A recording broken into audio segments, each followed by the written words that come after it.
Good morning, Eskimo.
Good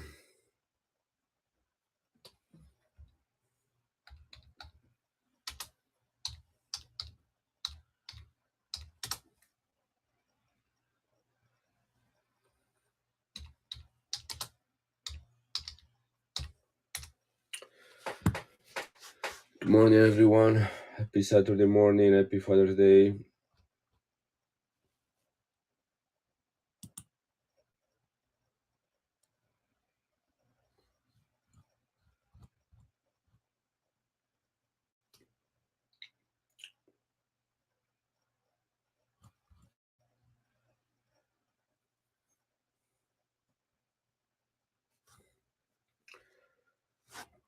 Good morning.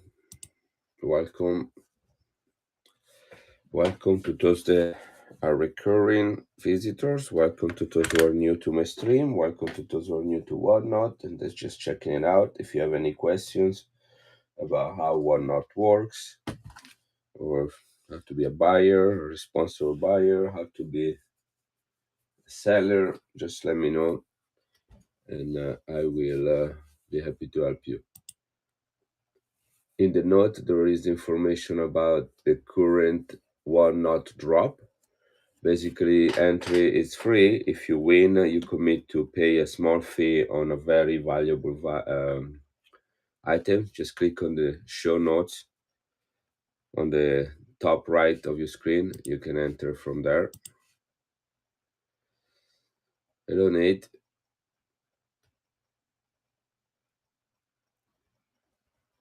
Have 2 minutes to the give. I'm not gonna do another one right after that with some silver in it, some foreign silver.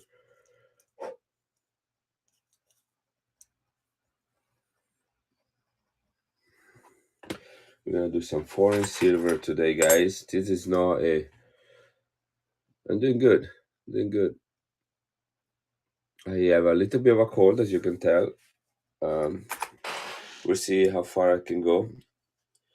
The give is 5-6 foreign coins. We got Australia, Mexico, Austria, Germany, Belgium, and another Mexico, 2 Mexico ones.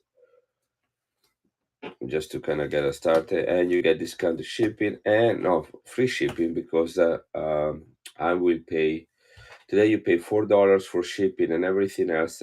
In addition to that, I will pay on the top. I don't think I have any Australia paper notes. Now that you mention, I have many paper notes from around the world, but I don't remember seeing any from Australia. Not that I spend a lot of time looking at my currency. I do have a lot of currency, but I spend more time on foreign silver. Yeah, I bet. I bet. I got some really cool one from like the Cook Islands or Samoa with a lot of nature and a lot of vegetation. Guys, look at this proof. This is silver. from Germany. Proof, right? Look at that. Look at the other side. Ready, set, go. Look at the toning on this card. I mean, this was like this, the same as here. But look at that. Look what happened to the reverse. This is Robert Koch, or Cook. That's how they call it. Koch. There's different ways. He's the one of the guys, the father of microbiology. Really, really cool. I have two of those. That's the only one I have with that kind of toning on it. I'm gonna do some large. On this coin, I probably started at 35. I start all my German coins silver at 35. This one is proof and tone. Should start about 50, but I'm gonna start it at 35. Here it is. That's the first giveaway. I'm gonna do another one next to it with a foreign coin, 50% silver. So let's get this one out of the way. I'm in sale. Congratulations.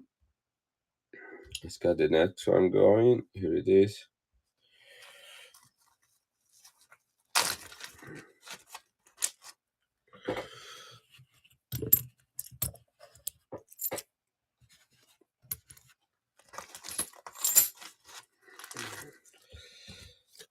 This is a 3 pence from the UK, 50% silver.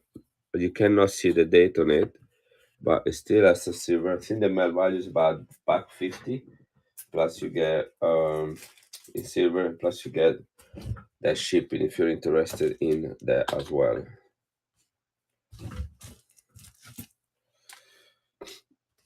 And I'm sorry about my cold, guys. We've been kind of dealing with it in the home. Thank you, Nate, for your excitement, your contagious excitement. I'm in sale.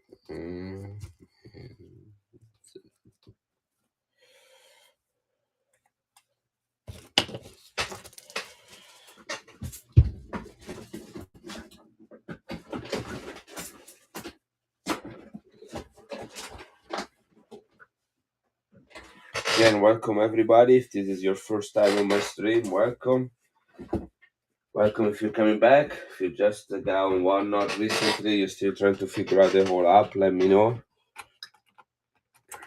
I have a lot of items in the bin if you want to check them out. If you want to ask me to show them to you before you buy them. Yeah, about 200 items in there. Is there a 32 1/2 Balboa?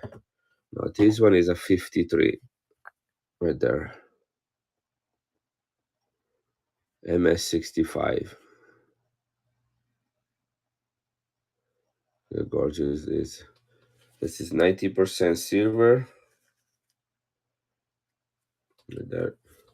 Right there, 90% silver. And I can also tell you, I hope that too. It's okay, just have to keep going. Can't really stop much. You can slow down. That's what I did, but you can't stop. It's been a busy, busy week. And next week is going to be also pretty busy. I'm teaching a group of six, let's say 4 to 6 graders. I'm going to teach them about forensic science. It's going to be a class called Junior Investigators, part of my college for educational summer camp. So they only minted 500,000 of these, 500,000 of these ones right there. And they only mint them in 1953. Is a commemorative. That's why you see the helmet on Vasco Balboa. This is Vasco Balboa right there. His helmet is a little bit different. This is the 50th anniversary of the creation of the country of Panama. Well, thank you for the tip. Appreciate that. Thank you for being. Thank you, Amazon. Yeah, fluid. I've been trying to get fluid going. So anyhow, this is right here is the 50% silver from the UK. I have a lot of beautiful UK coins. I have coins. We're gonna run coins from the Philippines today. Look at this one. This is an extension of the US mintage. They were minted in the United States. to boost the economy in the Philippines after years of Spanish occupation. You can see there is a S right there to the left of one. That's a San Francisco Mint.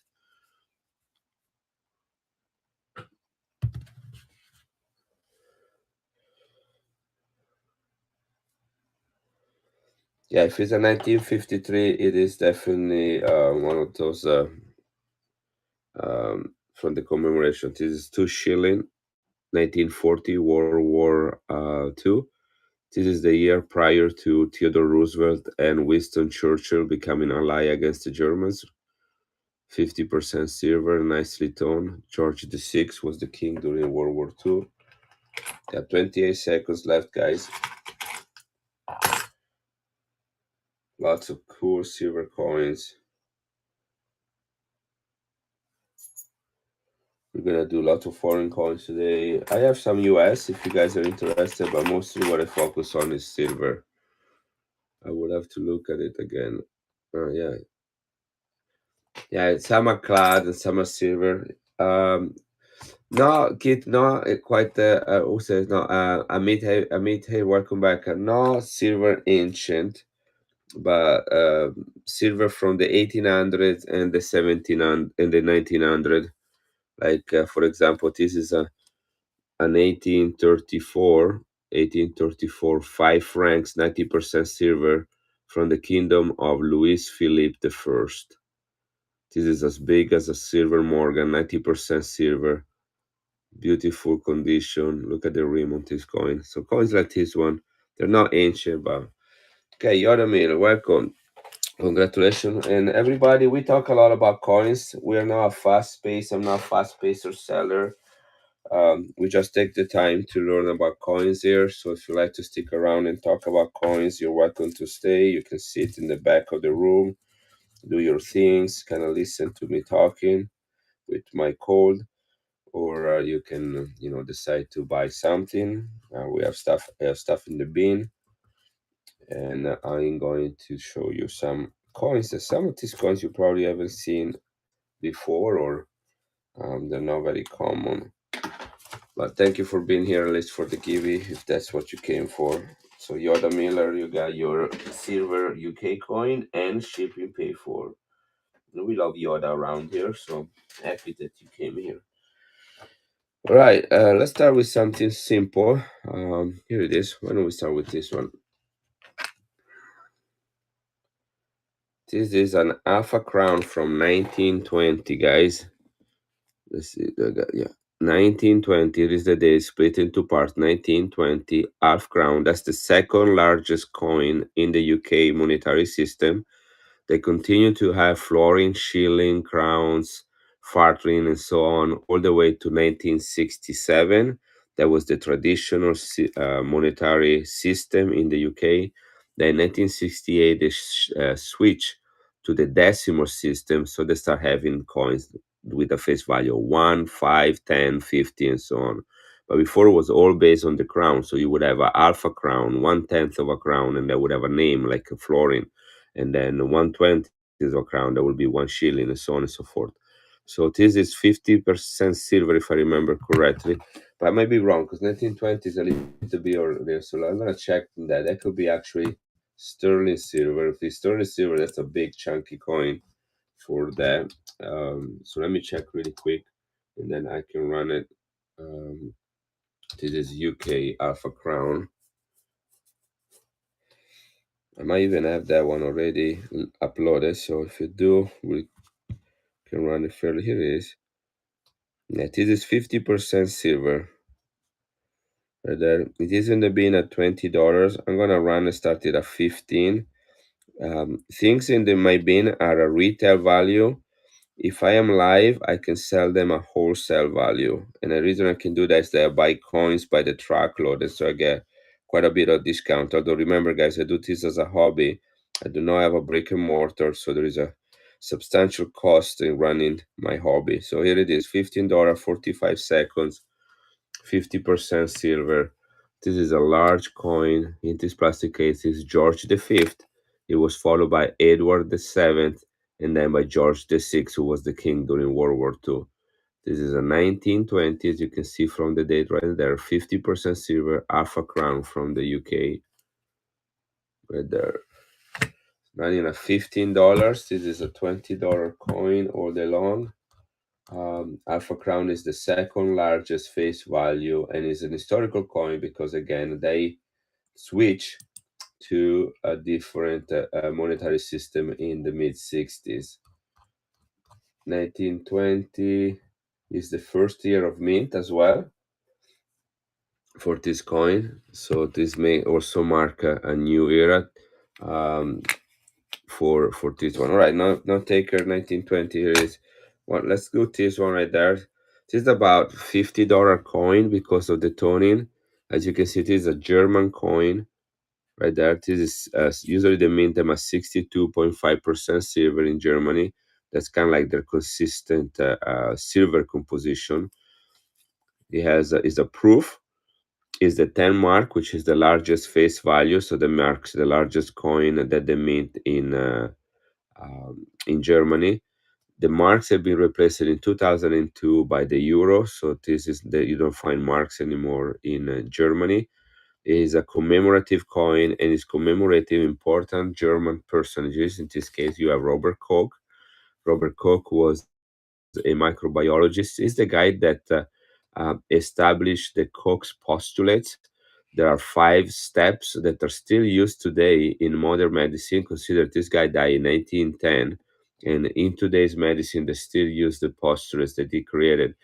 And these postulates are meant to identify new emerging diseases. Hey, Tenshi, welcome. We're talking about coins and what the coins represented. So, new emerging diseases. How do you know if somebody died of something that has already been around, or is like a new disease? So, what they do, they create a series of steps which are based on these men postulates or guidelines. By the way, look at the proof. Look at my finger in there, and that way you are able to identify a specific organism or microorganism. This is a sickly tone coin, as you can see right here. I don't know if it's artificially torn or not. It doesn't matter to me because I didn't do it. But it is a gorgeous coin. It is silver. It is commemorative. It's low mintage. It is proof, and it is stone. I can also tell you how many of these have been minted, if you like. Which these are the things you consider when a coin to price a coin is how rare the coin is, how much silver does it have, and what does it represent as well. So here it is. There are several. They were minted that year. Um, this was as a J mint mark, which is the only mint mark for this year. They improved. They only have 450,000. Here it is. That was written right there in the corner. 450,000. So fairly rare coin as well. Beautifully toned. We're gonna start this one at $35. It is a $50 coin all day long because of the toning and because it's proof and the low mintage as well. I do not have this coin uploaded, but if you're into German coins, this is definitely one you want to add to your collection. So here it is. It's gonna give me.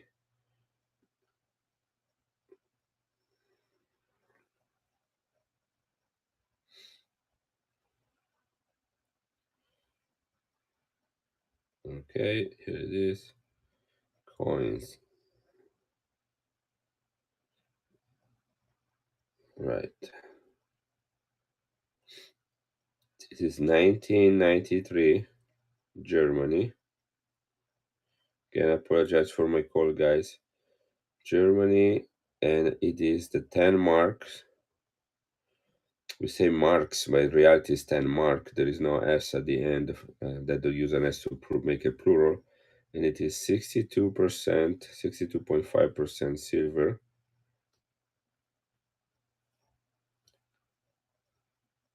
And it is proof, and it is tone. I mean, this is what I consider the perfect coin.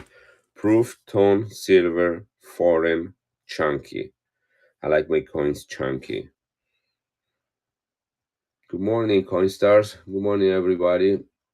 Baki, welcome everyone here. We're doing foreign coins. We're not selling them fast. We just talk about them, and then we eventually get to run them.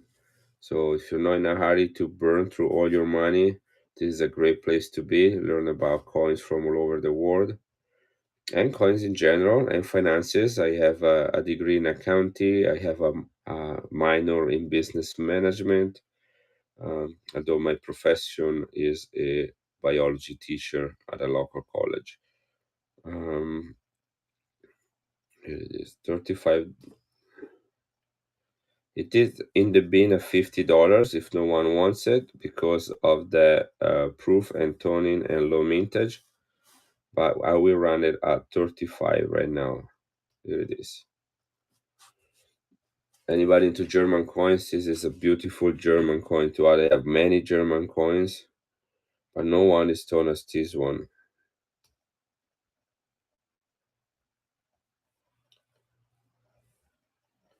Here we go for starting at $35 for 45 seconds. All right, here it is. Robert Koch, one of the father of microbiology, commemorative coin from Germany. Look at this coin right here.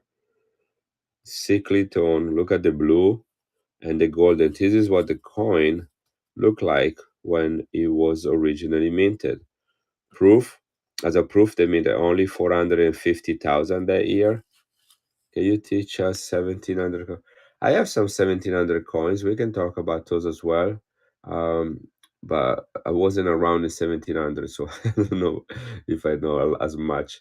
10 seconds, guys, for this German coins. Beautifully done, guys. It is in the bin of $50 if you change your mind. Here it is, highly discounted to run live right now today.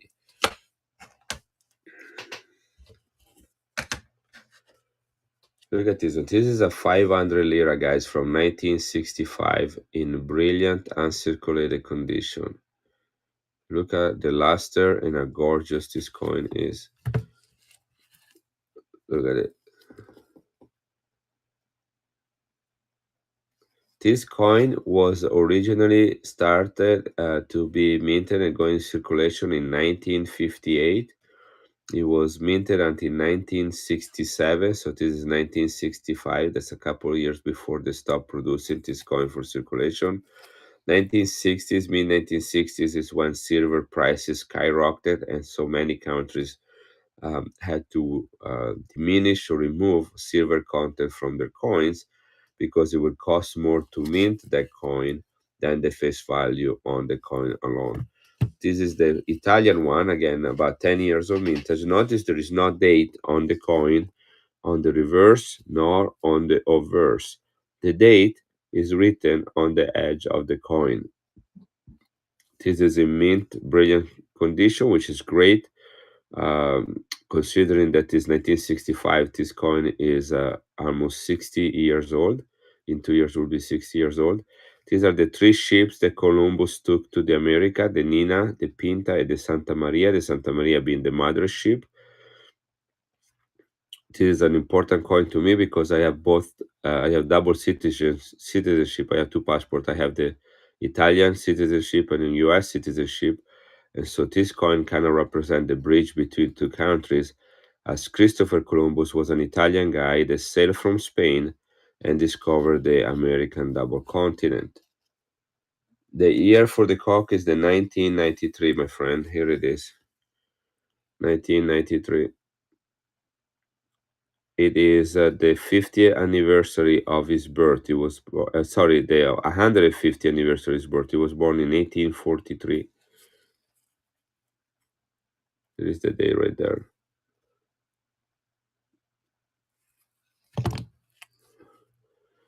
If you want me, I can rerun it. It's already in the bin. It's in the bin of $50 because of the toning and because it's proof. But I will be happy to rerun it again. Only 450,000 of these coins. I don't think very many have this toning right here. I don't know if this is artificial toning. Uh, I don't know much about toning per se, like the procedures. I know the chemical reaction that brings that causes toning, as I have to teach some chemistry as part of my biology classes, but I don't know specific procedures. for Tony. So if you want me, Chaberman, was that Chaberman? Yeah, Chaberman, I can rerun that. Just let me know. I'll check on the chat occasionally. Right now we're looking at this beautiful 1965, 83.5% silver from Italy. And on the obverse, we have this woman. This is just a woman. It's not anyone in particular. It's not a queen or any person, or any specific person. Unusual tone for the coin for sure. Yeah, and I do like. Let me show you a coin since we're talking about the shaman. This is not for sale, but I notice this is artificially toned. I like Libertads. Who does not like Libertads, guys? You know, if you don't like Libertads, I don't know what you're doing here, but this is a Libertad that has been artificially toned, and I love this one. It's in my box of special items that I keep here next to me. I usually pull them out as some sort of visual aids. You know, I'm a teacher, so I like visual aids. But you see that all the blue forming around the figures. So I know this has been artificially toned, and I know some people really hate artificial toning. Some people don't like toning altogether, but I love toning, and I think this one is really really cool. Now, yeah, it is cool, isn't it? With regard of this one right here, this would be a coin I would also keep. What is it right here? The Robert Cook, that I would usually keep. I love blue. I love when blue jumps out in coins. I just think it's an amazing color. To say blue is my favorite color, number one. But you get the full rainbow. You got blue, red, orange, yellow, all there in a proof coin. Now I had a Morgan that had a similar color, and I sent it to NGC, and it came back as artificially toned. So I feel like that maybe this is a specific technique, although there are other things, you know, the environment, the heat, the humidity, the material that a coin is being in contact as it is being stored that causes this type of coloring to it. I don't know if it's artificial cherubim. I cannot tell you. I bought it like this. The guy that sold it to me did not know he bought it like that. So it is what it is. If you like it, that's a coin to have, and I do like it personally. If it doesn't sell, I might just keep this coin. So here it is. But this one is a coin. I do have probably about 100 of these coins, but not very many that are brilliant or circulated. Most of those I have are circulated, and the reason was because this coin was meant for circulation. It was not a commemorative coin. So I'm surprised that looks so good. This must have come from a bankroll. This is from Italy. This is a Renaissance woman. You can tell from the dress that she has on. Renaissance is still a very important historical period celebrated in Europe. The university models that we follow here in Western culture is based on the Renaissance. Renaissance means rebirth, and is another word for Renaissance is neoclassicism or the new classicism, which is the rebirth or rediscovery of ancient Greek philosophy, which is then becoming the model of all our teaching for the last 500 years. So here you have it. You have the three ships taking Columbus to the Americas to discover America, and we have here a symbol of Western culture in this Renaissance woman. The coin right here is about $45 to $55, totally gradable. I put it at a low retail value in the bin, but I will actually run this one right now at $35.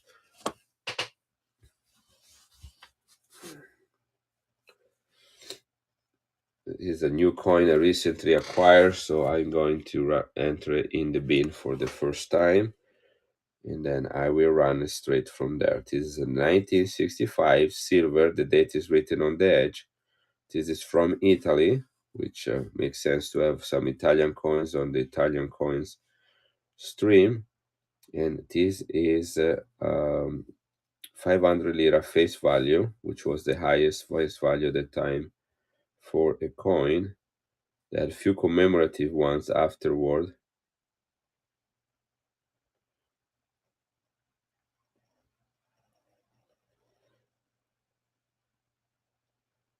And this is Italy 500. All right.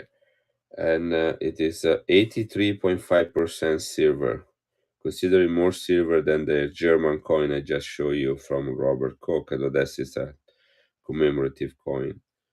Foreign. Guys, every 5 to 6 cells, I'm going to run a giveaway. So stick around, or if you like to do that, or we're just going to just stay here and listen to me talking about coins. Also, I'm paying shipping everything above $4. You pay the first $4 and I pay everything else in addition to that. No matter if you buy one coin or 100 coins, you only pay $4 for shipping today total. Right here it is. This is being published. Good morning, guys, and welcome here. Happy Saturday, happy Father Day. Okay, I'm gonna start this one at $35. Again, this is a $45 to $55 coin because of the brilliant and circulated condition it is in. I'm starting it right now at $35. This is the lowest I can possibly go on a mint state, brilliant and circulated 83.5% silver, 500 lira from almost 60 years ago. Look how beautiful this is. Gorgeous coin with a lot of history from the Republic of Italy. Here is the R, stand for Rome. That's the mint mark for the mint facility in Rome. Only $35, guys. Hey, Cosa, how are you doing? How was your birthday celebration? 4 more seconds, guys. 35, or you will be in the bin at 45, as you're gonna see in a second.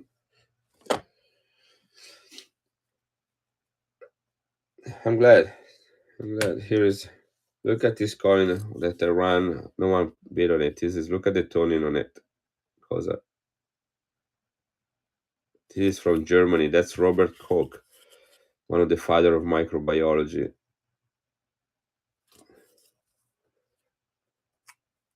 You bought coins all day long on your birthday.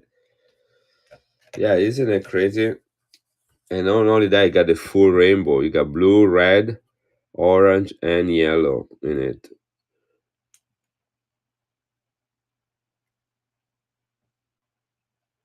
Anyhow,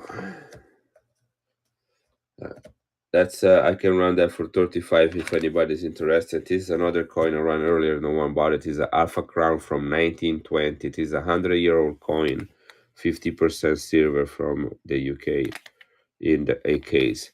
So it does look like him, doesn't it? 1 ounce. Yeah, I was thinking about the same. I didn't mention that.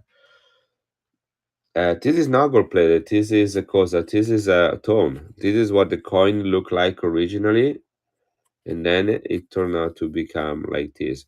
Again, I don't know if this is artificial toning. If it is, I don't have a way to demonstrate it.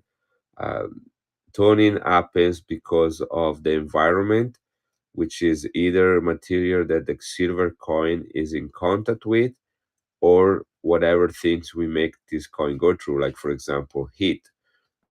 If you leave silver coins in a car in the summer repeatedly, and the car gets really hot, a coin will turn silver will turn into a goldish color.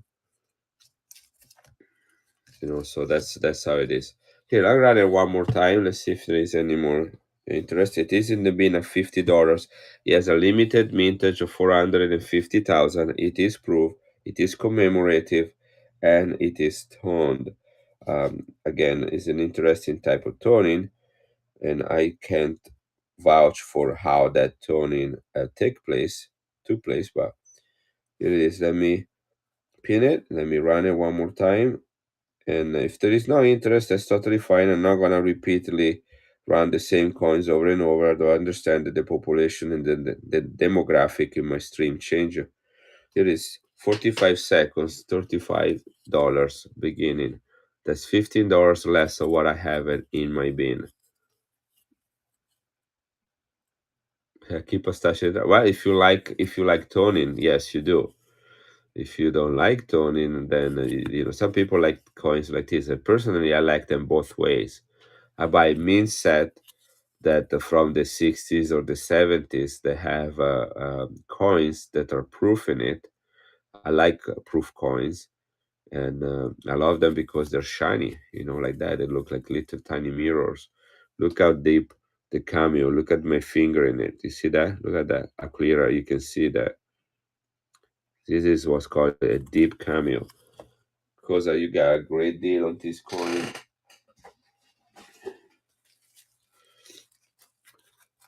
You got it basically at the price that I paid for it. And I was gonna keep it if no one bought it today, but you came back and I thought about showing it to you because of design.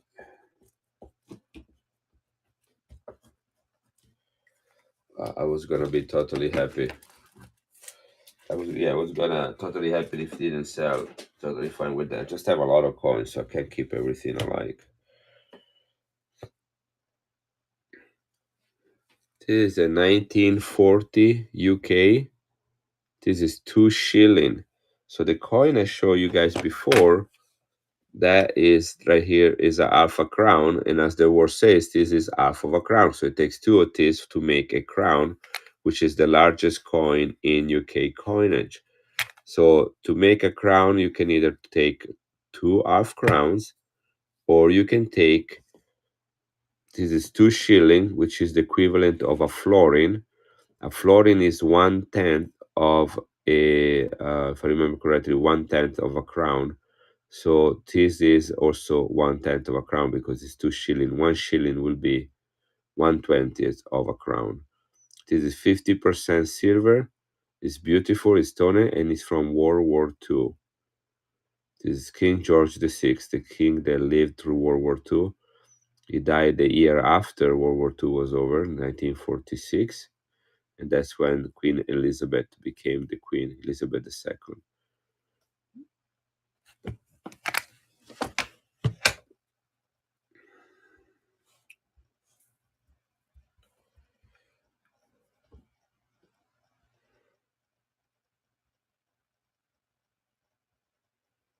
Here it is.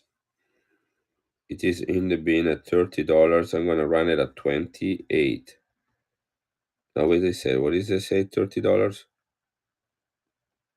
Let me look. No, I'm gonna run it less than that. Sorry. That's it. Here it is.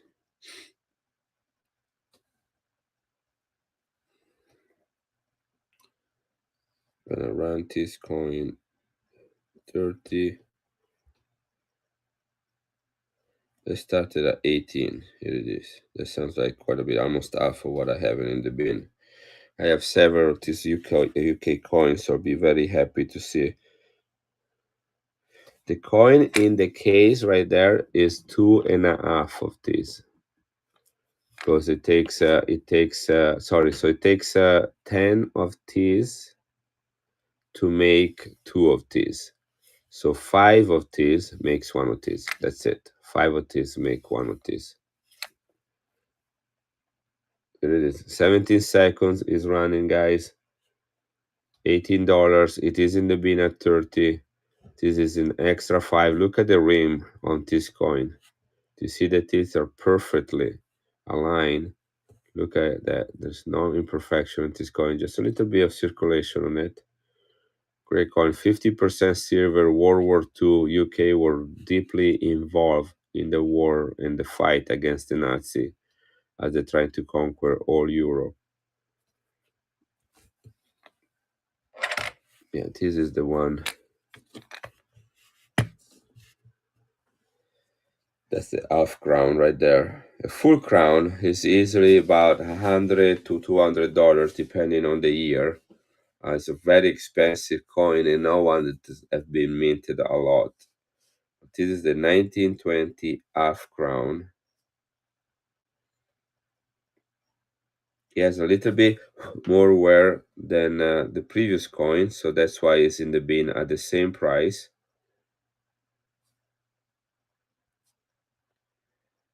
I can run this one at $20. Here it is. This is the half crown, second largest face value in UK coinage, and this is the traditional coinage or monetary system, which ran all the way to 1967, then was replaced by the decimal system. So you see half crown, 1920, 50% silver. You got the four different coat of arms of England, Scotland, Wales, and Ireland. Here is the lira, the harp, representing Ireland. This coin is over 100 years old. It comes in this little plastic case. 6 seconds left is only $20. Otherwise, it'll be 30 in the bin. Cosa is taking it. It is the largest face value minted that year. They didn't mint any full crown in 1920. So that's the largest one. So it's historical because they don't have any more this type of they don't mint crowns anymore. And is also historical because of 1920, the years of the Great Depression. And it is historical because what did I just say? The I don't remember. I have a cold, guys. My head is. Hey, Dwight, you're just missing a couple really cool foreign coins. You're gonna love them. Welcome back. And you are my brother.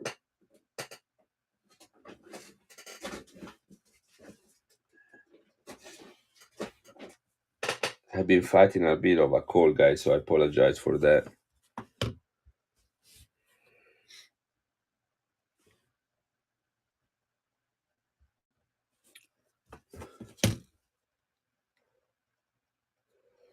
That's all right. We have mortal bodies, can't do much about that. Next, we're gonna do a 1918S. 1918S. This is World War One last year. San Francisco Mint. 50 centavos from the Philippines, minted in the United States to help the Filipino economy. 1918, San Francisco, Philippines. This is a new coins, one that I never run before, that I just recently acquired. We're here to talk about coins, not just buying coins, guys. We're talking about them, so we learn about them and we like them. And then we run it. That's 75% silver, minted at the San Francisco Mint facility.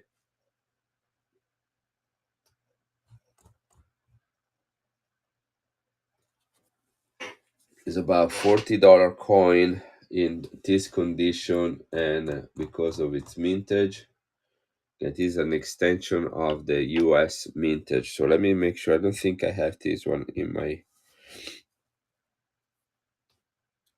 bin. So 1918. I don't think so because I just got it. In fact, I don't. I have one shilling from 1918, but not Philippines. So let's run this one. And it's a beautiful coin. Look at the small s, how clear you can view that to the left of the number one. You see that S right there? That stands for San Francisco. This is an extension of the United States coinage system. It has a silver content of 75%. 1918 S Philippines.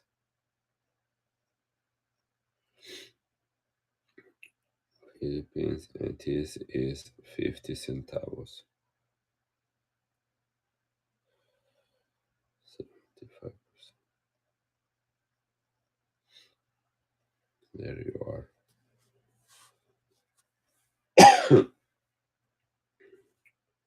The minted is coin between 1907 and 1921, although they did not mint them every year.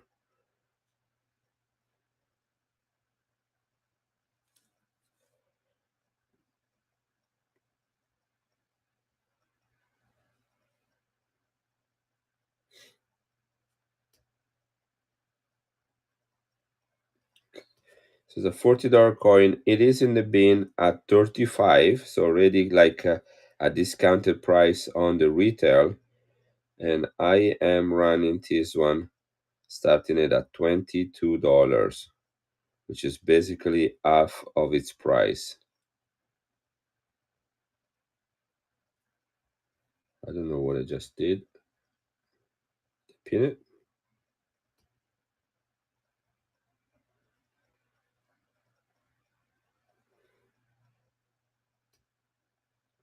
I see a pin it, but I don't know where it's from. Here it is. God, I wrote 1919. That's why this is wrong. Let me fix that. I'm a little bit of a OCD about stuff like that. That's why 1918. That's the date. Perfect. Now we're in business. Starting at $22, guys. This is a killer price for this coin minted in San Francisco. Here it is, $22. Look at the coin. Look at the edge of this coin. Can you see the rim? That's the first things you look. Just like you will look at a horse mount, there is a tiny little dent right here where the letter U is. Can you see that? That's a tiny little dent. Otherwise, that is a perfect coin on the rim here on the same side. The other side, look at that rim right there. Nice tone, nice fields. The shield, the eagle with the, oops, came right here. I got a new mat, by the way, here. This is a soft mat right there. And right there, here it is, 1918 San Francisco Mint. Goes for exactly what I entered. Shiner, your payment didn't go through. Shiner, is probably your bank telling you cannot spend your money because you are not in control of it. But maybe you got an email or something asking, or a message asking if you really want to buy this coin, or if that transaction is yours or something. So I'm gonna set this aside for you, Shiner. I'm gonna wait a few minutes if I hear back from you or that message disappeared or things worked out. Otherwise, I'll probably rerun it again eventually. So right now it's in your bag. Shiner. I'm creating a bag for you. I have good faith that it happens to me all the time, by the way. Probably gonna happen to me today too. I made some pre-bids on another person stream. Just keep me posted if you're working on it. That'd be great. Let's do a coin. A couple coins that are not something you see every day.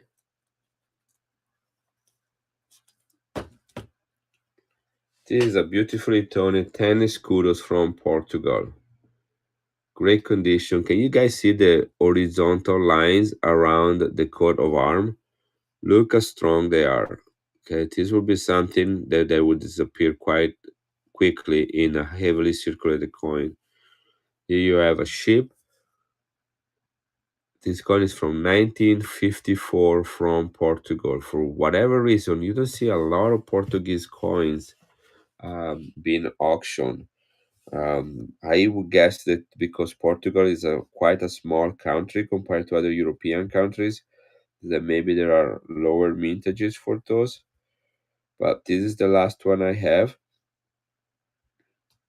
I sold the other two, and this is the last one I have right now. So it is in the bin at $25. I will start this one just at 18. I sold my last, oh, sorry, I think it started on 180. Don't bid on it. Don't bid on it. It is silver. It is written there. The description is correct. I tried to start at 18. It started at 180, so don't bid on it. But here is the information, Charlie. Was minted in 1954 and 1955 only. This is the 1954. It was meant to commemorate the sailors of the 15th and 16th century, and it is 68% silver. That's the weight on it. I will tell you the weight. That's a good question as well. And we have a few seconds left as we finish the clock right now. This is Portugal. All right, now I can fix that. I wanted to run at $18, but somehow Walnut decided to add one thing. The weight is 12.5 grams. 12.5 grams. It's about the size of a alpha dollar. This is a Kennedy alpha right there. See, that's what it is. It's about the size of an alpha dollar, both in thickness and in diameter. So that gives you a little bit of an idea of where this coin is. A bit rarer than that, though. I can tell you the 1954 vintage, we had about 5 million compared to the tens of million that you would have for a um, a US half. Right, so let me retry one more time with this one. I fell entering the right amount the first time. Let's see if I'm better. I wanted to run it at $18. It is in the bin at 25. So here it is. Let me go red. Right, $18 running right now. Here it is. We got the right price. This is a tone 10 escudos from Portugal from 1954. This coin next year will be 70 years old. It was minted only in 1954 and in 1955 to commemorate sailors and explorers from the 15th and 16th century. Look at they still have lines on the sails. You see that? Those will be, since this is the highest part of the relief, those will be the first things to go. Those are things you kind of have to train your eye for as you look for the level of circulation of a coin. When there is so much toning and color to it, then the coin looks older than what it is usually is. It's like a 30 years old man that start having some white hair. You think, oh, maybe that man is 40, 45 years old, but in reality, it is the color that give it away. Cause I got this one for $19. What a steal! Let me put this in a small flip for you and grab your bag.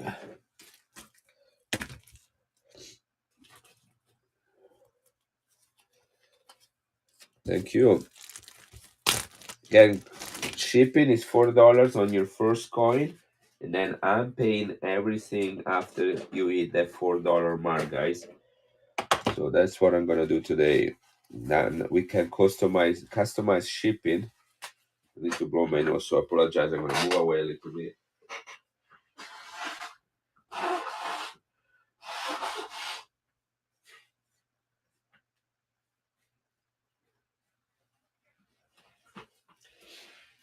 I feel better now. Apologize for my cold. Thank you, Koza. Enjoy your weekend and happy Father's Day, everybody that is here in my stream. Say every 5, 6 auctions or sales, I run a giveaway. Yeah, that was a nice Portuguese coin, wasn't it? Sol Salvador Salomao. That's a good Portuguese or Brazilian name. Salomao, 1940. So we had, let me see how many sales we had. We had 3 sales, so 3 more sales, and then we run another giveaway. Thank you, thank you. My wife is picking up my son Levi from his camp scout, Boy Scout camp. They say camp scout doesn't mean make any sense. Boy Scout camp. Thank you.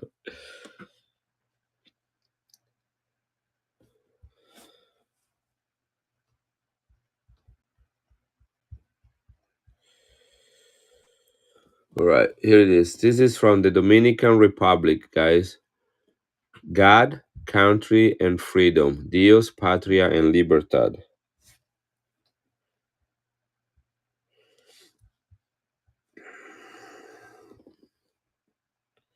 Do you have any U.S. Walking Libertad coins? Yes, I do. Um, Psych Stone. But I mostly have key dates as well. I have. I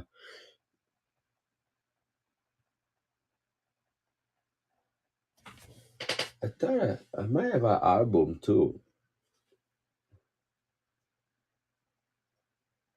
What did they do with it? But I do have some key dates. Um, yeah, I just got a little bit. What did I do with it? I had I feel like I recently bought.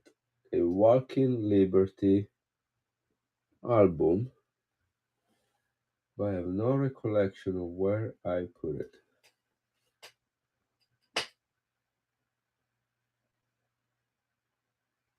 I'm gonna have to look around.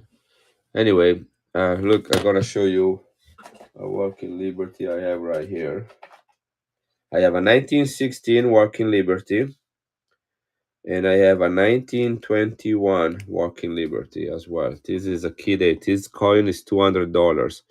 If you want it, I can do it for 180. If you know about key dates, you know what. I don't need to stay and explain that to you. But this is the 1921 Walking Liberty. I might have others, but that's the one that was next to me right now. All right, here it is. This is a medio peso, which means half peso, from the Dominican Republic from 1951. Here is the weight, 12.5 gramos, which means 12.5 grams. That's the weight. The silver content for this guy, here it is. Dios, Patria, and Libertad. Let's look it up really quick. I might even have it already entered. Let me look it up. This is 1951. That's the year of birth of my mother.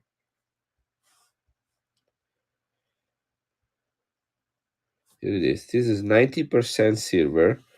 It was minted in Philadelphia and only 200,000 minted, guys.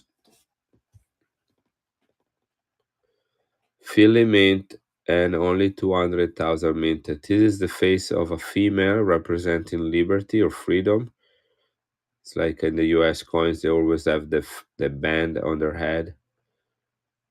Nice, really cute coin. I mean, if you look at the rim, it does have some wearing, some circulation signs, but it is definitely in a great condition coin. Look at the leaves on both sides of the coat of arm.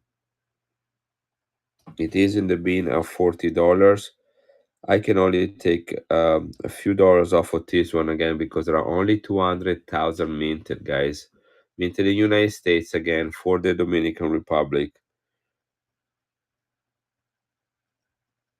Gonna run this coin at $32 and taking $8 off. That's quite a bit. I was gonna do it at 35, but 32 seems like might move a little bit faster if I do that. Again, look at the fields. No sign of scratching. Minted in Philadelphia, only 200,000 minted.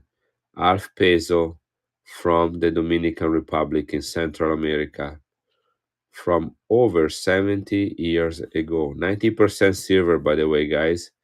This is about the size of a half a dollar. Here is my half dollar right there next to each other.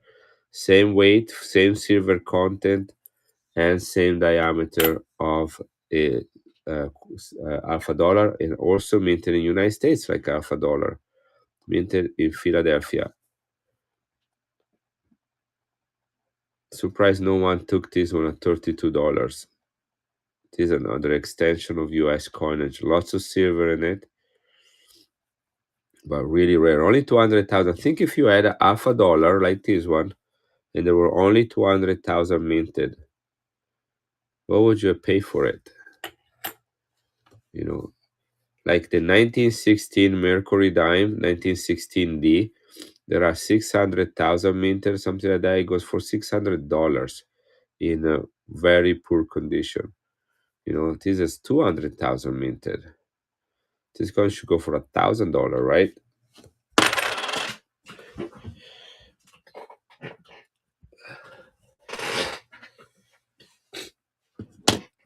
All right, let's grab something else.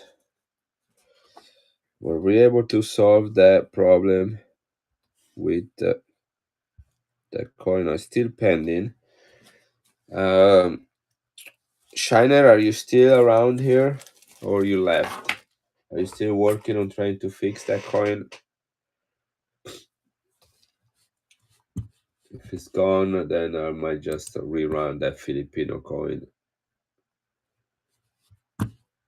Next one, we're going to do an Austria coin. If you are into Austrian coins, seriously, I have a beautiful one to show you that I bought yesterday at the local coin shop. I went for the first time to a coin shop. It's about 30 miles from here. That it was always closed every time I tried to stop by. The owner, the woman that owns the store, had a lot of issues with the family health. First was her father, and then was her daughter. And so every time the store was closed, yesterday I happened to be there for some school stuff and it was open. So I got to go there and I got some coins, some foreign silver from her. In fact, I should run that. So this is a 5 shilling from Austria. This is 64% silver. This is a horse, I can't remember the exact name, I cannot even pronounce it, that was specifically bred on command of the king. They wanted a specific breed that was unique for Austria, that would have certain characteristics and behavior to be used for the Austrian army. This is the Republic of Österreich, which means Austria. 64% silver, 5 shilling. This was minted between 1960,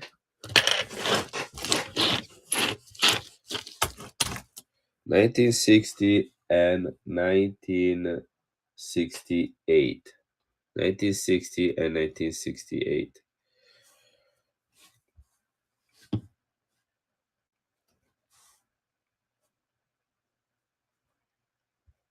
And this one in particular is 1961. You read the dates written really small to the left and to the right of the shield. 19 on one side and 61 on the other side. 64% silver. Yes, he has a name. I can tell you the exact name of this horse. It's called a Lipizzaner horse with a rider from the Spanish court riding school. That's what it is that you see in there. This is a Lipizzaner breed created specifically in Austria with a rider from the Spanish court riding school.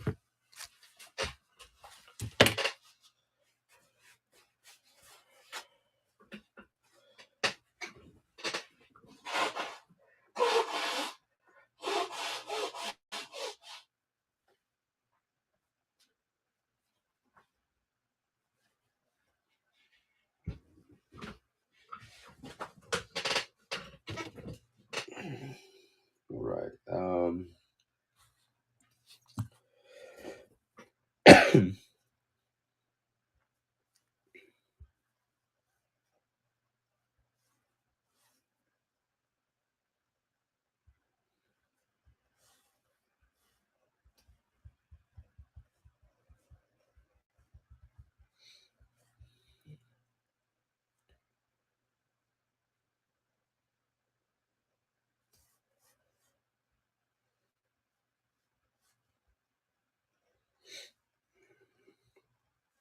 All right. My wife was sending me a couple messages. So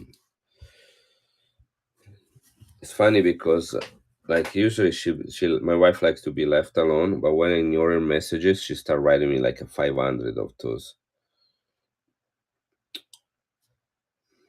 Do all the woman kind of do that? Okay, 3 more sales, guys, and then we run a giveaway.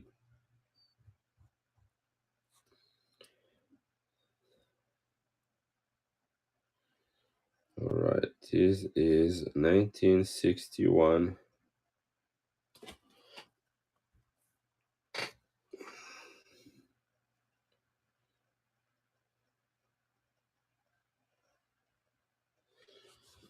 Mm,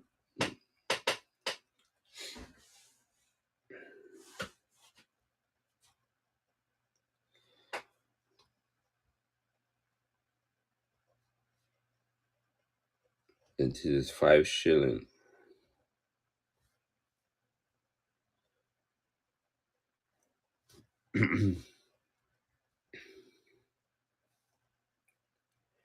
64% silver. Only again, they only minted this one between 60 and 68. Those were the years where silver, the last year of silver in coinage, and then they gradually disappear from circulation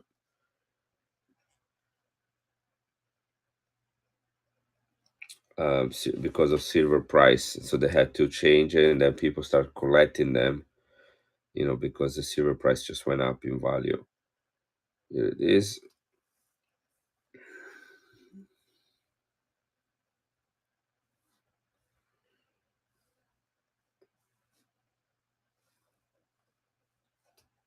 It's coming right now. Again, welcome everybody. 3 more cells, and then I run a giveaway. It is in the bin at $20. I'm running this one at starting at 14, which is a wholesale price for this coin. Look at this. Very little circulation. It's running right now, guys. 64% silver from Austria.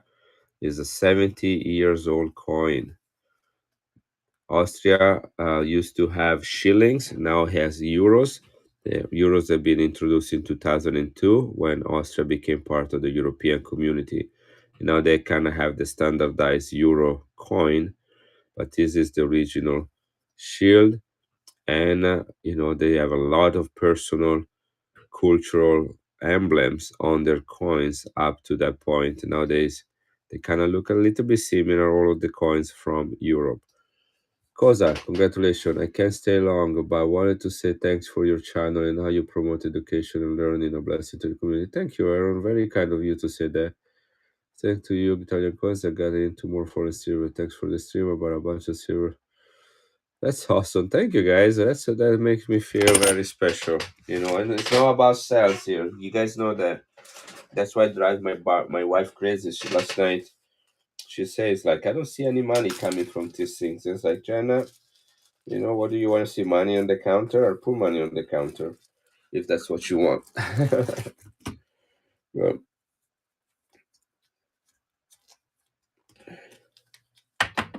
Well, even yesterday I was a bit disappointed. Like a guy, the first person I got, the first streamer when I got on OneNote about a year ago, it was about May or last year, June or last year.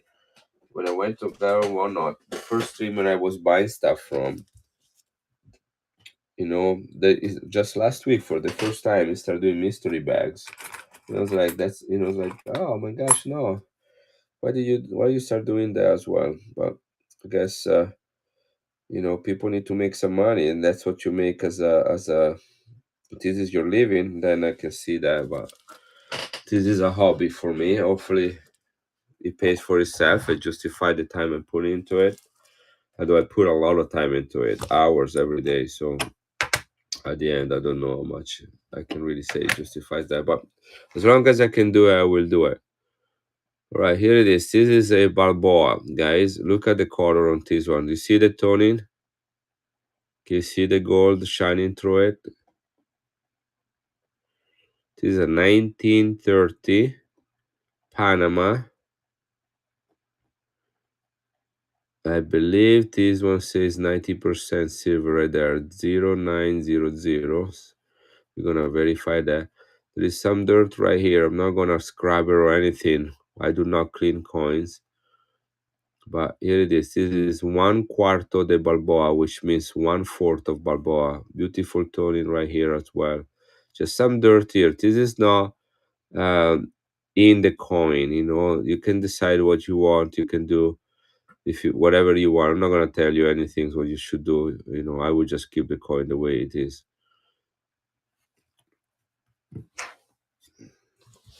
Panama has both US dollars and Panamanian dollars running side by side.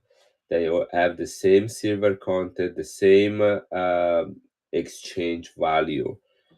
So this one, if this is in 1930 and is 1/4, that will be the equivalent of a quarter. So here it is. a US quarter. What is it right there? So you put them side by side. You can see they have the same thickness, the same diameter. And back in 1930, because that's when this coin was minted, then the quarter would also have the same silver content. Now, we didn't have Washington quarters in 1930. 1932 is the first year of mint. By the way, if you guys are interested, I have a 1932D right here. First year of mintage. This is a key day, guys. This coin is about 120. Here is the D right there. This is about 120 to $130. Check on gray sheet in this condition. If you're looking for a 1932D, this is in the bin right now. I can run on a few dollars less if you want me to. Just want you to know that. But again, this is the first year of issue. This is 1930, so this would have been minted and circulated alongside with the Standing Liberty. Okay, the 19th Standing Liberty, 1930. So 90% silver. Still today, you can use U.S. money or Panama money in Panama. I might be able to go there in October, by the way. I'm very excited about it if I can make it work. 1930 is the first year of issue. It was minted all the way at 1962, although they didn't mint it every year. And specifically, the 1930 was minted in Philadelphia.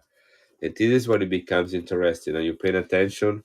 They only minted 400,000 of this coin, and I'm holding one of these 400,000. I'm also wondering how many they've melted since then. You know, this is almost 100 years of this coin trying to ditch people that will be getting these coins only for the silver content and not for the numismatic value.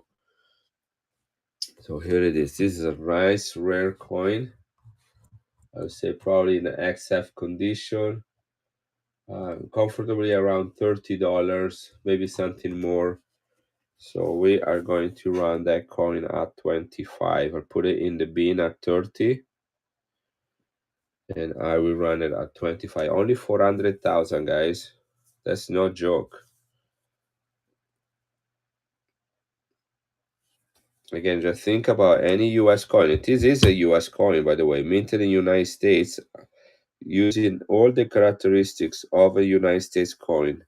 Diameter, weight, silver content of a quarter, running together alongside the US quarter and minted in the United States. 1930. Panama. It is 1/4 of a Balboa. Okay, two more cells, guys, and then we'll run a giveaway. 90% silver. Okay, this is first year of issue. And minted in Philadelphia. Okay, what is the most important part? Only 400,000. Think any US coins that would have a mintage of 400,000, you will be paying thousands of dollars for it.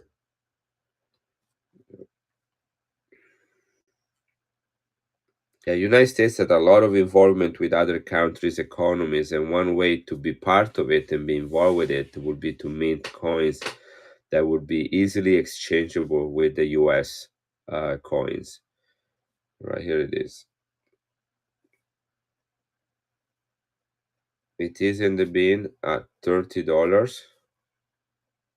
In fact, the one Filipino coin, not Panama, but the one Filipino peso is known as the Los San Francisco dollar. They use it. In Honduras, they call their coin, their Alf Lempira, they call their coin the US quarter because it's the same size and value and also running alongside with the US quarters.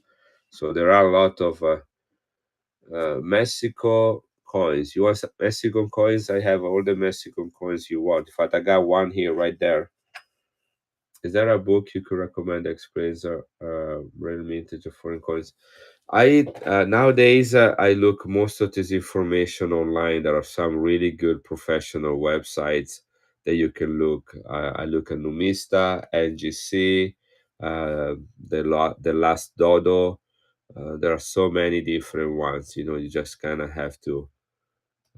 This is a Mexican coin. Who was asking user? I don't know if you like this one. This is I believe. Look at circulated. Look at the quality of this coin. 50% silver, 1 peso from 1948. Here it is 50% silver right there. Look at this coin. You don't see very many of these ones. They didn't mint them for very long. In the 1950s, 60s, they replaced them with that ugly 1 peso that has only 10% in it. Yeah, history just coming to study that. I can run the Mexican peso after this Panama.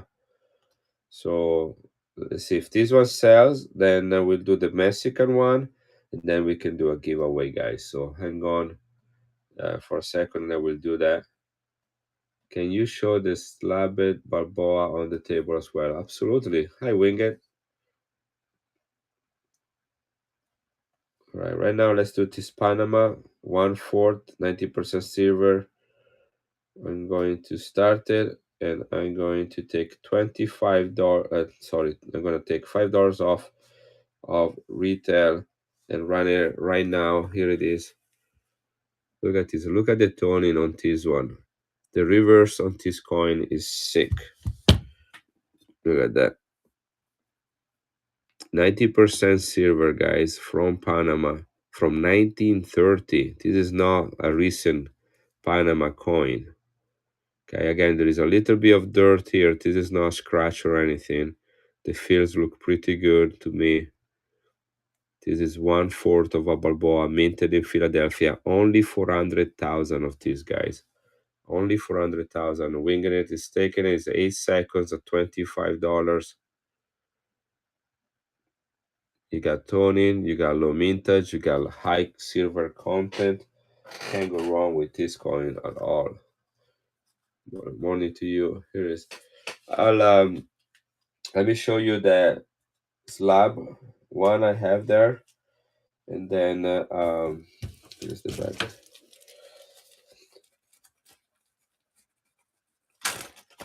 Yeah, they don't have very many on this year. Again, I mean, if you look at it, like in 1962, they have 4 million.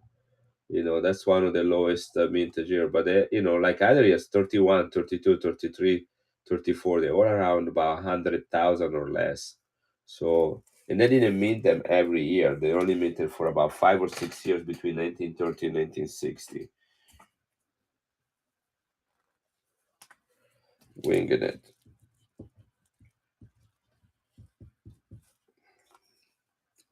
And also the toning on it is really cool. Again, these coins are gonna look so much better when you're gonna see them under natural light and with your own eyes.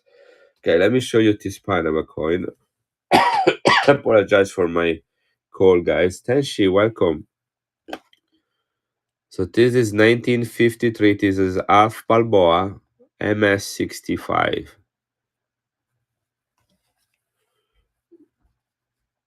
Look at that.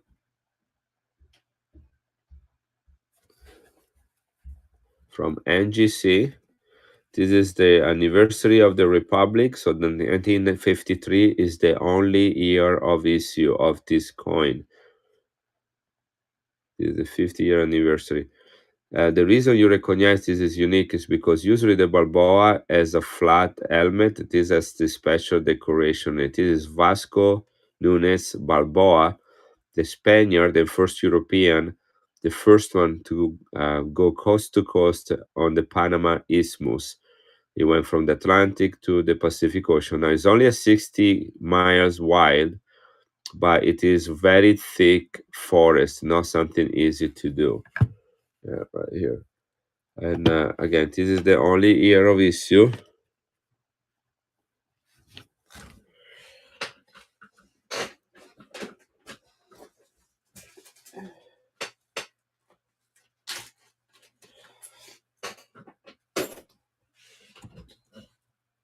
Let me see if I can find some more information about it. It is 90% silver, 1953 Panama.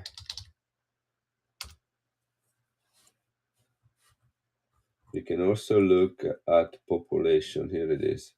90% silver, 50 years anniversary of the country, only year of mintage, and only 600,000 minted. Only 600,000 minted. Let me go on the NGC website. We can also see how many they are graded. I'm sure there are quite a bit of this graded because when you have a commemorative coins, usually a lot of people send them in to be graded. Doesn't take away from its value. You just probably have a little more of this running around in a slab. The reason I'm selling this is because I had three more. Um, not this particular coin, though this is the only one I have, but I had three more Panama coin that are slabbed, and I don't want to have too many. So there are 85. What is the here it is 85 in MS65. I mean 85 is not like a million, and 139 in higher grades. So about 200 in the whole world that are either at this grade or higher, and only year of issue and only 600,000 minted. Hey, I'm Robinson. How are you doing? So I can put this in the bin if anybody's interested. I think I just pulled it out from my personal collection yesterday. Waterfall. Wow, I got all the cool people coming in today. I got already Dwight and I got Koza and everybody else that is here for the first time. Love having you all here. Thank you for being here. Happy Father's Day, by the way. This is a 1953 graded Panama Alf Balboa. Only year of issue. This is the commemorative coin for Panama as a country.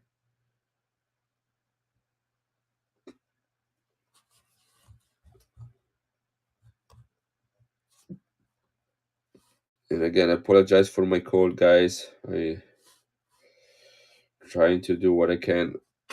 Yeah, I'm not doing well. I'm Robinson today. Just fighting a bad head cold and kind of push myself a little bit. I think my daughter was the sick one, and she's kind of always like kissing you and hugging you, and just to be annoying. Sometimes, just I mean, this is a sweet girl, but sometimes she just does it to annoy you. So this is Alf Balboa,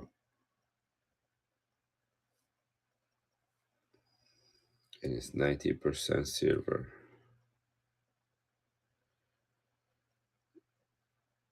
Commemorative and only 600,000 minted.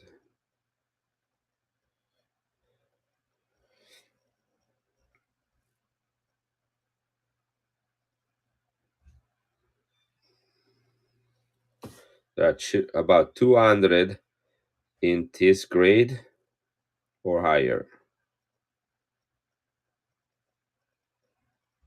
Not super rare, but 200 is not a big number, guys. Don't be blinded by that. I'm Robinson. Tanya, do you know of a website that shows war coins auctions kind of like Heritage? Another one is CATZ, K-A-T-Z, K-A-T-Z. They do that. Hybrid, they do auction. Are you talking about live auctions? They do those on Facebook as well. Some companies they do those on Facebook. You have to pre-register for them, and they open a special site. Great collection, very good. There's a lot of work coin for auction every Sunday. Thank you, Waterfall. The hybrid will be another one. HIBID. I mean, there are different kinds. I don't want to promote that. Being spending a lot of time talking about these things. On one note. They may get me in trouble for mentioning other things. I buy from one note. I buy from Hybrid. I buy from eBay, Facebook. Most of my Italian coins come from Facebook auctions. Um, Try to think what else. A little bit of Mercari, not very much.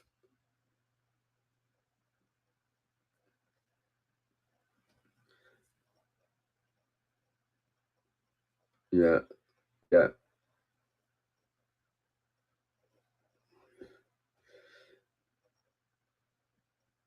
Okay, sure. Then send it to me, M. Robinson. That'd be fine. You kind of see the other things you have to understand that M. Robinson, like if I would sell a Italian coin in United States, and if I would sell a US coins in Italy, that will not get the same type of response and bid as if you would get them locally. And you can see the same spectrum here on Whatnot. If a DSS or local company or Vanguard is auctioning a coin and then another seller auction the same coin, they will not get the same price on it. It really depends on a lot of factors. How well presented the coin is how much you trust the seller, is uh, the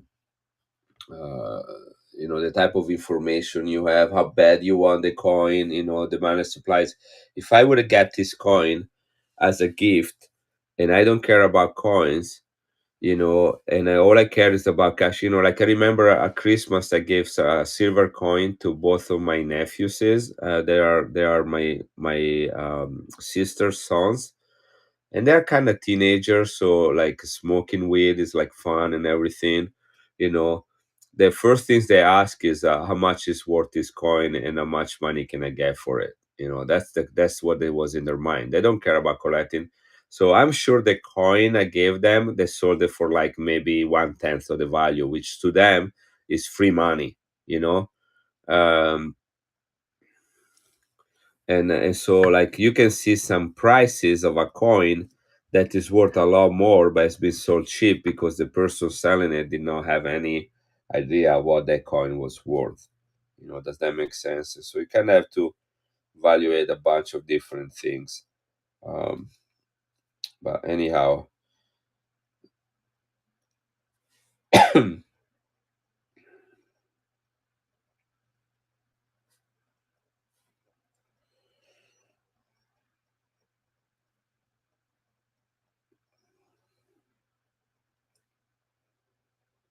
I'm running this one right now. It is in the bin at 120. Again, there are only 200 in the world that are graded at this level or higher, and only 600,000 minted. This is the only year of mintage, 1953, because it's the commemorative for the creation of the Republic of Panama in 1903, and it is an MS-65.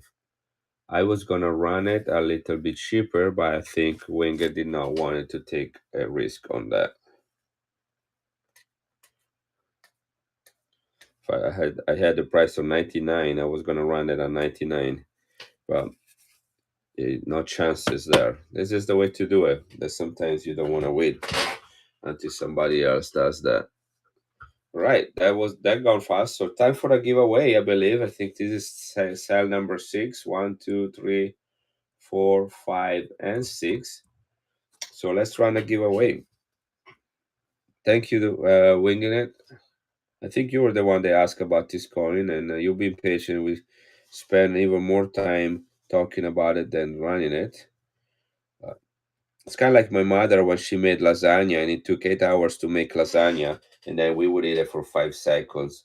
So you were waiting for 8 hours for this coin to be ready, and then whoop, you sniff it.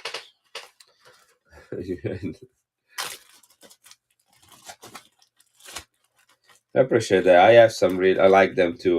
Let me show you about what I just got that I'm sending in for grading. Win again.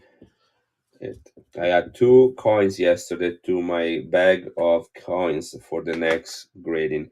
I'm sending them in probably shortly. I'm not gonna wait until I get the other ones from NGC. I was gonna wait.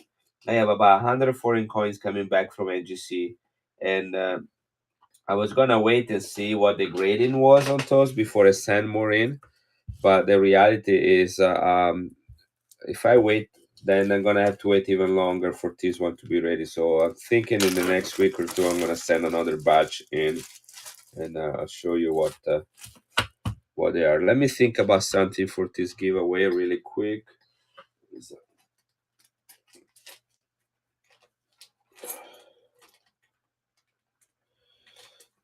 is a nice one. Here it is. This is a really nice one. Look at this giveaway. Guys, I'm close to 6,000 followers, by the way. I think, let me see, maybe I already got it. I got 5,946 followers. So about 50 more followers and I'm 6,000.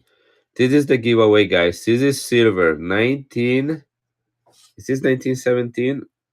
Yeah, 1917. Look how beautiful this. 19. This is a $20 coin with a little pendant to it. Look at that.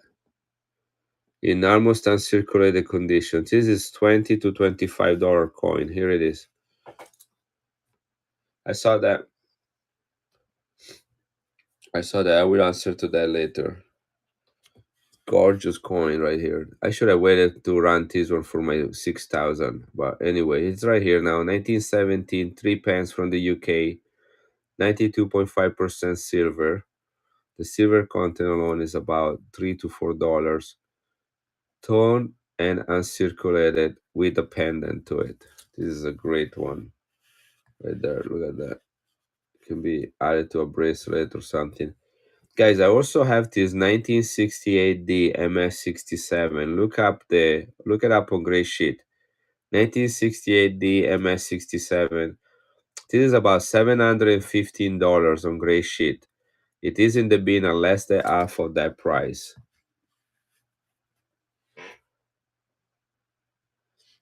Yeah, it is a nice stone. Nice stoning on this one too, though. Look at that. Yeah, go look it up. 1968. That's because Evan Robinson, we can show that together.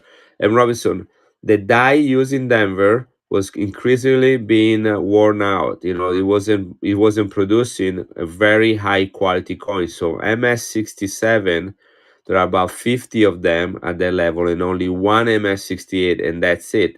And if you look at 1969 Denver, so the year after, there are not 67 anymore. They haven't been able to produce that. I can show you that right now if you want to. I mean, this is the giveaway right here, guys. Okay, look at that. Look at the color on this coin. Anyway, and yeah, so to find that at that level. So here it is. This is I'm gonna scan it in the NGC.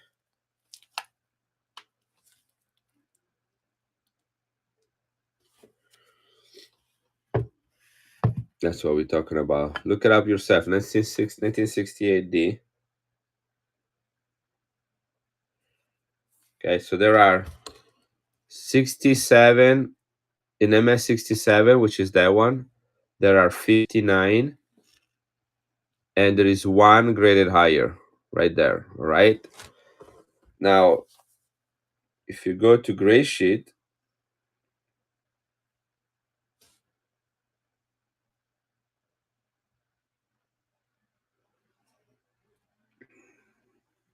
$20, guys, and then we run that. The giveaway is running. By the way, I have a 1932D as well. 1932D as well, if you guys are interested. A quarter, 1932D. The giveaway is running. This is the giveaway right here. It's beautiful 3 pence. This is a $25 coin in this condition, which is great. This is uncirculated, guys. This is probably the best giveaway I've given in a very long time. Galactic Penguin, great pickup. Galactic Penguin. Remember, this is about $20 to $25 right here. Okay, this is not a cheap little piece of junk. So when you get it, make sure that you put it to good use.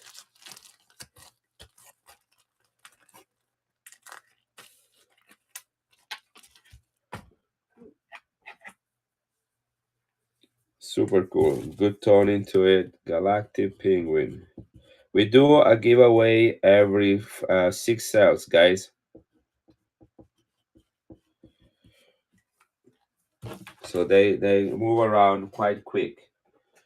Right, let me show you. We're talking about this one right now. This is 1968 Denver MS67, all right?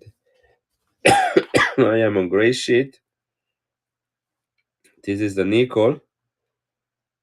This is a Jefferson nickel. 1968D has all to do with the bad dyes in Denver. You know, they were not replaced. It doesn't didn't replace it the next year. Right, here it is. 1968D, 5 cents, MS. 91 million minted. Okay, think about it. They minted 91 million of this coin. So you should have thousands of this coin graded even higher. Look at that. MS68, $1,750. There is only one in the whole world that is an MS68. ASCTC. MS67, which is this coin, 715 retail. MS67. All right, there are about 50 of them.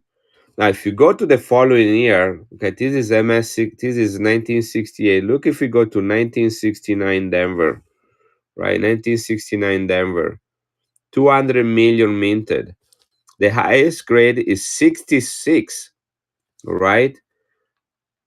That's because the die keep going bad and bad. Just came in and already here in one of one. In and already. This is gray sheet. This is gray sheet. Let me show you that. Gray sheet right there. That's the name of it. Gray sheet. It is kind of like the stock market of US coins and banknotes as well. It's a paid subscription. CPG means retail value. If you pay more, like you're a seller, professional, then you can also see wholesale value, which is what a seller should pay the coin for. CPG is the low retail and right, Rainbow. Okay, now you saw this one, right? This coin right here, MS67 1968D. One graded at 65, about 50 graded at 67. The retail value of this coin is around $700. Here it is what I'm doing right now, guys. Ready? Ready to be surprised? I bought a bunch of coins, and this was one of those in the lot that I got. I don't know if the guys knew what he was selling it for. I did pay a few $100 for it, a couple $100 for it. But here it is. I'm running it right now.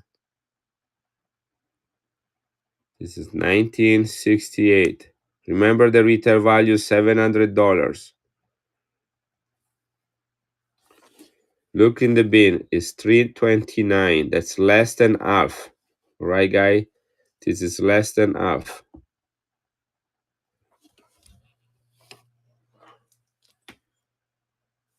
I'm gonna take another few dollars off. I'm gonna run in this coin at 299 for 45 seconds. Here it is. It's running right now. This is $715 on gray sheet running at 299. Here it, guys. It's running. 30 seconds left, guys. 299.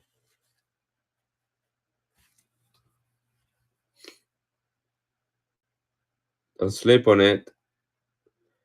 Only one graded higher, and then the following year there is the highest was MS66. 91 million minted and only about 50 that came out on MS67. 3 seconds left, guys. It's 329 in the bin. Is a $700 coin right here.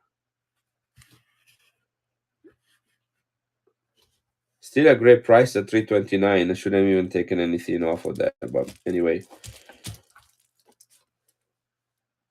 Here, guys, I'm gonna rerun this coin. The person had issue with his payment, so it didn't sell. It's still show pending.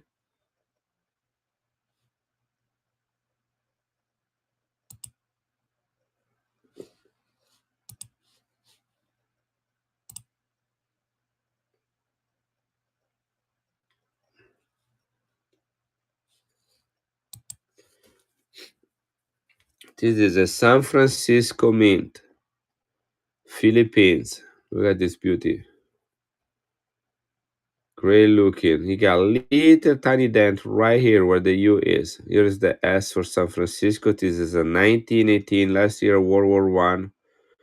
Minted in the United States. This is 20 years from the end of the Spanish War. United States still minting coins with high silver content to boost the Filipino economy. It says United States of America on one side and Filipina on the other side. 50 centavos. It's about $40 coin, guys. I got it really cheap, so I can pass tester the 7 to you right now. The sad thing is I have to re-enter because somebody already bought this coin this morning, but his sell didn't go through, and it didn't do much about fixing it. It just disappeared. So I'm gonna rerun it one more time. This is 1918 S for San Francisco.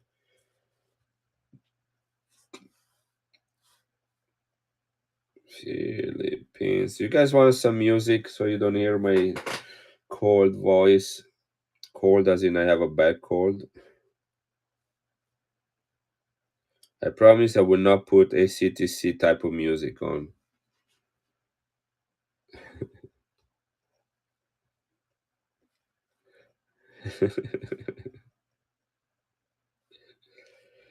Guys, follow and bookmark ACTC. He has a lot of fun coins.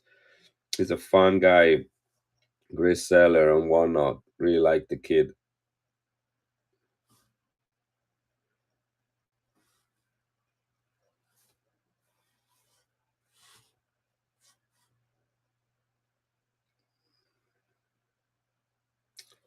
Winging it. Why ACTC? Why you block Winging it? Winging it is a good guy. Maybe it was an accident. I don't know. Look into that. Sometimes things happen by.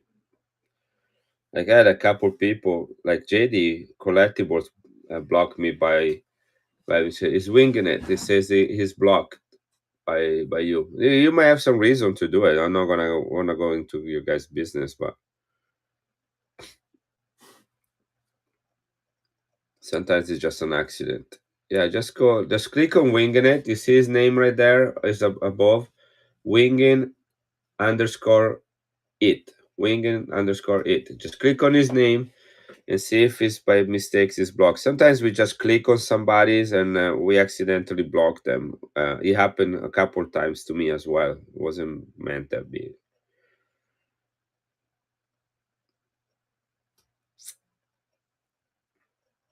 All right, guys. Every 6 sales, guys, we do a giveaway. We just had one. Here it is. We're doing a Filipino coin 75% silver, 1918, minted in San Francisco. This is an extension of US coinage. I'm gonna pin it, and I'm gonna start the auction, and it's gonna run. Started. This coin is the second time I'm selling this coin this morning. The previous sale didn't go through, so it was already sold, but here it is. I'm selling it. Starting at $22. It's a $40 coin, guys. San Francisco, 1918. This is over 100 years old. Look how cool this coin looks. Nice toning, nice fields, high silver content. This is the equivalent of what a half a dollar will be in size in United States. But right there, 75% silver. Strong looking, beautiful coin. Hey MC, how you doing? Welcome back. Winging it at 30. 1 seconds left, and winging it looks like he's taking it home, right? Yes. Is that George Costanza in your profile picture? Yeah, just see that. It pop up a little kind of bigger on my phone.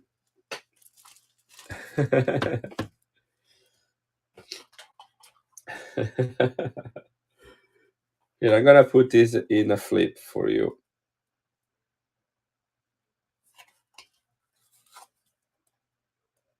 Here it is.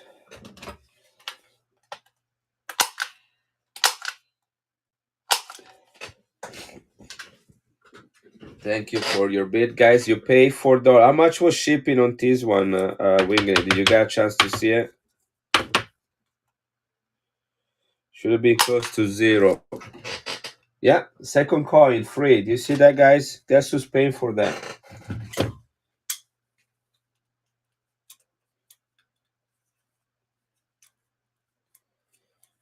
You buy shipping on your first coin and all the other coins and pay for it. Here it is. I put it right in here. Hey, Pound Town. Welcome. All right. This is Winging It, and it's going to go right here.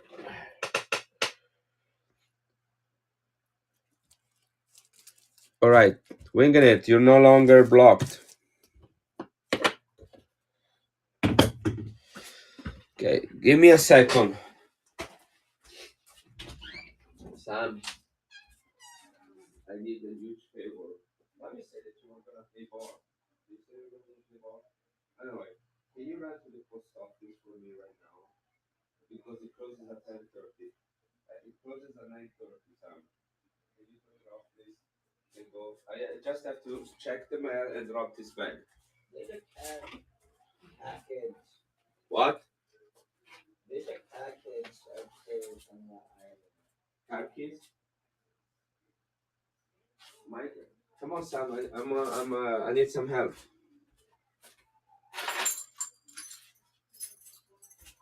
Pay attention. Pay attention. All right. Okay.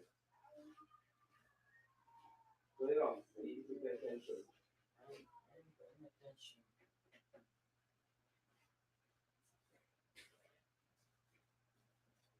And everything is on this piece of paper. So you give her the piece of paper and the bag, and she's gonna give you back the bag, right? That's the first thing you need to do. But Sam, this one you tell them is not on that list, and it's orange on it. You see that one? Okay, so you tell them this one says this one is on the list, everything else is on the list. Yes, I know. Right. Then you check the mail. Leave Sam. You check the mail in the mailbox, right? Okay. Thank you for that.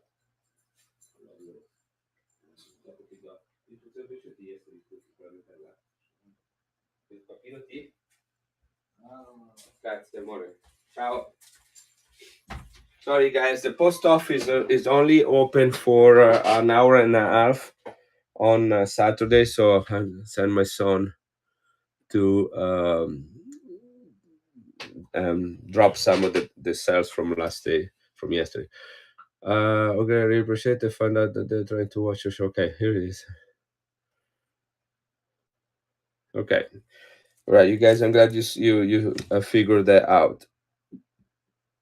Here it is. A World War II, 2 shilling. World War II, 1941, 50% silver, beautifully toned, gray-looking coin. It is George VI, the King of England, that was the king during World War II. Guys, why is 1941 an important date for the UK and for World War II? How is 1941 an important date?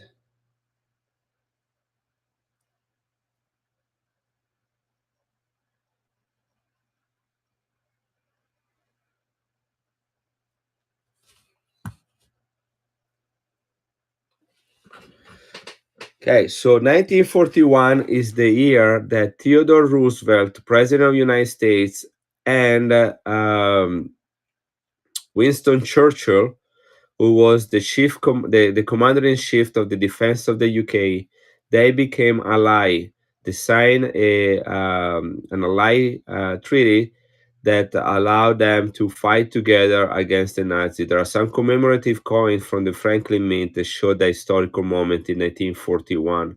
That's United States entering World War II in and becoming one of the ally. And Winston Churchill and Theodore Roosevelt met that year. 1941, 50% silver, beautifully toned.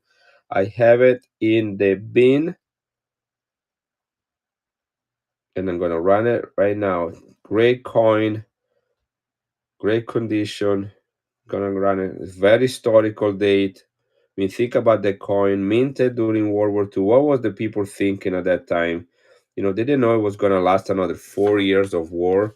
Here it is, $25, guys. $25, 1941, the year the United States and the UK entered into alliance to fight the Nazi. Running now, 30 seconds left. 50% silver. Look at the condition of this coin. Beautifully toned. Look at the color on it. Can you see that? It's almost gold. Perfect rim. Nice, really nice design. This is probably as close as uncirculated as you can get it. You wonder where this coin is being stored during that time. 2 shillings is the equivalent of 1 florin, which is 1/10 of a full crown. This is the old monetary system in the UK before being replaced by the decimal system in 1968.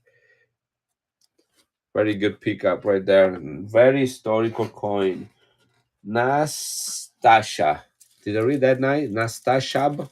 Nastashab? Something like that. Again, my apologies for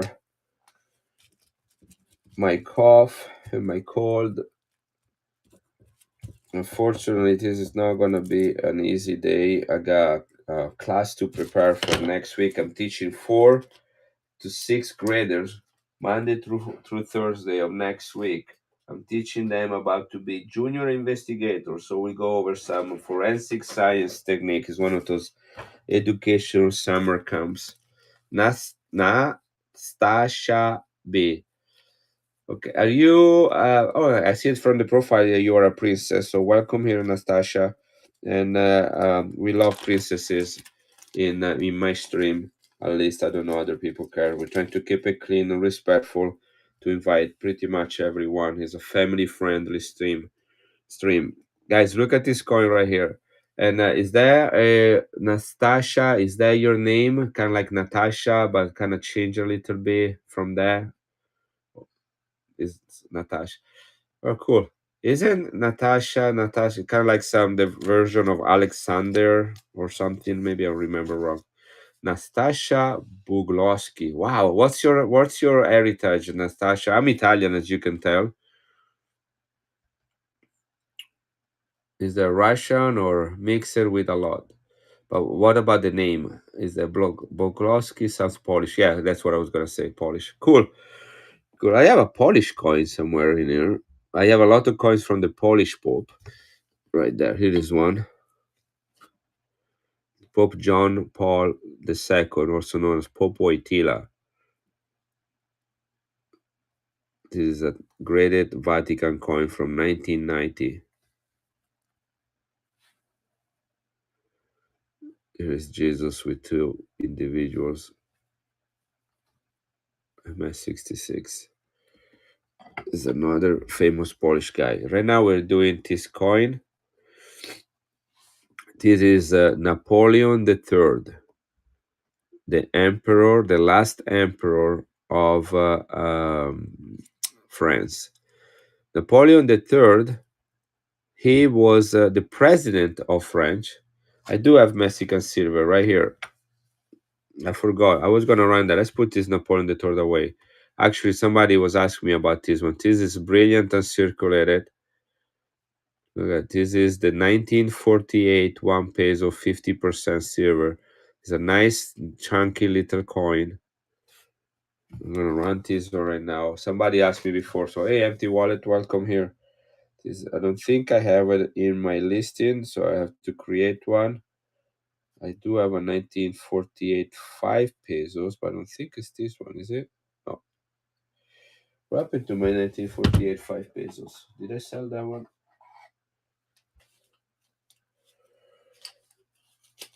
I know it's right here. Got 1948. I have a 5 pesos.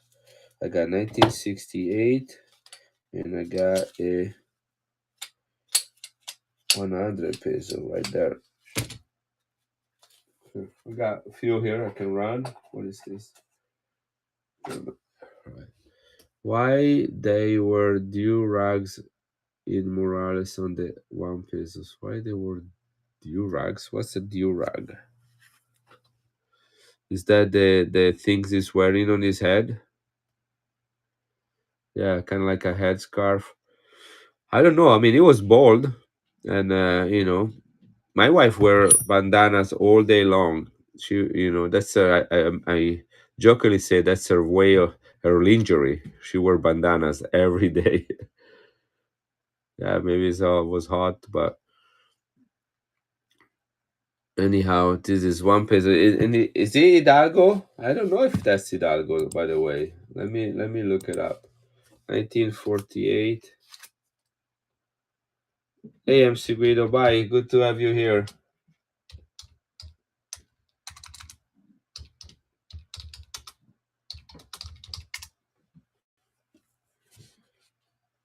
Morales. Yeah, I think that's what it is. It's not. It's kind of chunky. This is no. This is not Morales. This is Morelos. Jose Morelos. Maybe that's what you meant. Jose Morelos. Yeah, 1948. Yeah, I don't know.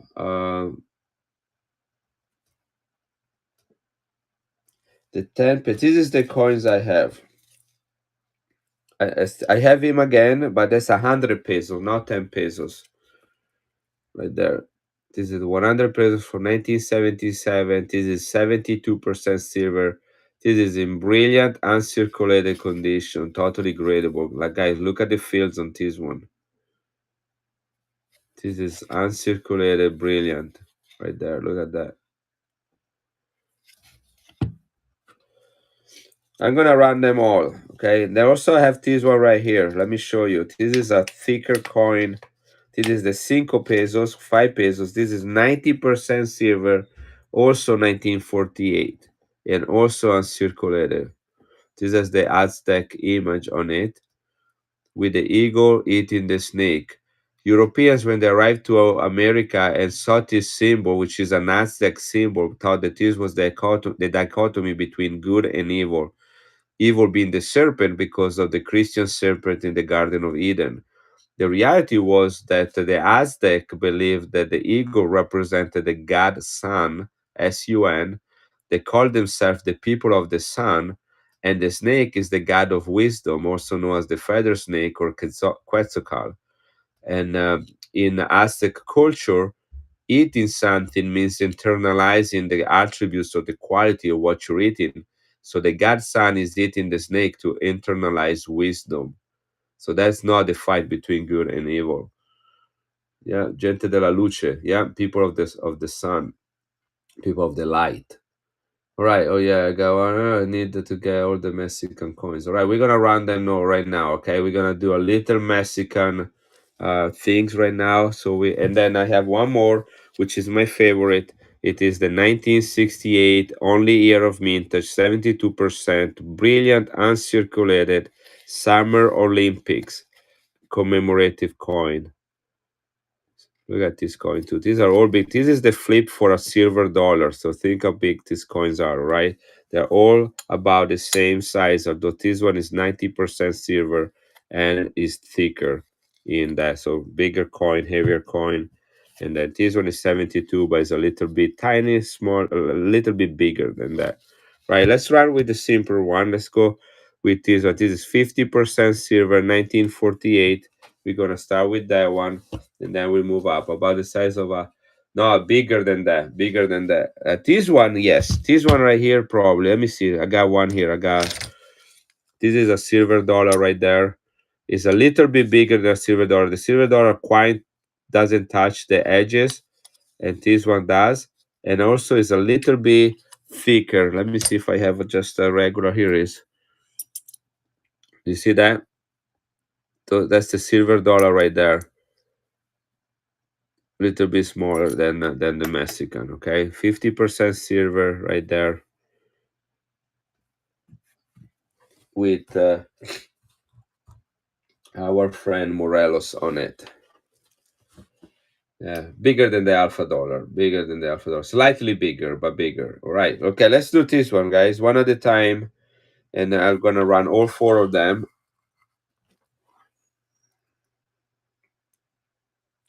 1948, Mexico,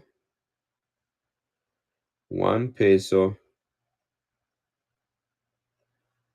50% silver.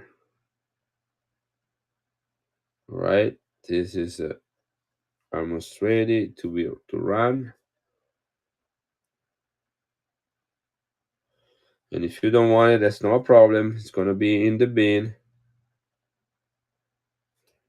And I can run it another time. You know, I like Mexican coins. All the silver that we have in United States coins come from Mexican mines.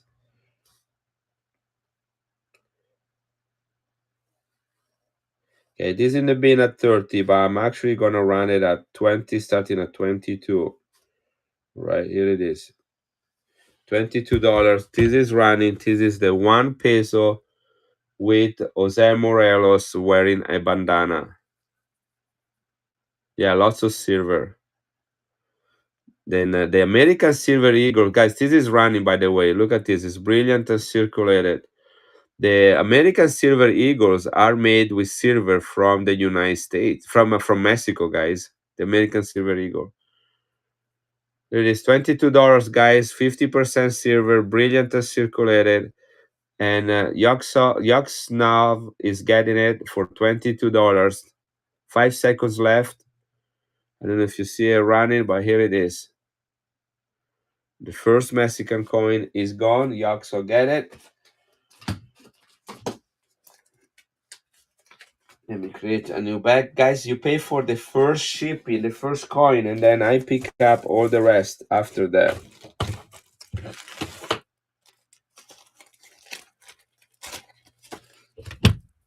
That's true. They also they had that too in when they found the gold in California during the gold rush. They also had the mints right there. They were minting coins right on the spot. Okay, so do you say right? Yoxnav. All right, your bag is being created. Okay, second we are gonna go with is going to be the 100 peso. 100 means 100. 100 peso, 1977. I believe this coin was minted only between 1977 and 1979. This is also Jose Morelos, the same guy from the previous coin. It looks a little bit tougher here. This is also brilliant and circulated, 72% silver. Larger coin. This is about the size of a Morgan silver dollar. Interesting pattern of designing the eagle and the snake, a little bit more schematic, a little bit more artistic. Here it is. This is a bigger coin with more silver and Vanskoy. Here it is, Vanskoy. So it's Vanskoy backwards. Yeah, all right, got it. Creative, I must say. Again, this one, I don't think I have this one. I did sold one a couple days ago that was in my bin, so I don't think I have any in the bin right now. In fact, I don't. So let me create an entry for this one.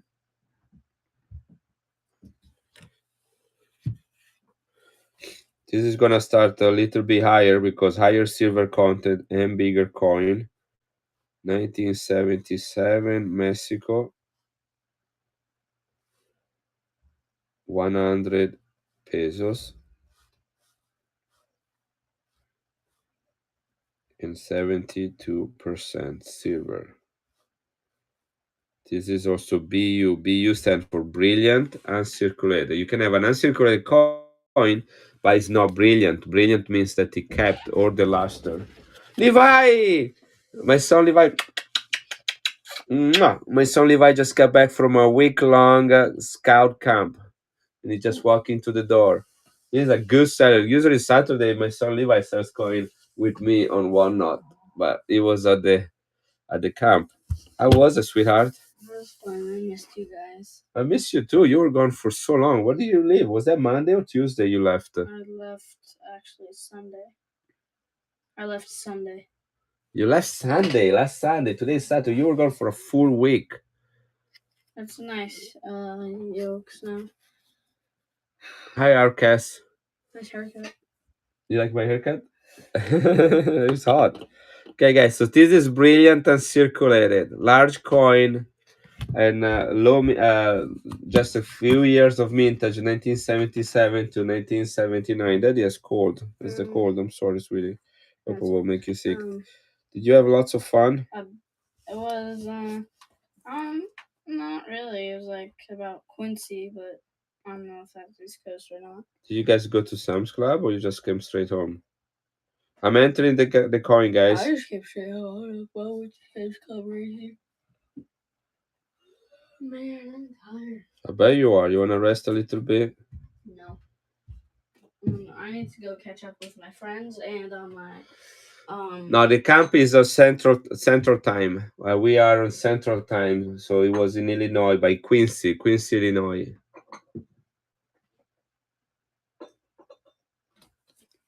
All right, so I'm about to run this one. It is in the bin of $50. Brilliant and circulated. I'm going to start this coin. Yeah, I need to catch up on my Clash of Clans and on my friends. Okay, it's running, guys. $10 off of what is in the bin. This is $40 coin right there, running right now. 72% silver. Yeah, I can afford to do back and go yak, so this is a hobby. I'm a Iowa instructor, college instructor. Some went to the post office for me. Hopefully we really do that right. Yeah, to drop off some 20 seconds left, guys. Brilliant and circulated, 72% silver, larger coin, the same size of a Morgan silver dollar. 9 seconds left. It is in the bin of 50 if you want to get it there.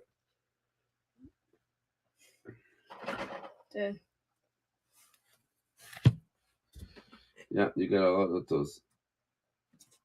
Well, you want to rest a little bit, take a shower or something? No? I already took showers. They have showers there. All right. They have shower house.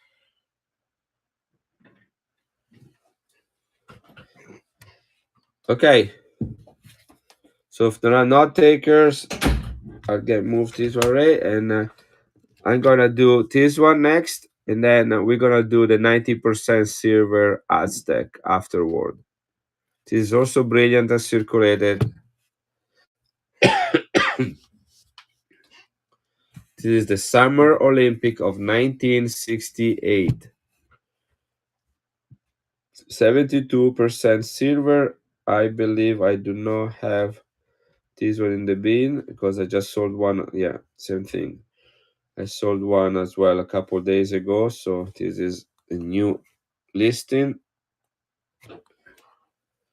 Yeah, this was for the 1968 Mexico City Summer Olympics. I remember it as well, not because I was there, I wasn't born yet, but because an Italian set the world record for the 200 meters dash. And Italians are now known to be very famous people, although in the last Olympics, I believe we won the gold medal, both the 100 dash and the four relay, the 100 relay, which was amazing, was incredible. Makes me want to watch it on YouTube right now. But anyway, so that's why the Olympics came down in history for us Italians. You know, we're a small country compared to a big country like Russia, China, or United States. So for us to be able to dominate it in that category was huge. So this is 1968, only year of mintage. It's a commemorative coin, Mexico, and it is 25 pesos face value.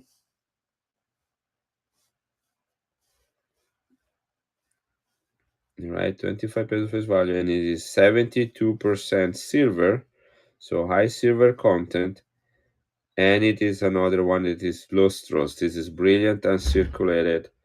It is the Summer Olympics.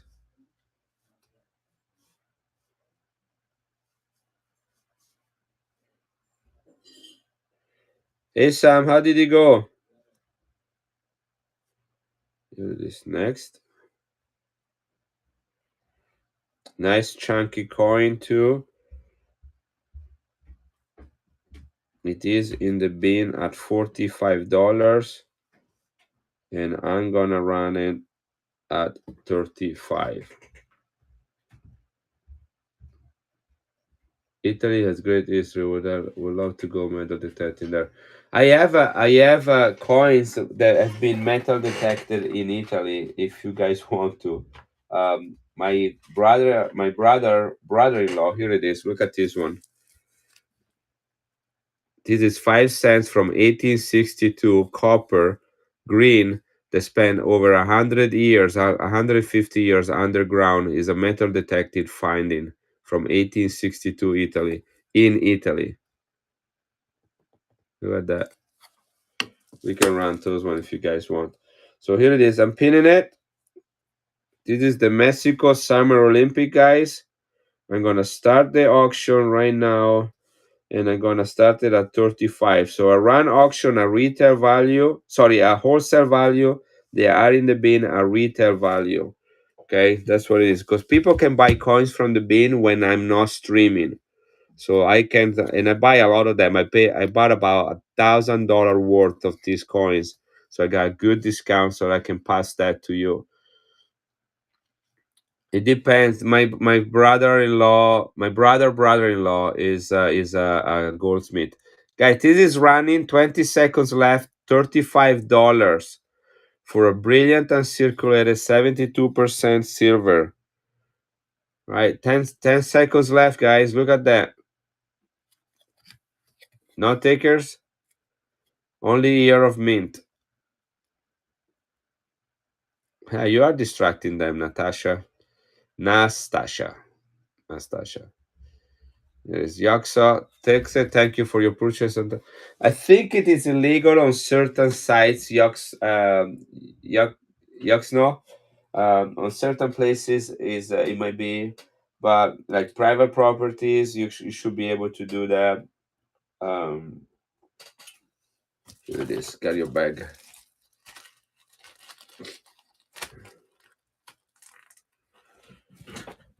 Anyway, this is come from there right there. I don't know if you can see the color. It's green. That's what happened to copper when oxidized. That's the way it would be like the toning for copper.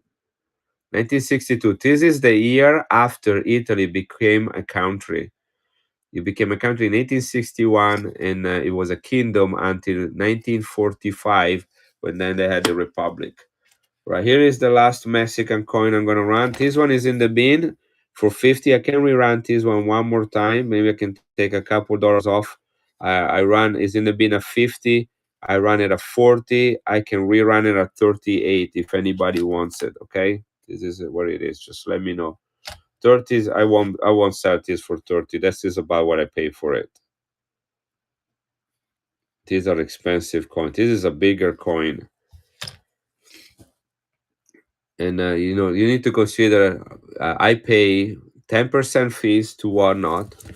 I pay for packing material and the time to research the coins, and then at the end of the year I pay taxes on it too.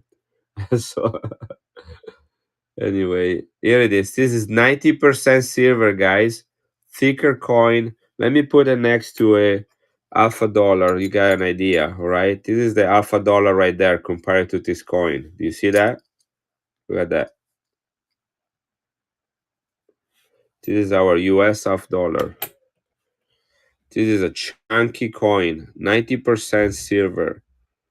This is the 5 pesos, the Aztec, 30 grams, right? This is about 31 grams is 1 ounce of weight. Beautiful, uncirculated, brilliant monster coin right there. This is the coin I paid the most for, but I still have the price tag right here on that one.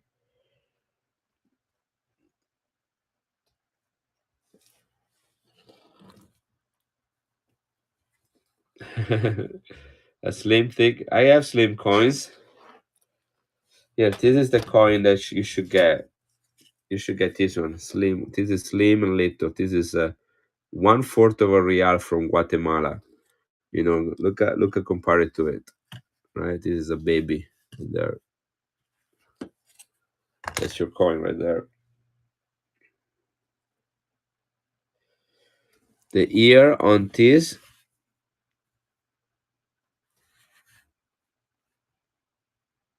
this is a gorgeous coin. 1948. Actually, I already have this one in the bin. I don't have to enter it. 1948. Here it is.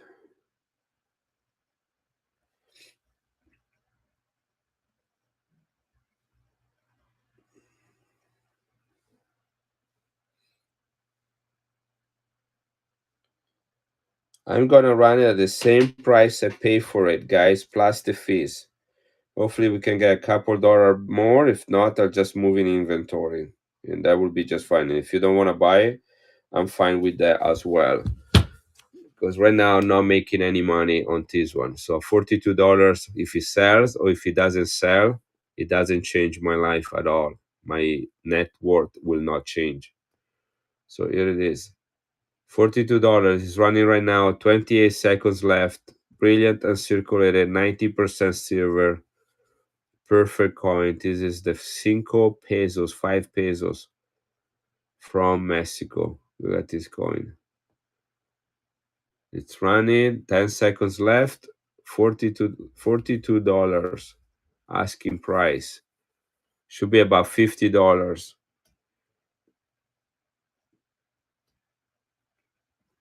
Jacksaw is jumping in. Again, it doesn't at $42, it does not change my life at all. This is just moving inventory right now. Here it is. Jacksaw got it. Appreciate you bidding on it. These are not very common. This adds like 90% silver coins. They're mostly used as bullions, although it is an actual coin.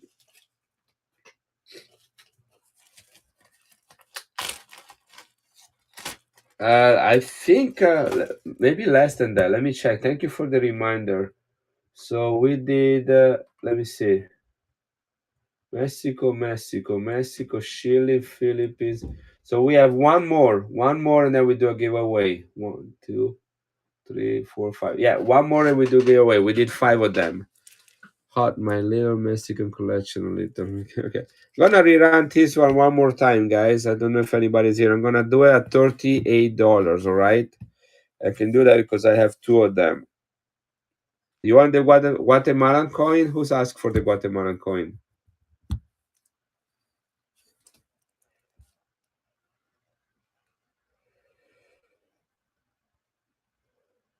All right.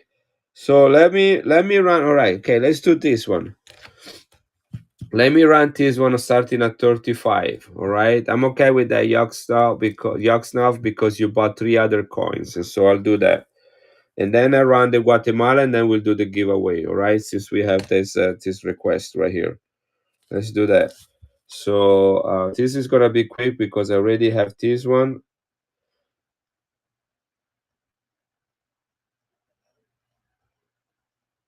$35. All right, guys. Here it is. 35.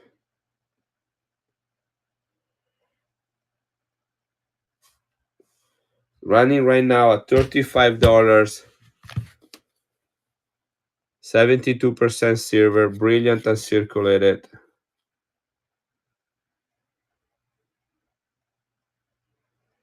Competition. I don't see any competition. Do you guys see competition?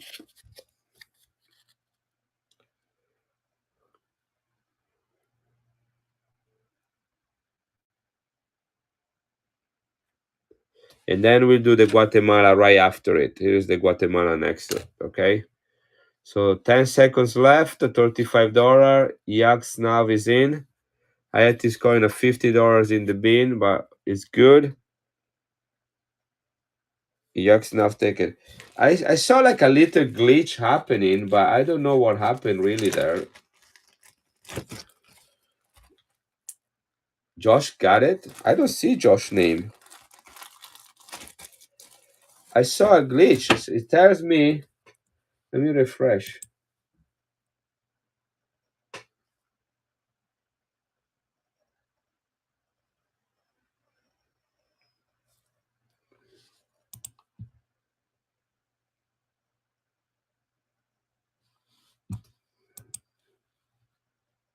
It tells me that Yaxnav sold it for $35.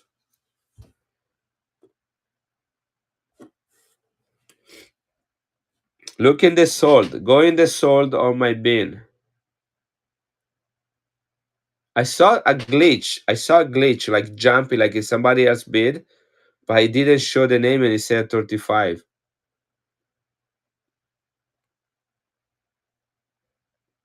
Has anybody, Galactic Penguin, welcome? Have anybody seen seen anything different? Because this is, look, this is my sold right there. This is the list of sold. 1977, 100 pesos is a Yak Snav right there, $35 in the sold.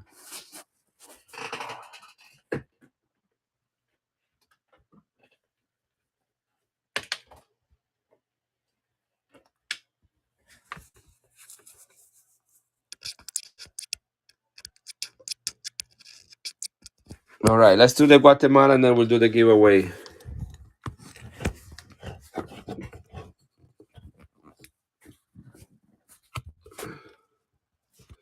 Yeah, I don't know. And Whatnot has been having issues in the last few days.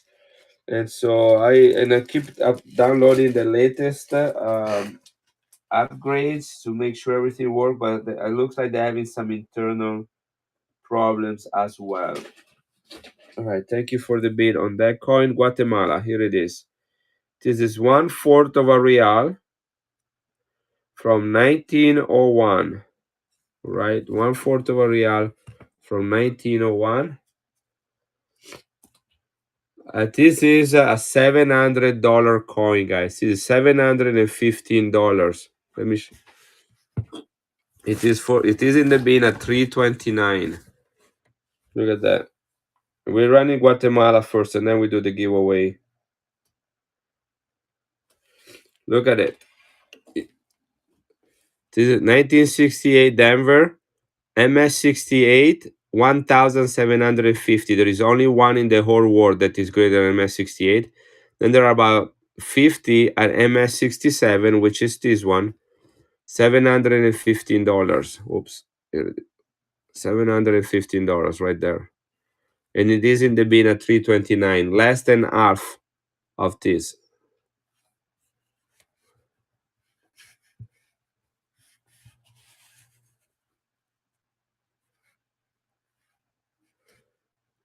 Yeah, it's for people to see that I have it. I also have a 1932D quarter. That's a key day right there. It's about $120 coin right here. I can run this one at $99 if anybody wanted it. 1932D. If you guys know about key dates in quarters, that will be the one. This one is smaller than a dime. This is smaller than a dime. Let me see if I have a dime sitting somewhere around here. Let me see if I have a.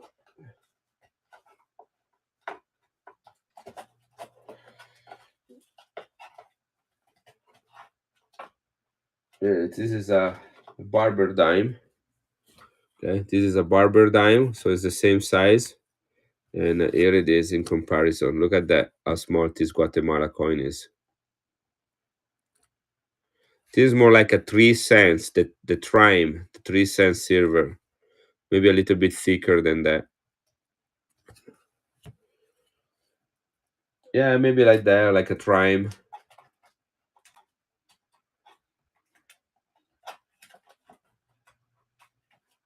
You have one of those.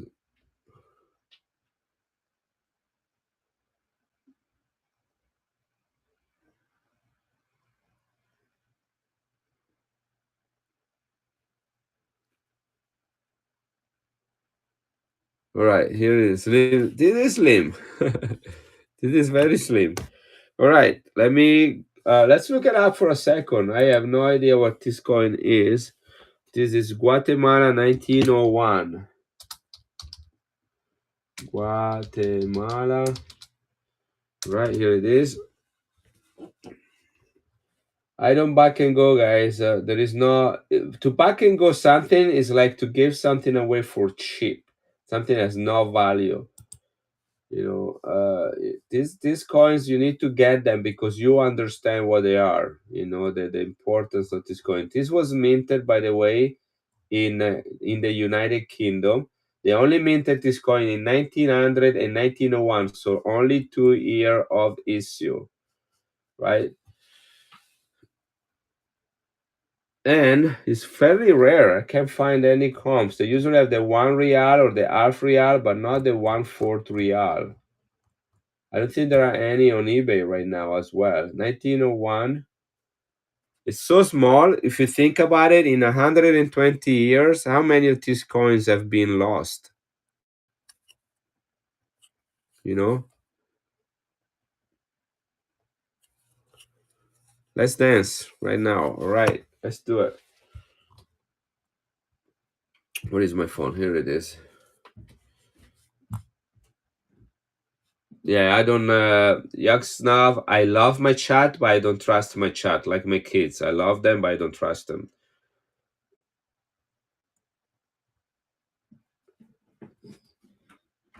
I'm selling high quality coins, which I feel like, we are here to learn too, the time of getting them and selling them and talking about them.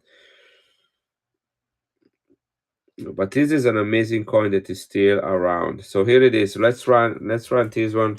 I'm gonna enter it. I take pictures of every coin, so if you ever have to go back to your purchases, you can see what is that you bought. Again, they mint this one in 1901, 1900 and 1901.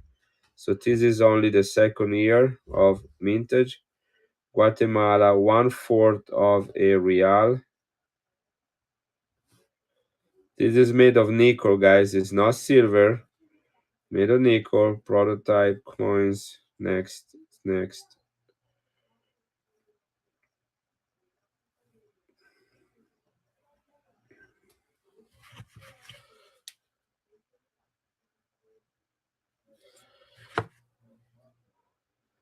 No, this one is not silver, but it's rare.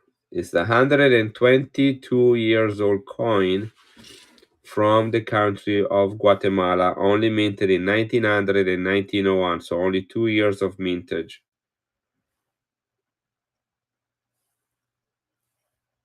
Silver is not what determines a coin's value. It's the availability of that coin. Is how rare or how difficult it is. I don't see any of these coins on eBay right now. So I could charge $100 for it if I want to. What happened? You don't look happy. This is what I'm gonna do. We're gonna find a compromise. I'm gonna start this one low. I got this one at a decent price with other foreign coins. So I don't need to be greedy on this one.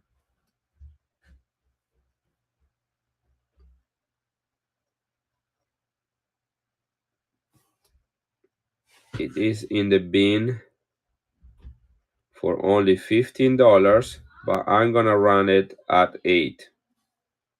Right? And at 8, I'm probably gonna make about $2 on it if it sells. If not, that's fine. I'm sure somebody else might want this one. Here it is. 30 seconds only. Not 45, 30 seconds at $8. Here it is. It's running right now. If you had time, the good things about me researching a coin and listing it is that you have the same amount of time to look it up yourself. Great quality, nice toning. This is only 2 years of mintage, 1900 and 1901. H stand for the mintage. This is UK mintage. Think about saying this was mint in the Birmingham Limited, the Mint Birmingham Limited by Heatons and Sons in United Kingdom. Sounds like very much like a Franklin mint. Dwight takes it home. All right. I guess he was a little bit quicker than others. Nice little pickup right there. $10. I'm happy. I made $2 more on it than I expected. And Dwight, I'm happy you got this coin and that you're back. This is your first purchase today, isn't it, Dwight? Yeah, here it is. Giveaway right now. Let me run it. Thank you for a reminder. Here it is. It's running. Let me grab something to put there.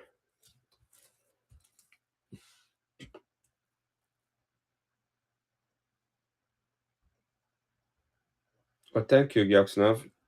I've been on one-off for a year, been streaming since November. And today I just have a bad cold. I collecting coins since I was 16 and I'm 52 now. It's a hobby for me. We just ran a Guatemala coin. Woody is sold. It's right there. Where were you, buddy? It's sold for $10.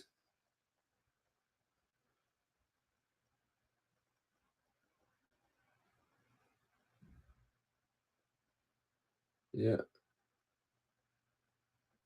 So Dwight, happy birthday. Is that your birthday, Dwight?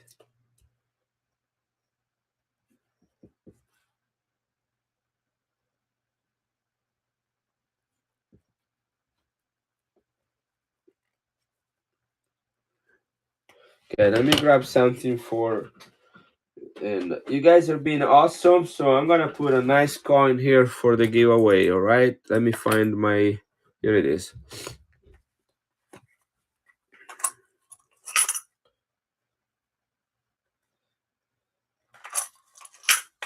This is 40% silver, nicely toned. Look at the toning on this color.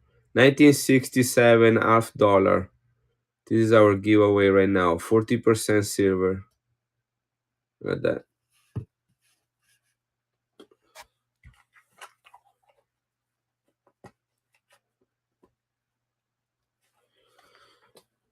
Here it is.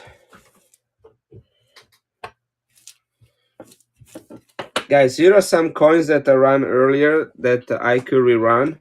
So number one, if you are into key dates, I have a 1932D. This is $120 in this grade. I can start this one at $99, right? Actually, what I can start this one at 89, all right? I'll do that 89, 1932D, right? If you know, you know.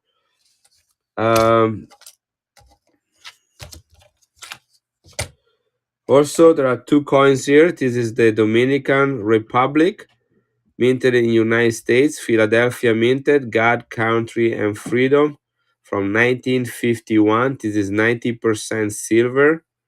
This is the same size, thickness, weight, and silver content of a half a dollar.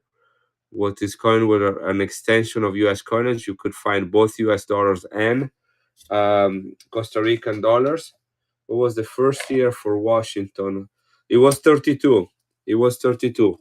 They minted from 1932 all the way to the present time, except for the year 1933. There was no quarters mint in 1933. This is the 1933D, which is a key date. This coin in this grading right here in my hand is about $120. I can run this one at 89 if anybody wants it. That's about 40, 35, $40 below what issue retail. If you guys are interested in that, I will run it. Right now you're getting this 40% silver toned. Look how beautiful this coin is. 1967 Kennedy. This is the giveaway. Here is another coin that I have here. I'll have to grab a few bags of John Cortez. Yeah, that's what you need to look for.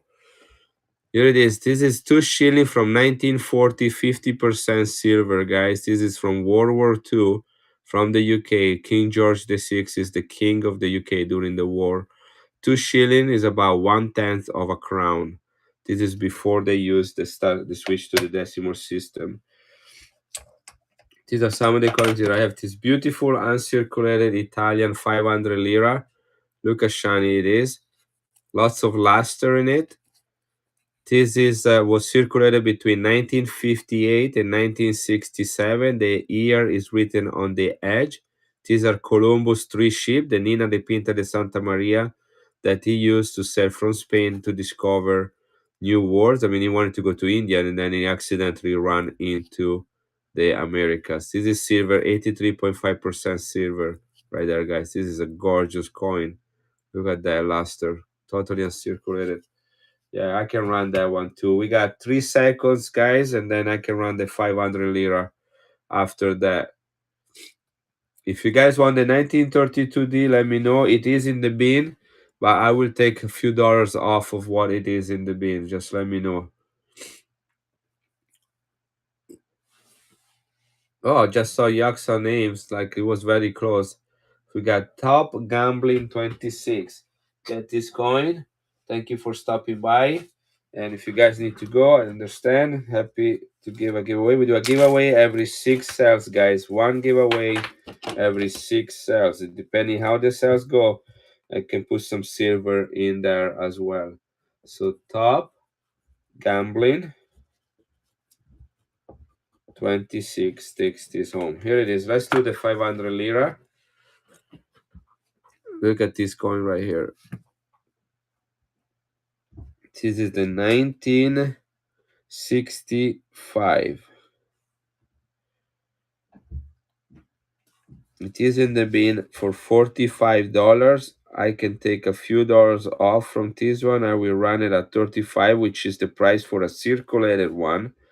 This is 83.5% silver, guys. So high silver content. Run it at the price of a circulated one. This is uncirculated. Okay, I can show you what circulated liras look like. But here it is. It's running right now. Yeah, because Columbus was in Spanish. He was bought. Yeah, he was a Genoan. Yeah, Genovians. Genoans. That's how they say it. He's running right now, guys. 30 seconds at $35. Look at the quality of this coin.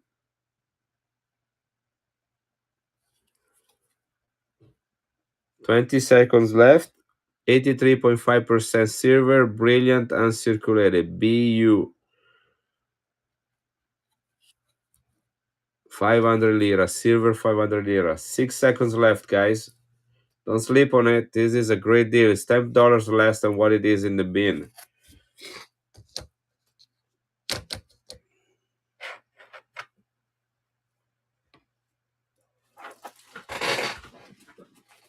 Six stars, and we ran a giveaway, guys.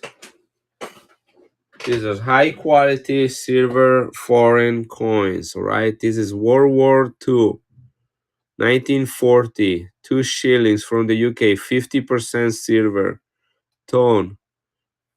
Gorgeous coin right there. Let's run it right now.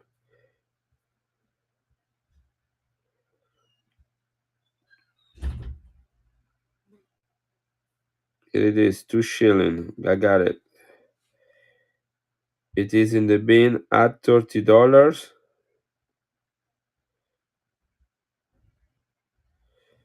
Running at 22. Right? Look at the quality of this coin. Look at the rim. That's the first thing you look in a coin is the rim. You got all the teeth right there. And then you look at things like the ears, because the ears is the high part, the high relief where you get the most rubbing. So really good details on this coin. 50% silver, guys. Don't sleep on it. $22. This is a $30 coin in the bin. Look at the beads on the crown. 2 shilling. 2 shilling equal to 1 florin, which equal to 1/10 of a crown. DRS23 is here. He knows about foreign coins. 1940 is a World War II coin, by the way. So this coin has also great historical importance. Unfortunately, a lot of people only see the silver content. Yeah, it's okay. I don't care. They can buy bullions. I mean, I sell 1 ounce, 1 troy ounce of highly circulated foreign coins if that's what they want for silver. You know, I have that. I can make them happy. Is this supposed to go in the post office? I think so. Was there any mail for us? Yeah, but you have to sign it. It's a package, but you have to sign it. You should have told me that right away, Sam. Now the post office is closed. Right. Where is the bag? The yellow bag. Thank you for going though. All right, I'll get that on Monday. No big deal, big guy. It's all good. All right, let me put this in a flip for you. Yeah, it's okay. He's a good kid.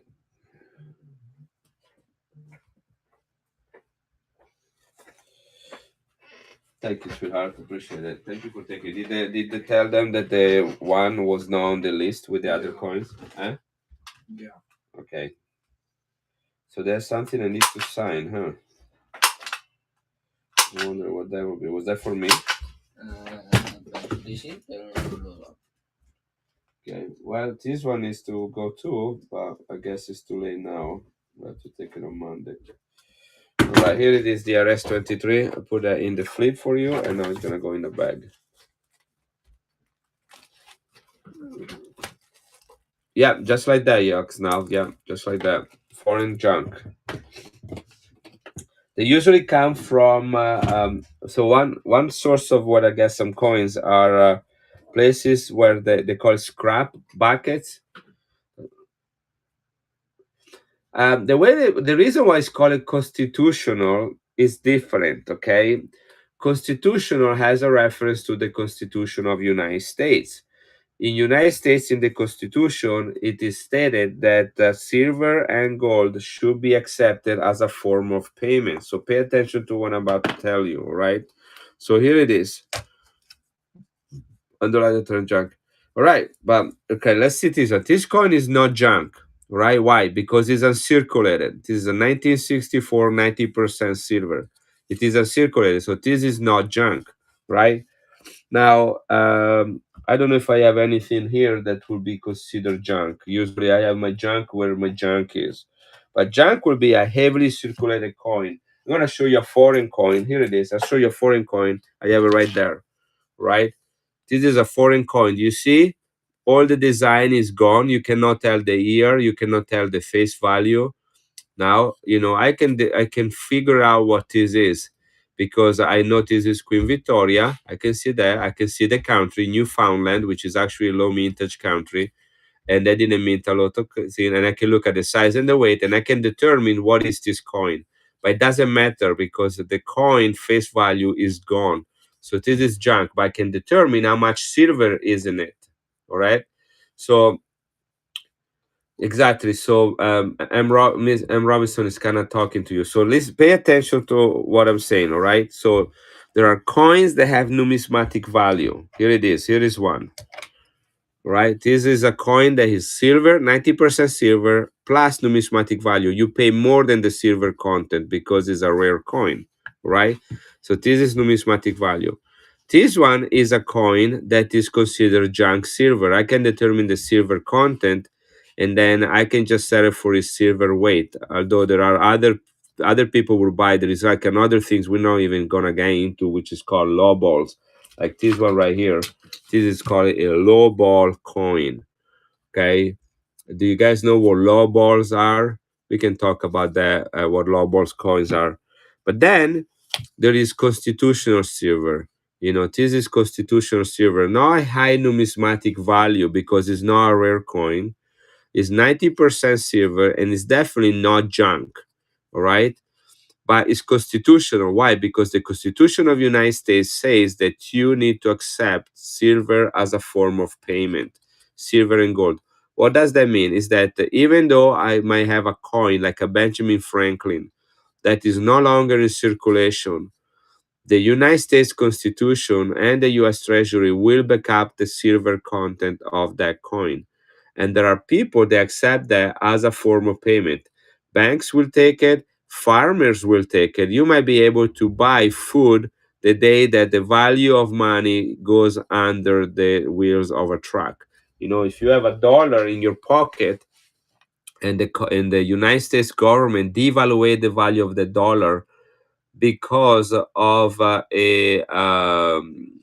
inflation, while this one will not lose the value because it is 50, it's 90% silver. So here I have a 50 cents. Look at this one, 50 cents, 1972, copper and nickel.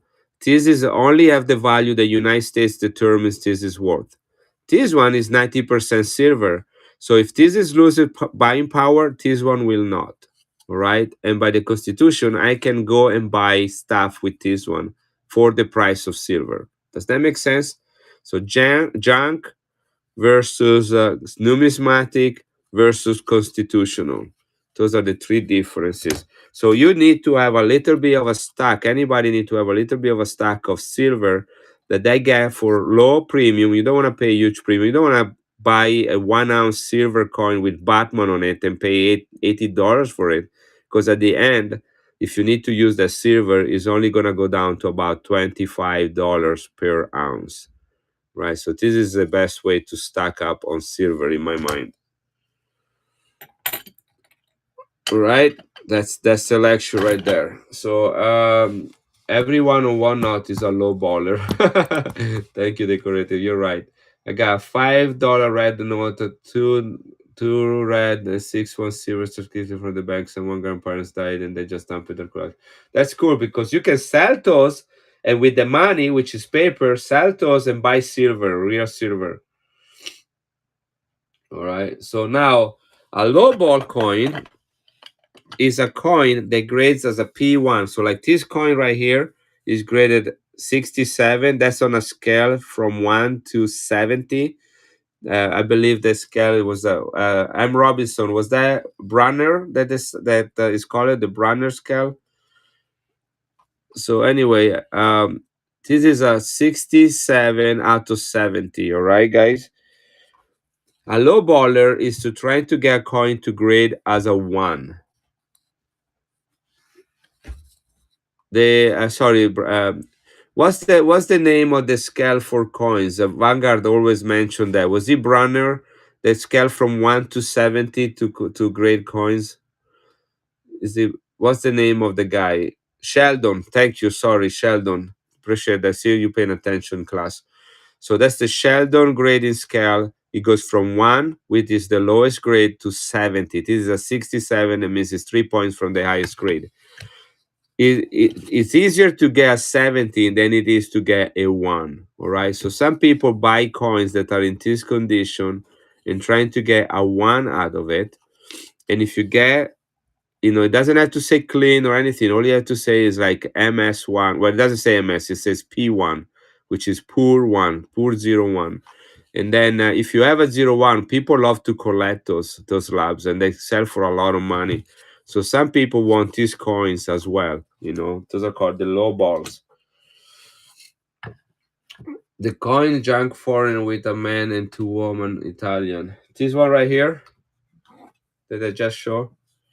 Yeah, this is called the Hercules. It's from France. This has 90% silver in it and it's the size of a Morgan silver dollar.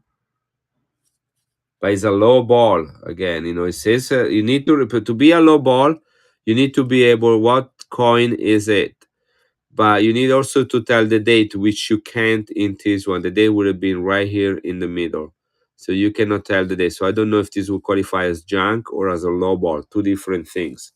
Okay, this is French, by the way. So that's the lesson that we have talked about right now. So let's go. DRS got the coin before. No one got the Italian, and that's okay. No one wants the 1932D. I'm assuming for this one. Can see the date, how much you let it go for. I can sell this one for melt value. Let me look at that. This is the Hercules. So France.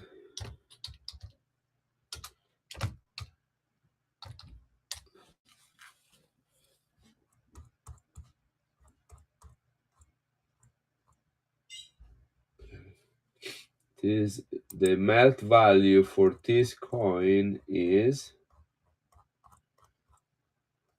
1751.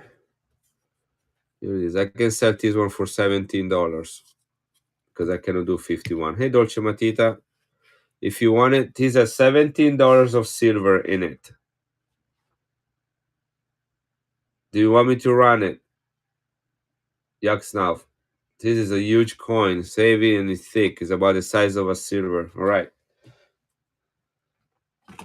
There is no point to sell silver below spot value. And you can never, remember this, guys, you can never buy silver at spot. There is always a premium on it. You always pay you have to pay as close as spot as possible, but it's nearly impossible to buy a coin at spot.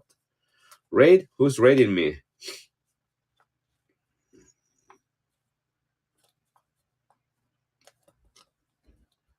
I have a nice one. Yucks, no. I might have them. I don't remember if I do actually. Let me see. Maybe I don't have any more. I sold some, but I do have other French coin. Look, I'll show you right now. Here it is. Look at that. Thank you for the raid. This is a French coin from 1837, 90% silver, from Louis Philippe I. This is 1837. This coin is almost 200 years old. The size of a Morgan silver dollars, 90% silver. This is the retail value, $65. I can take $10 off of that. This is the what the local coin shop where I bought this coin. That's what they was selling it for. If you bought one, about 20 of them, so it knocks some dollars off. So I can run this one at 55. I like the Portuguese from World War that says Portuguese on the front, but USA is in the back. I don't know if I have any more of that. War in exchange. Hi, hey, my daughter working today, sort of like your son working. Oh, cool. I do have Vatican coin, Dolce Matita. I have a lot of Vatican coins. In fact, Dolce Matita, I have a full a box that I'm trying to sell. I haven't advertised that and prepared yet. I have a box with 14 mint sets, Euro mint set, that is worth about $2,000 for sale at $1,800, all 14 together. But let me show you what I have for the Vatican. All right. Do you want a mint set or you want a single coins? You want a full mint set like this one? Let me make zoom out. Or both. This is silver, 83.5% uncirculated, and then this is steel, aluminum, and brass. Brass, sorry. This is the 1970 year, right there.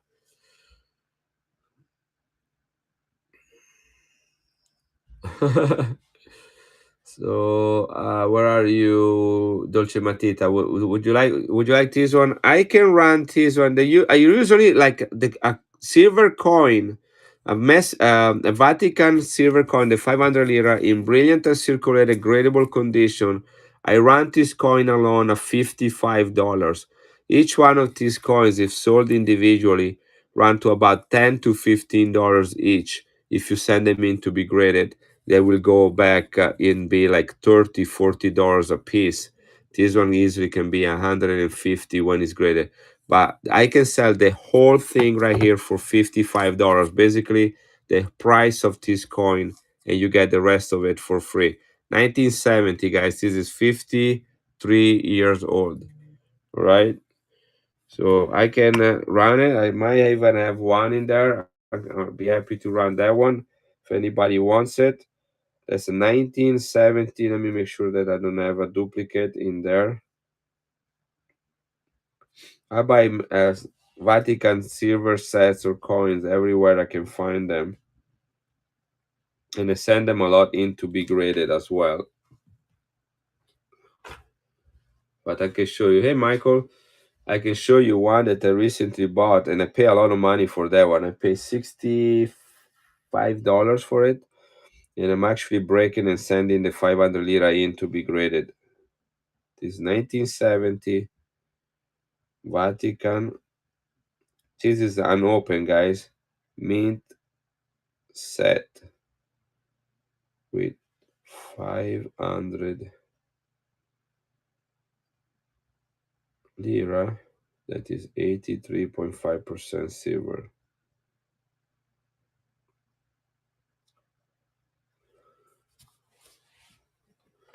Yes, I have plenty. I have over 100 silver coins from the Vatican. I buy them by thousands of dollars of Vatican. Every time I go to Italy, I go directly to the Vatican coin shop at the Vatican and buy them there. So I have hundreds of them. 1970 Vatican. I want to tell you what the mintage is on this coin. So the 1970 Vatican.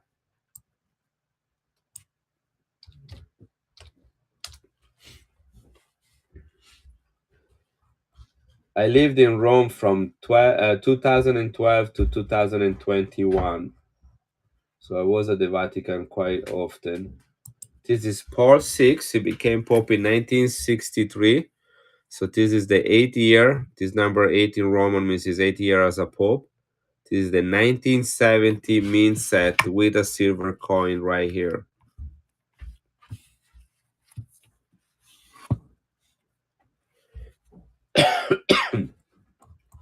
That silver coin alone has a mintage of 110,000, guys.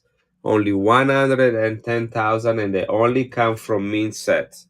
Hey, TG Summer.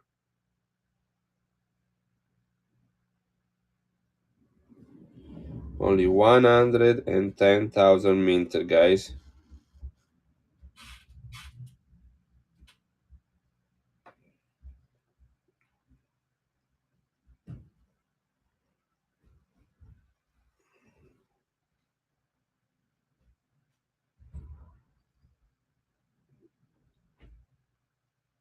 It is ready to go.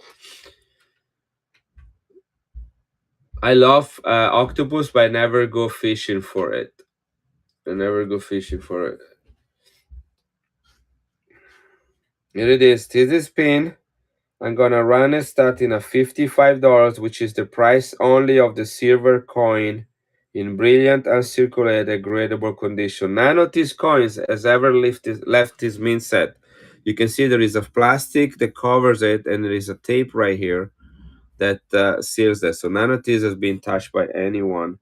So here it is. I'm starting it right now. 45 seconds, guys. You get the full mint set. Price right now at only the price of this coin. But you got all 8 coin at the price of 1. This particular coin has the symbol of the wheat and the grapes representing the blood and body of Christ. And then there are a lot of other Christian images on it as well. You got the fish, which is the symbol of Christianity, the dove, that is the symbol of peace and of the Holy Ghost, the olive branch. Olive is the symbol of being anointed. The Messiah means the anointed one. They only anointed prophets and kings with olive oil. And on the reverse, you have the coat of arm of the Vatican. Bihambi in the house. Congratulations. Here it is. You got this one. I can run. This is the 1970 in case you miss it. I can run the 1969 right now. 1969. Bihambi. If you guys are interested, I have a collection of 14. It's a box of 14 mint set from the Vatican.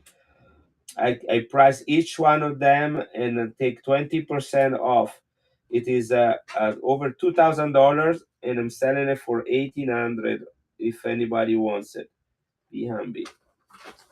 But those are particular ones. I'll have to show them to you. So this is 1969. This is different. Here is another one. You see there is a different design. This is Pope Paul VI. It was Pope from 1963 to August of 1978. Again, this is silver, 83.5%. Look at the toning on this one. This is aluminum. This is silver. No, sorry, this is steel. This is silver, and this is aluminum, and this is brass. Never left this little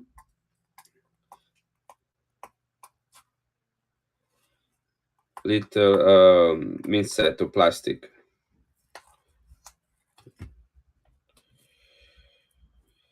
How many more purchases until the next giveaway? Good question. Let me check on that too, and then I run this one. So we had, let me see, 1, 2, 3.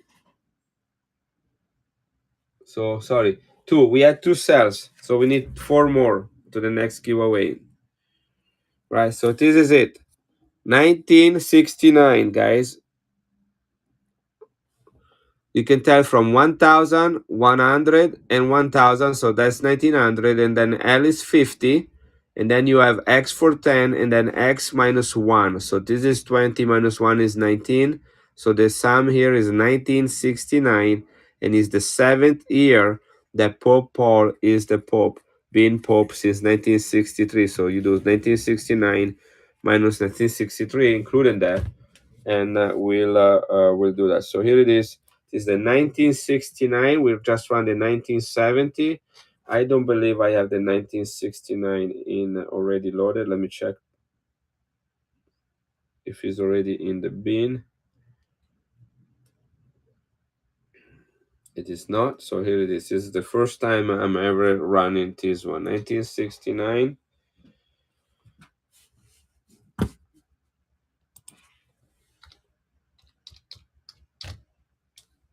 I'm gonna check on the Vatican website, the coin shop of the Vatican. Here it is. I have their website. This is the 1969. Some series are very expensive because they have a lower mintage. 1969, and the mintage on this one.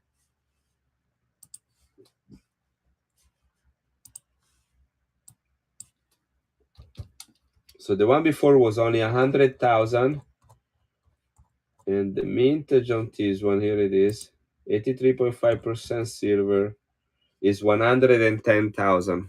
Okay, 110,000 right here. Right, same deal as before. 1969 Vatican mint set.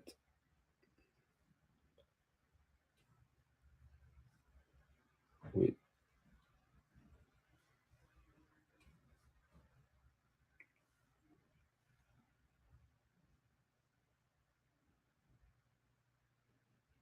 okay, here it is, and then 110,000 minted, and the Pope was Paul VI. All right, I got everything in the description. Prototype is foreign coins, done X, no offers.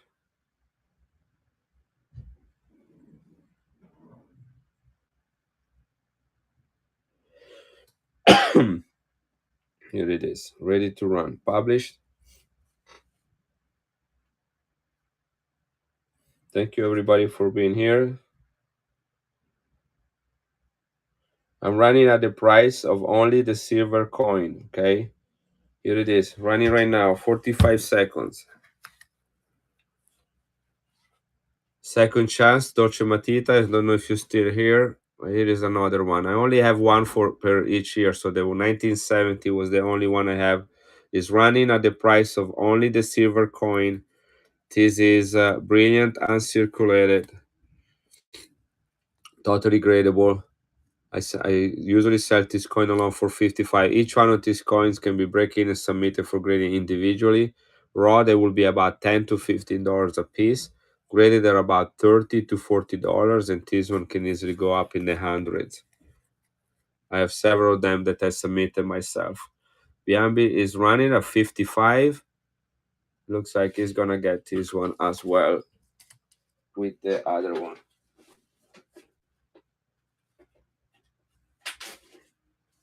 Let's do another silver one. You wanted a single one, so let me grab one that here it is, a single coin from the Vatican. Let's see. I don't know if Yakov was still here. Here it is. Here you are. John Paul, not because of the previous Pope, just work out the way. Cool. I have another one, Dolce Matita. I can run that too. This is a single one. This is 1973, all right? Also in brilliant and circulated condition. This is the Vatican coin. Look at the quality on this coin right here. Is this zoom in? Here it is. Look at that. This is brilliant and circulated with some tone into it. 83.5% silver, guys. Perfect coin. This is 1970. I might even have that already ready. So let me run. Let me see what if it's already in there. 1973. It looks familiar, but maybe a sold one because it's not there. All right, so 1973. I'm gonna enter this one quick.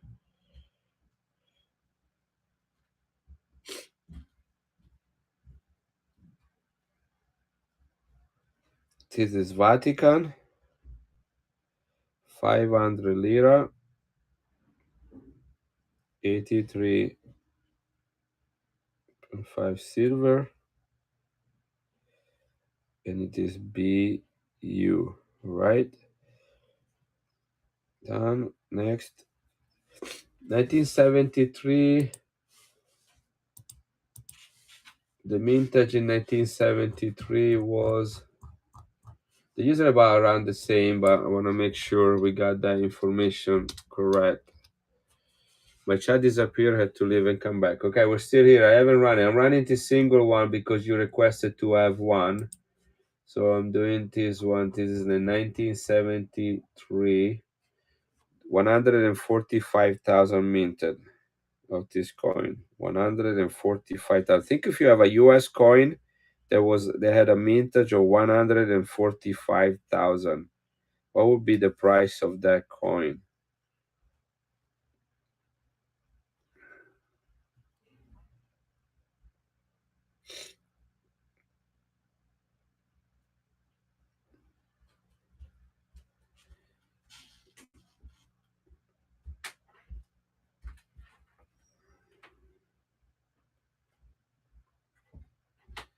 Okay, it is in the bin at 455. I'm gonna run it at $45. Okay, because we ran the whole min set at 55.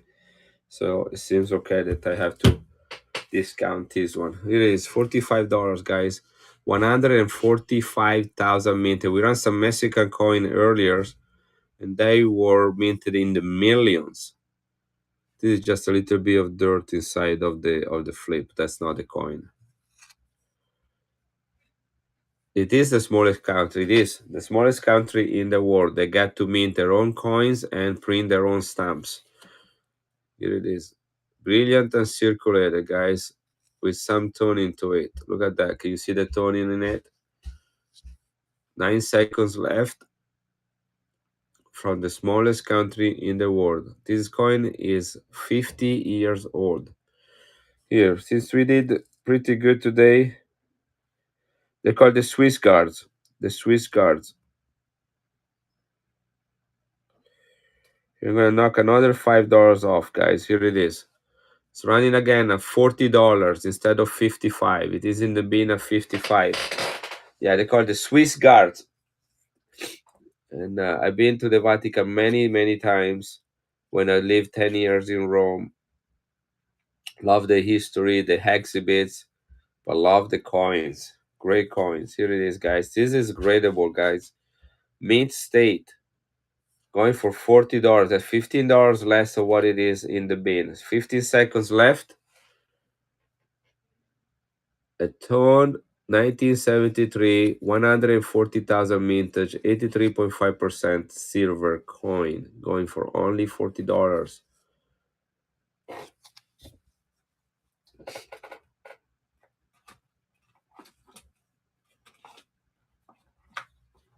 I have a lot of Vatican, and so here's another one. Look at this.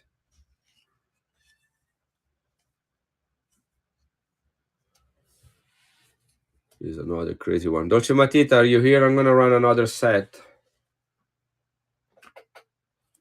I don't have a lot of left, but here it is. This is a 19. This is a 19. Wait a second, I can be right. No, this is 1978. 1972. Let's do this 1972.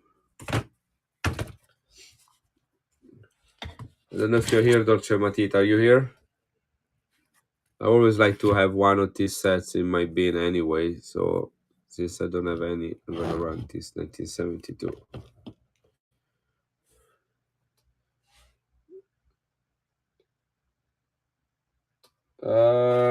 Well, none of the Vatican coins are meant for circulation. I have some cheap ones, but they're not silver. I can run one for like $10 if that's all you want. but the silver ones always go up in value. What is this Canadian doing here? Canada, here it is.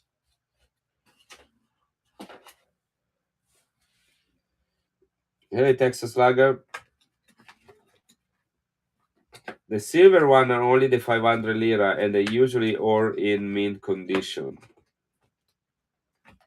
You know, this one is a steel. You know, this is steel. I can put in a better fleet. It's 1967 uncirculated steel. This is priced at 25. I guess I can run this one starting at 10. You guys are being good to me today. 315,000 for this one, but this is not silver. Okay, so think about it. If you want me, I can run this one at $10. Well, the only bags I have of foreign are the one that are dual. Okay, that's all I do. Like junk, you know. I can show you to you the content, and I'm selling that at math value. This is. Let me check the weight on this one.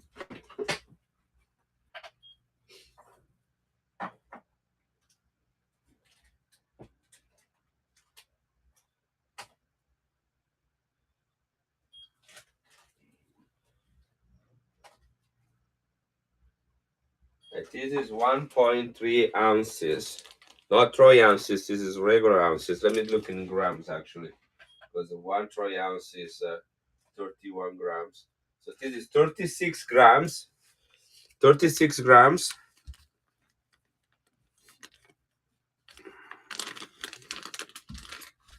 Okay. This right here is 36 grams of silver. There are 5. Here is 5 silver coins right there. The price I have them in the bin is $29, which is the price for the silver only. Okay. But again, they're all highly circulated. Like this is a Mexico one from 1879, guys. 1879 Mexico, right? This is a one florin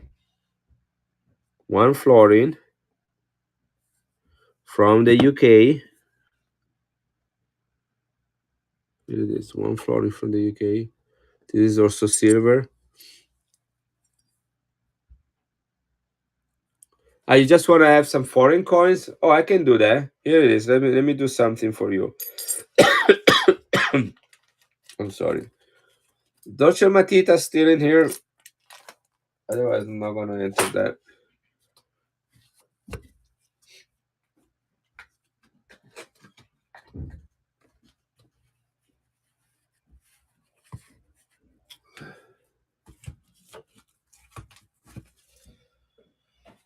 All right. So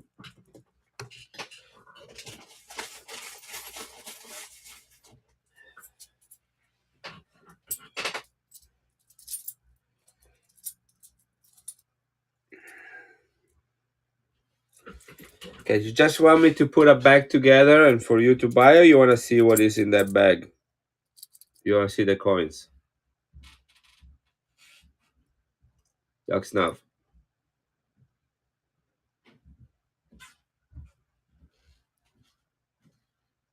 You don't need to see it. You know, I'm gonna just put a little bags of coin in your things as a thank you for the coins you bought today. All right, so you don't have to worry about paying for these ones. 1, 2, 3, 4, 5, 6,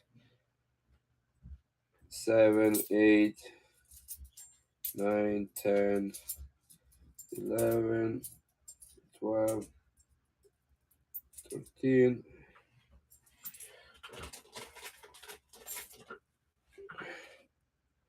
14, and 15. Right? There are 15 coins in here. How old is your son?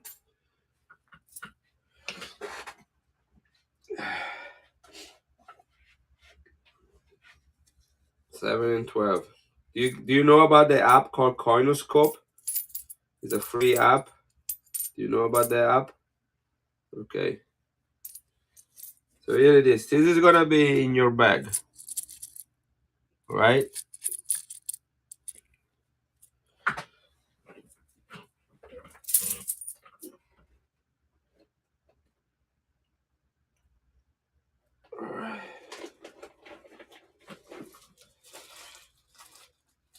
No problem.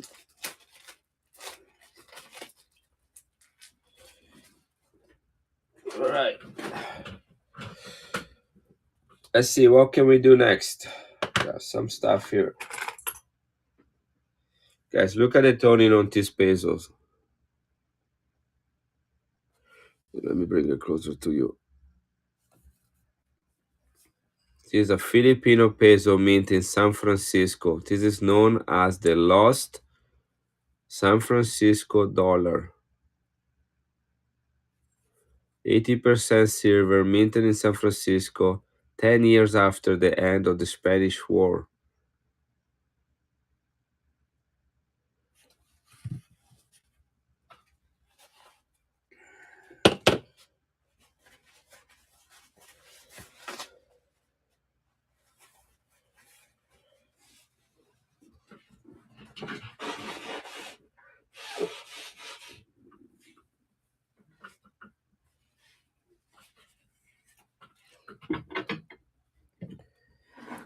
Not the pesos. Not the pesos. They did mint in Denver and Philadelphia other face values, but this the 1908 were only San Francisco. In fact, this is if you Google the word Google lost San Francisco dollar, lost San Francisco dollar, you're gonna come out with the 1 peso right there. In uncirculated condition, this coin is about 80 to $120. This is fairly close to be in AU. I think this is an XF to AU. Look at the feathers on the wing and the rim. There is a dent right here. There is a small dent right there. Probably somebody drop it. That's this poor handling that still make it a coin in uncirculated. You can still have a coin that is uncirculated, even if you have a tiny little damage. The toning on it is amazing. 1908 San Francisco. Lots of these were dumped in the ocean for some reason I never really be able to figure out. Lots of them have been melted for the silver content. This is 1908 Philippines.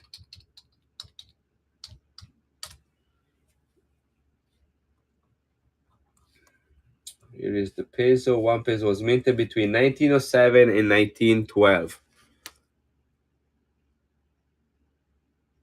1907 and 1912. When I was at the Chicago convention, this was really hard to find.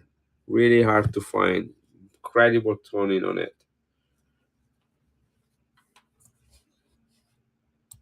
80% silver, by the size of a silver dollar. They minted some of this one in Philadelphia, but not the 1908. San Francisco. In AU condition, this particular year is $150 in AU, right? I'm gonna price it as an XF, right? I'm gonna price this coin as an XF. I don't believe I have it in here. This is a newer coin that I just got. In fact, I have this 50 centavos from the Philippines, but I do not have the full peso. So it's good to have it in the bin anyway. 1908 San Francisco, guys. This is the key word: San Francisco, Philippines. And it is the full peso. People always ask me if I have any Filipino pesos, and here it is. I got one more. And 80% silver, right? Uncirculated, this is $1,000. In MS condition, this can be about $1,500. This is crazy, the prices of this thing. There was all political. It's the presence of United States in the Philippines and stuff like that. You know.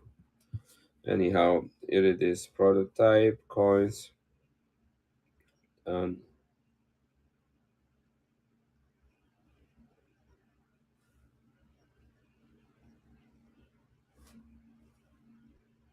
These are in high demand, like the Cuban and the Panamanians, because they're all extension of the United States monetary or coinage system.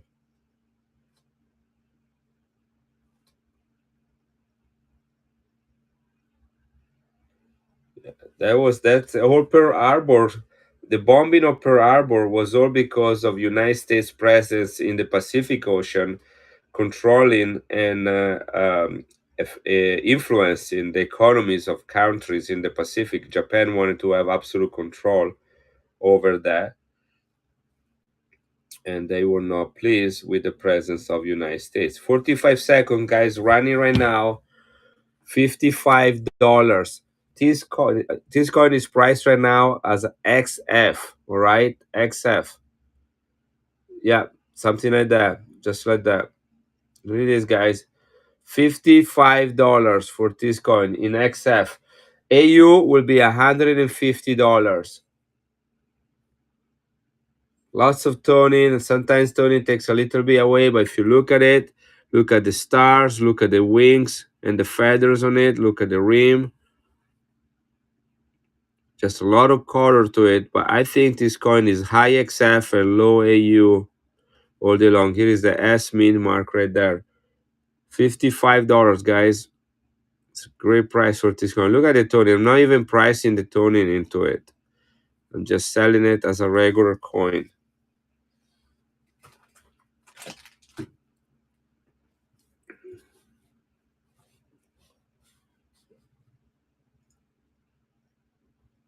Three more sales, we do a giveaway, guys.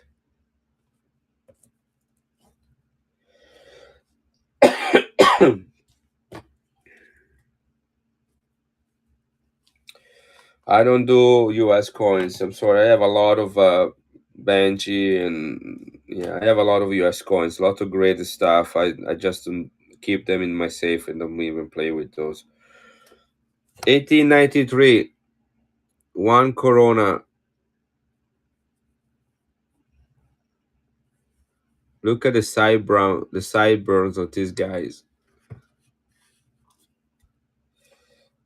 I always have some pesos, I always buy them. So if this one sells, I'm gonna have others in the future.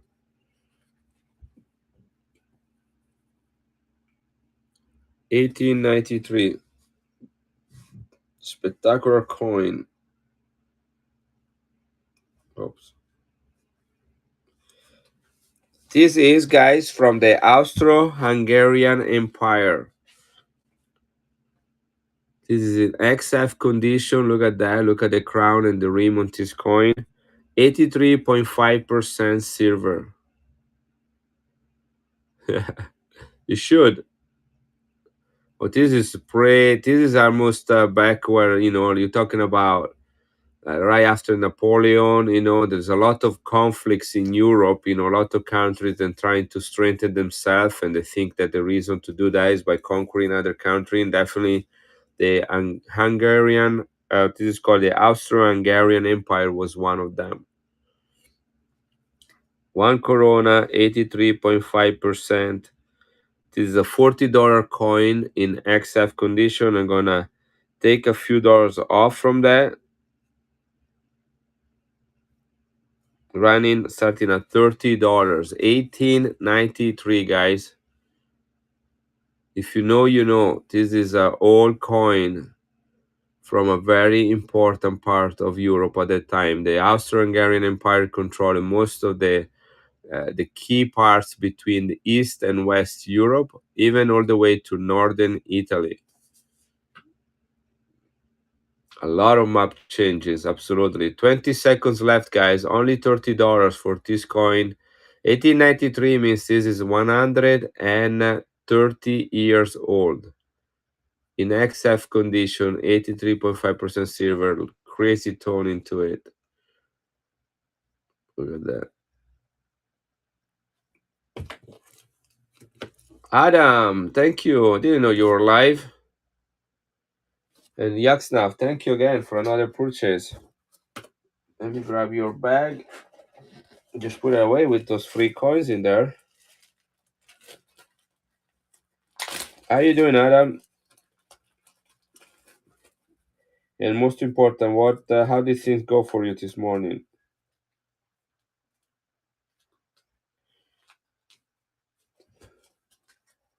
Very well. I'm glad.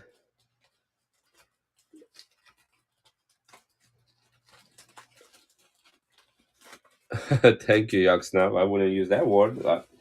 This is a PG channel. PG channel. We welcome family and kids.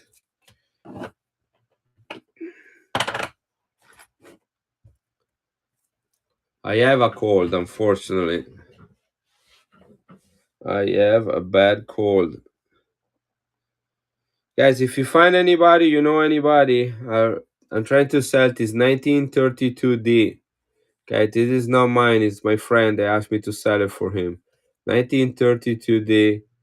This is about $120. We graded the other day, and I think it's in the bin for 99. I can even run it as low as 89. Yeah, my voice is terrible. I have terrible headache as well.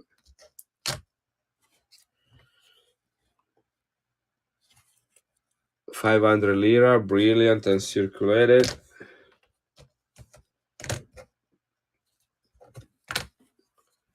1837, 90% silver from France, King Louis Philippe the First, 5 francs, 1837. This coin is almost 200 years old, and it's the size of a silver dollar. See, Chad, that's loyalty to you.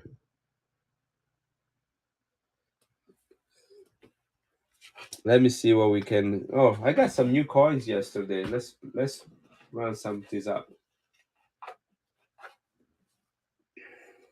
Look at this one right here. I've run some Austria coins before. Check this one out.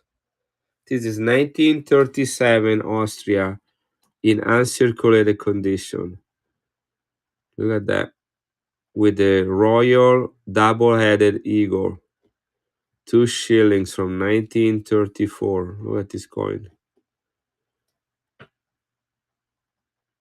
This is commemorating the life of Dr. Engelbert Dollfuss. Let's look up who this guy is. Look at this up. This is a gorgeous coin. Yeah, that's a cool eagle. And I never saw that coin. I saw that yesterday at this new shop I went. This was my 5th time trying to get to that shop, but the lady always closed it. I heard about the shop. It's about 30 miles from where I live.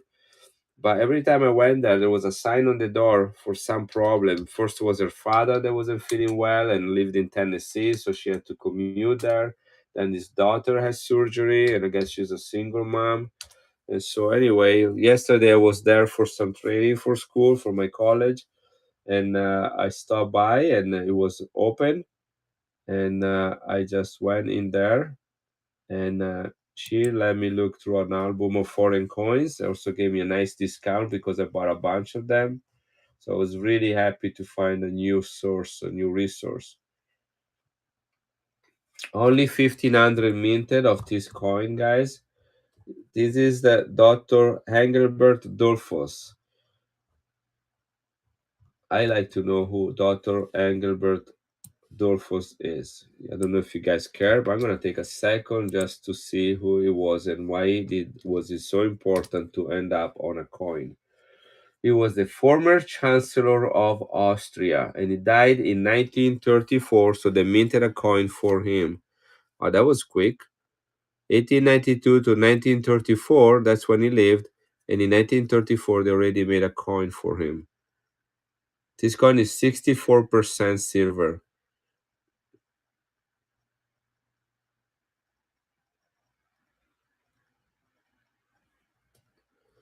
64% silver in uncirculated condition. Retail value on this coin is about $40. They only minted 1.5 millions. They minted them in Vienna, in Austria, about 1.5 million. Retail value is about $35, $40 on this one.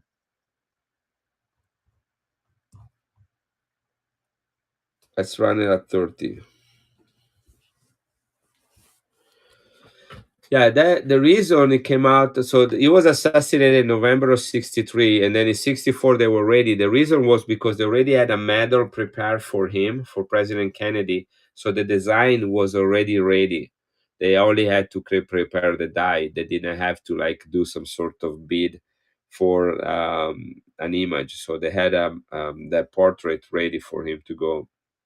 I actually saw the medals, and they look just like that.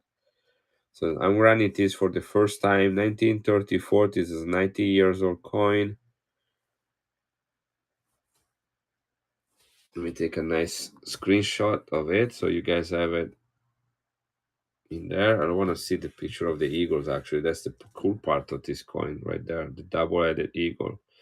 Albania is also there as a symbol, and Italy used to have it too. It's part of the Austro-Hungaric Empire as well. So lots of history there. 1934 Austria. 2 shilling.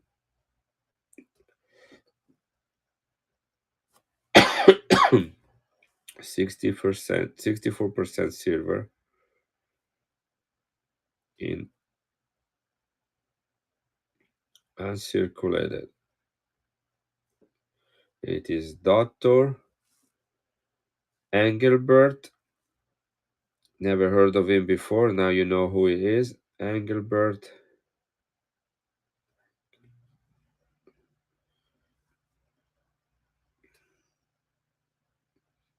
Dolphus. Dolphus.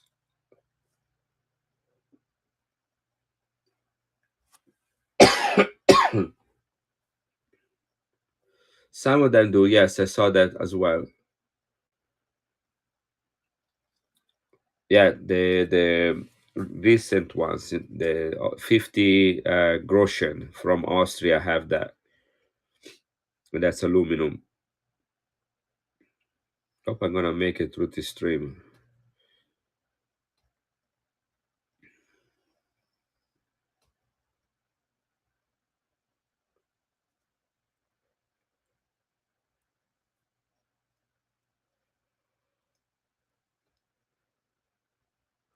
Okay, it's gonna be published by now. All right, here it is.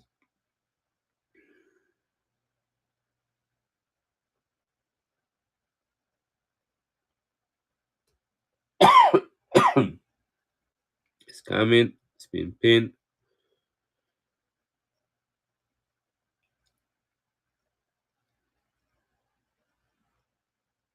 And it's running 45 seconds, guys. $10 less than retail value for an uncirculated coin from Austria from 1934. Look how gorgeous it is. This coin has not been anywhere. Look at the rim.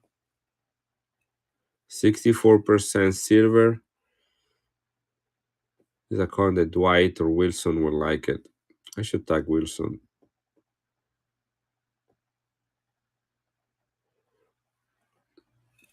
$30. 10 seconds left, guys. Here it is. Uncirculated commemorative first chancellor of Austria, 1934.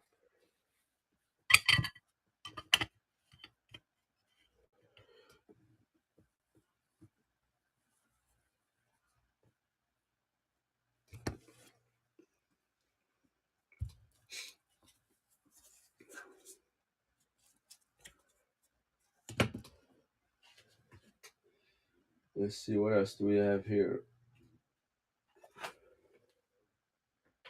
It's a crazy coin right here. 1917 A Germany.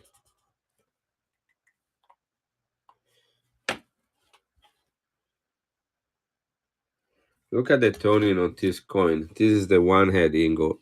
I'm gonna take this out of here. You need to see it. Let's see if I can snap it out. Older flips have a harder plastic on it. They're hard to. It's just what they decide to do. Depends on also how strong the buying power of a coin is. You know, if there is more silver than the face value of a coin, then the coin has no silver or decreased silver. It all depends on what was the price of silver at that time and what was the buying power of the face value. This is 8 alpha mark from 1917. This is the A mint, which means it was minted in Berlin. Here is the A mint right there. If you can see it, oops, come back here, sweet. Is at where the claw of the eagle is right there. There's a small A. They actually have two usually, but that's one right there. A mint, which means Berlin. The toning on this coin is absolutely gorgeous. Look at that.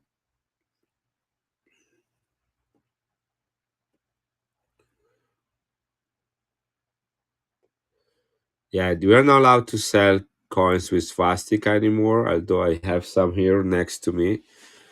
But that's it. That's a new policy on Walnut, I guess. I'm not gonna risk that anymore. Alfmar, guys, from Germany, from 1917. This was minted right during World War One. World War One. World War One went from 1918 to 1915 to 1918. I know you can't, but I don't want to do that. I already got two warnings. I'm not gonna risk it one more time. That's how it is.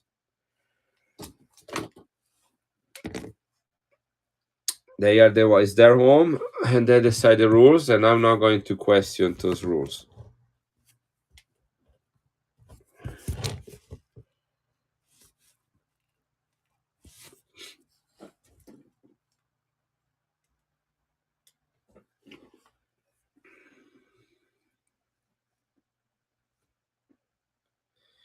(1917) A is the Berlin Mint. This is Germany. Is half a mark. The silver content for this coin, I believe in 1917 was 90%. Let me make sure that I'm correct on that one. Germany. This is the half mark. Oh my gosh, there are so many. Yeah, I forgot that they also have temporary coins in that time. So this is the half mark. I need to be more specific. I think you can sell them on eBay still. Yes, you can. You can sell them on eBay. I just don't have an eBay account anymore. I'm using my son to buy things here and there, but um, I am not selling any more of my stuff there. I got a couple very disappointing experiences, so I'm done with them.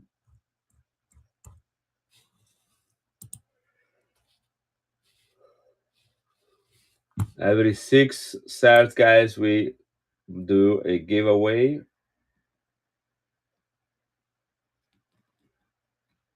This is the half mark. Eagle on one side, face value on the other one, beautifully toned. I'm looking for the silver content. They just have pages of German coins from this time period.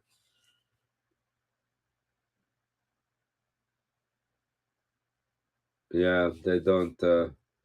Seems like things always kind of work against you for some reason. Doesn't matter if you're the buyer or the seller. I only had bad experiences with eBay, and I do not recommend it to anybody. They only think about themselves. That's pretty much it.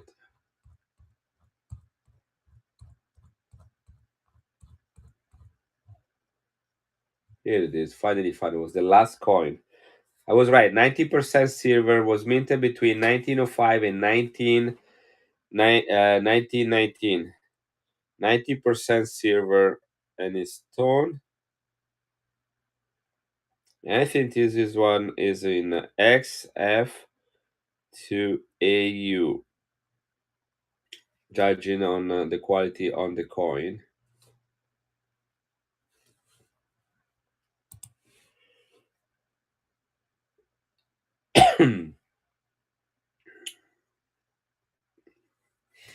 The emperor was William II. William II. Berlin Mint. 1919. Let's see, 1918. This is the year before the last one that they decide to mint this coin.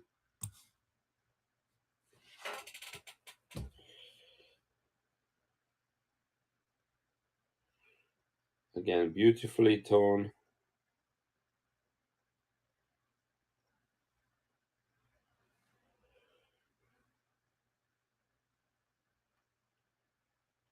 Published.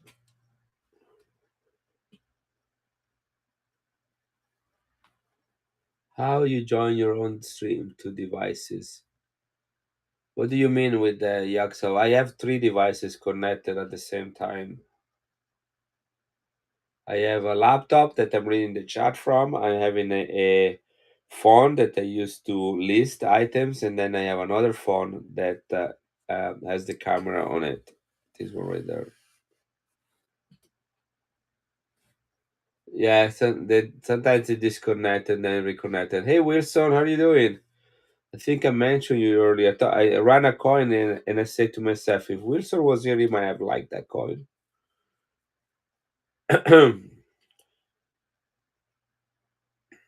Hey, so this is the coin we're running now. This is a 1918 Berlin Mint, 1918 World War One Berlin Mint half mark, beautifully toned. I think you can see the gold color to it. This is King William II. This is an extra fine to AU condition. I have it in the bin for $28, but I am gonna run it right now at 20. Okay, this is the retail for an XF, a low XF. Here it is, running right now at $20. This is 90% silver, is a 100 years old coin, 105 from Germany, last year of World War One. Germany is invading pretty much everybody around them. But here it is, $20 for this beautiful historical coin minted in Germany, World War One.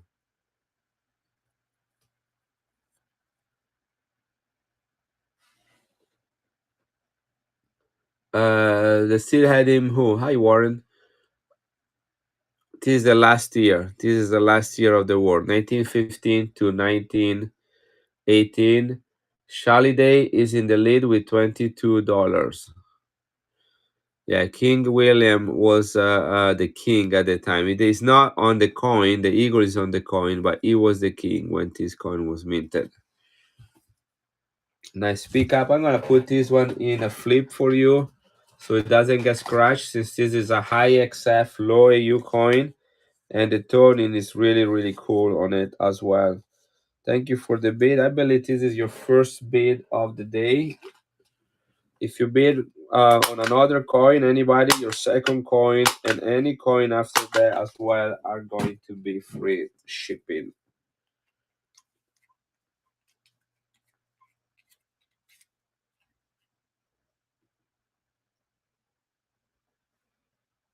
I think they did. Yeah, they were disappointed because after that, after World War II, after World War One, there was a huge economic, sorry, a huge economic uh, depression in Europe as well. It wasn't just in United States. And let me see, Shally Day. I think this is again the first coin today. Yeah, and that gave a chance to Paul von Hindenburg to put Hitler at the head of the government with the promises of a quick economic rebuild, which then led to the Holocaust and World War II. So not quite the best situation, but they got rid of a king and they got Hitler in his place, you know. So in Italy, we say you go from one place to another that is worse than one you were. They had a little saying for that. Yeah, they money lost their value. It was the fall of 1923, huge catastrophic economic. Um,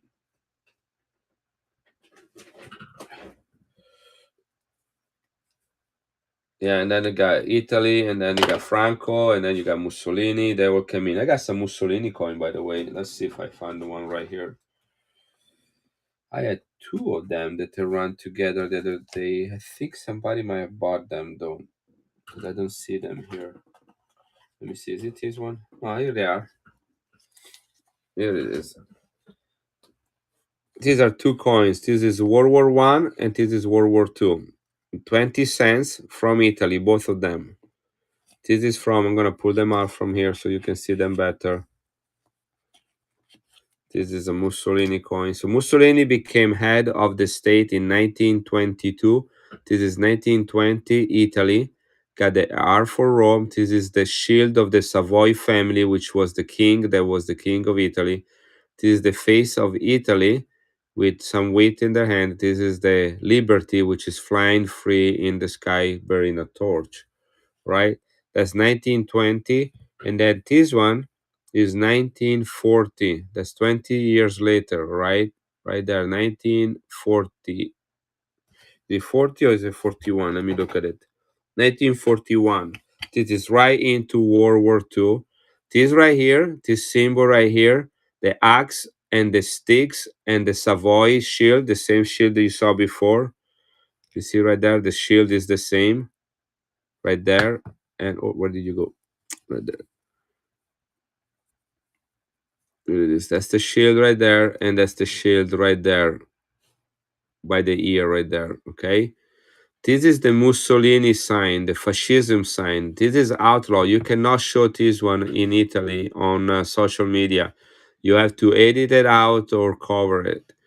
Now you have the date of the coin right here, 1941. This is World War II. 1939 to 1945 was World War II. But here you have the Roman numerals X1X. That means 19. This is how many years Mussolini has been at the head of states. So this Roman numeral is a direct reference to Mussolini. He was the head until since 1922. Did they keep the design but change the composition of the coin? Uh, what do you mean with that? The coin is the same size between the two. It's stainless steel both times. They just changed the design. This is still King Vittorio Emanuele III. He was the king at the same time that this coin was made. He just did not have his face on it. He's the third and last king of Italy. Is the one that appointed Mussolini to be the head of state. Here it is. This is the face of Italy with the fascism sign. So this is a Mussolini coin right there. You want some Merc Dime Wilsons? I have some. I can look them up for you. Are you still here?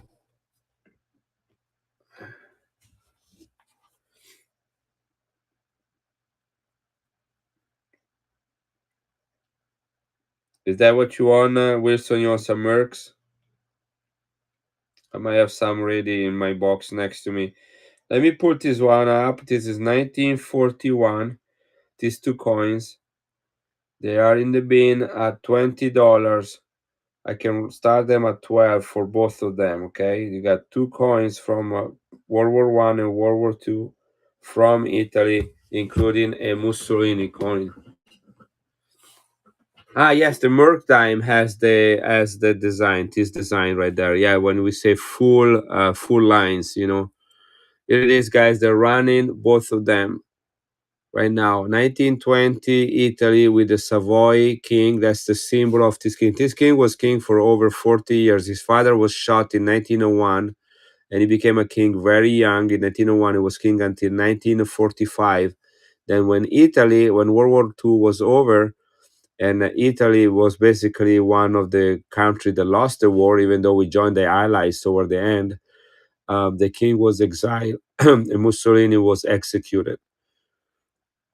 So Shaliday gets both of these coins for $21. Nice pickup there. I had them in the bin at 20, so I got one more dollar than what I was hoping to get. And I think Shaliday, do you get free shipping on this one? I think you did. Yeah, that's what the way it should be working right now. Not even a cent of shipping. I'm paying for all every coin shipping from now on.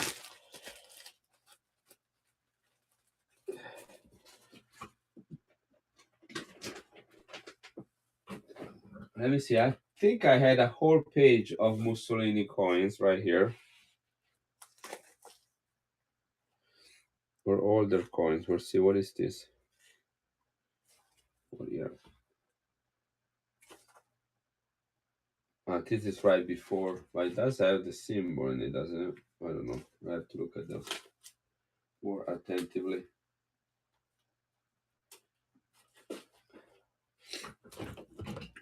Okay, let me rerun messaging I'm talking about. Okay. One mother shot him 3 times and one bullet for each son she lost.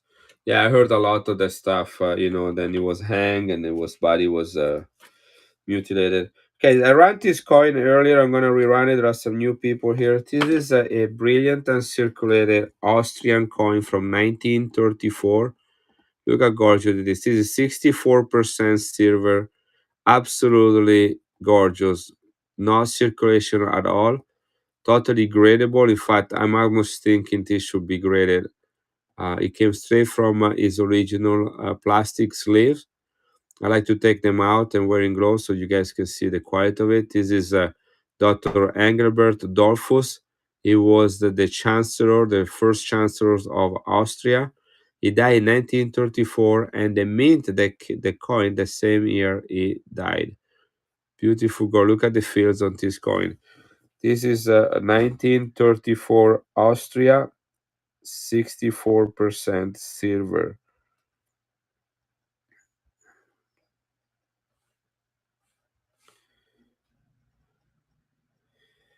This pin, I'm gonna run this one started at $30, guys. Here it is. It's running right now, $30. Absolutely gorgeous.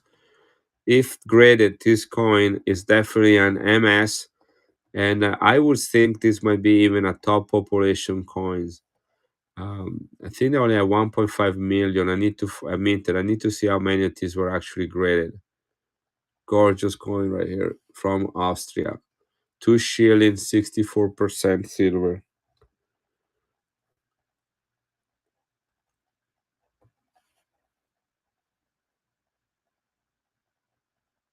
10 seconds left. It is in the bin for $40. Totally gradable in MS condition. Yeah, I'm surprised no one picked this one up. This is a really cool coin.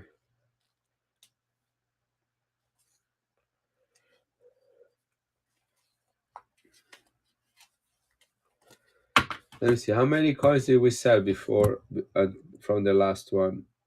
So we have 1, 2, 3, 4, 5, 6. Oh, it's time for a giveaway. Here it is. Let's do a giveaway, guys.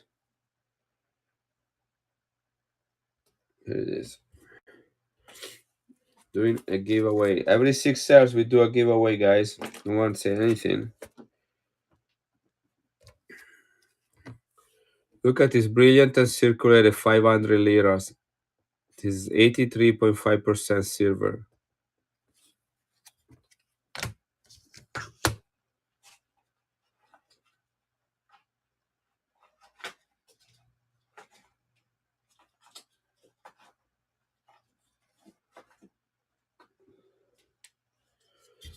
Look at this one. 1871, Leopoldo II, King of Belgium. Look at the rim on this coin. 90% silver, the size of a Morgan. Look at the quality. 5 francs. Look at the grid behind the lion. The quality of this one. This is an $85 coin. I can probably run it at 75. This is the price that the coin shop had for me. Look at that. I've got a little bit less than that because I bought about 30 coins. They were all about the same amount. Random Mussolini and Franco coin from World War II. I can put. I don't know if I have a Franco coin, but I do have the Mussolini one. So I will pick one up right now for that. Let me find something for the giveaway though. Really quick.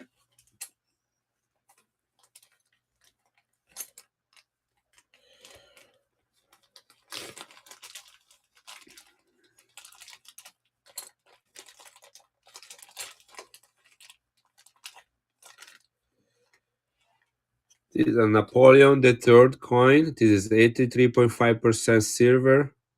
It is highly circulated, as you can see from the other side. I don't even know if you can tell the date on it, but you can't. But it's probably about 1860s. That's when these coins were minted. But you can totally see his face and his name. So this is silver. This is about $3 to $4 worth of silver at melt value. Do you have any of the 40s 5 peso Aztec relief coins? Yes, I did, and we ran one and was bought. I only had one. It was bought today. The Aztec one. It actually went for a good price. I think Yaksnav got it, and it's right here, right now. We got that coin. Sorry, I think that's the only one I have. I do have the other coins from Mexico, but that's the only one. Other silver coins from Mexico.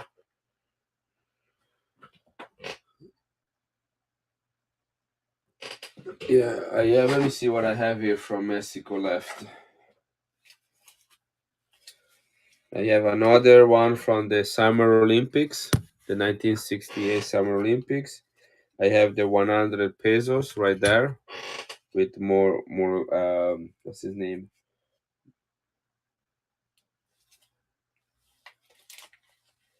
I think I'm running short on Mexican coins actually.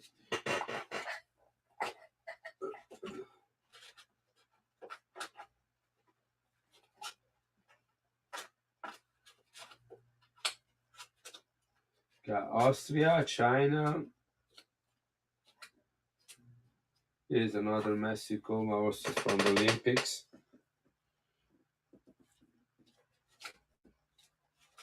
France, Belgium. These are my chunky silver coins. Here's another one. Got two more. Another one, 1977, and another one of that. Yeah, Napoleon III was French, and he was the nephew of Napoleon Bonaparte and the last emperor. I need a wholesale deal on 1 peso. I don't have any more 1 pesos. I think. Let me. Yeah, I don't think I do.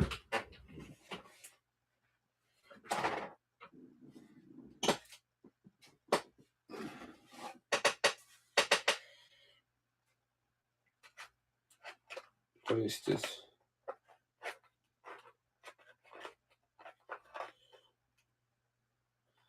I have some centavos, 20 centavos, 50 centavos that are silver. 5 seconds, guys, and Napoleon is gonna go to somebody.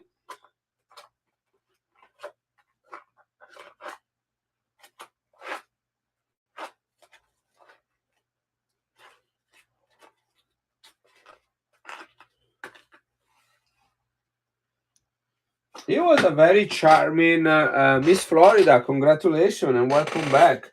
He was a very charming president. He was a president of France first. Miss Florida, congratulations. Shipping is $4 on the first coin, guys, and then I pay for all the shipping. We're doing a lot of silver coin. So Napoleon III was the president of France. It was very charming. People really liked him, but did not win the following election, and so he did not accept the defeat. And so he proclaimed himself as the emperor of France, and basically just took that upon himself. He put a crown on his head. So that's what his uncle did, Napoleon Bonaparte. So anyway, then eventually he was killed, and that was the last of all the emperors from France. So this is a silver coin. It's heavily circulated, but still a nice little silver coin, and it's free.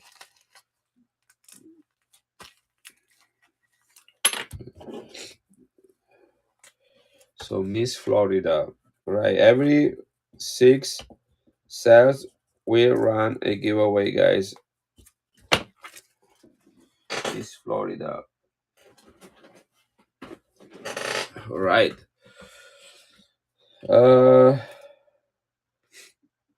Did the mark ever sell? I think it did. The German mark with the double eagle. Yeah. So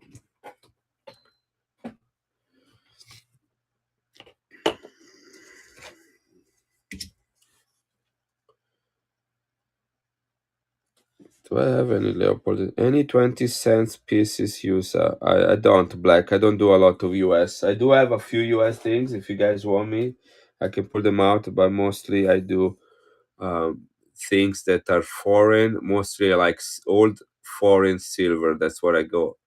This is 1871, 150 years old, King Leopold II, King of Belgium. This is 90% silver, the size of a Morgan silver dollar.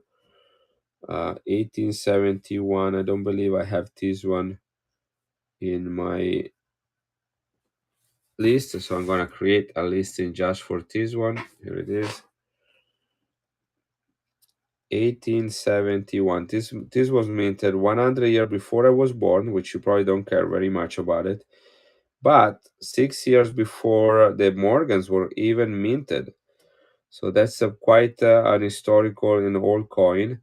1871 Belgium 5 francs of face value in great condition with high silver content, the same silver content of a Morgan. This is 90% silver. This is the flip where you put a Morgan in it. Look at the rim on this coin, guys. Look at the curves in his beard and the line in his hair and the ear. You can do a wet wheelie right there. Look at the script. And I love the reverse. Look at the crown with the beads on it. The start on the 100 peso, I can start that one at so I usually put them in the bin at $50, and I usually run them at about 40. But I sold one earlier for $35, but the person bought like 4 other coins, and so that's why I did 35. So I can start it at 35 also as well, just because I already did one at that price. But I cannot go lower than that. That's actually not the price I would usually run them. So it does look a little bit like the English. He has the lion with the paw raised. Also, the Belgium have that often. So tell me if you want them. If that okay means yes, I will run that. So let me run this really quick. Look at the wreath, and then I'll do the Mexican one. Look at the wreath, guys. Look at the how clearly all the leaf are defined. This is a AU coin right there. Look at the grid behind the lion. Okay, we'll do this one, and then we'll do the Mexico 100 yen. Beautiful coin. It is a not cheap coin. I sold 2 of those yesterday. 2 days ago. Yesterday I didn't have time to stream. This is King Leopold.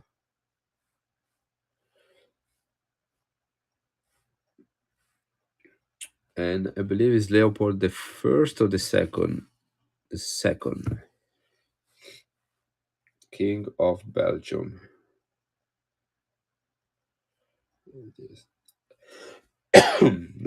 Price. So retail price on this one is $85. That's what's gonna be in the bin for. If no one buys it, at least I have that added.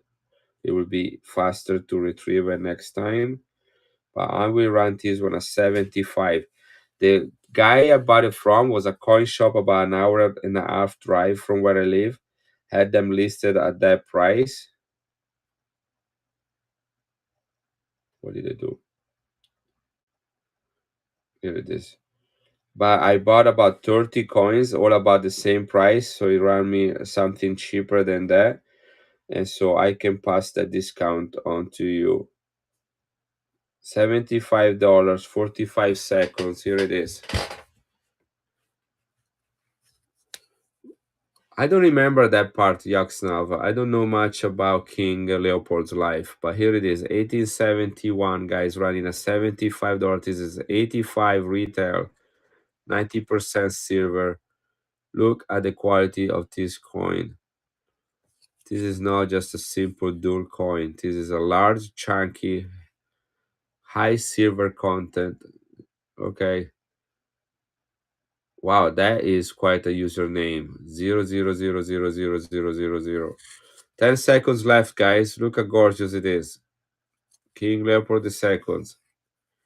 DRS23. This is a great coin. I didn't know you were still here. You must have just got in. You know what? I still have your bag here next to me. For some reason, I was confident you were going to buy another coin. What was shipping on that coin?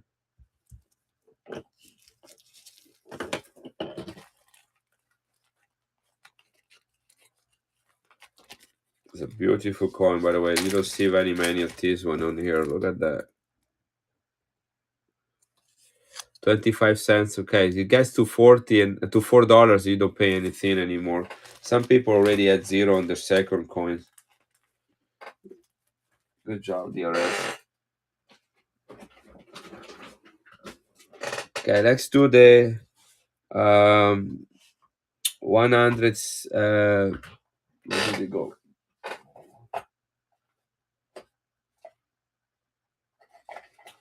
100 pesos. Somebody was asking about that.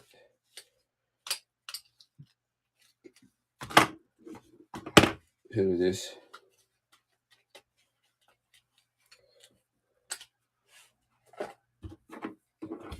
I just maxed out shipping. It says free for the rest of the day. Yeah, it is for the rest of the day, but now they customize shipping based on where you live. So some people pay 4 right front on the first coin. Some people pay 365, 375. So whatever that happen. All right. So somebody asked for this coin. I'm gonna run it. If change their mind is no problem. I like to have one in my bin all the time. All the coins that don't sell during the stream end up automatically in the marketplace. People can buy them during the day when I'm not streaming. This is Mexico and 100 pesos.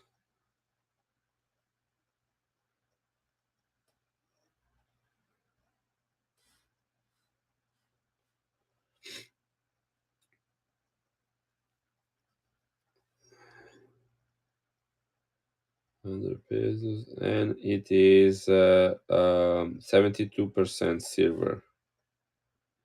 It is. Okay, they only minted this coin between 1977 and 1979.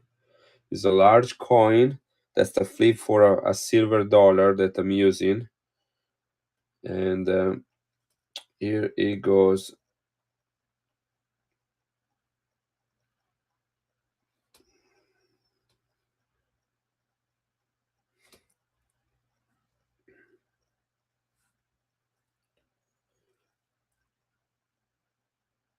Yeah, it's running right now. I'm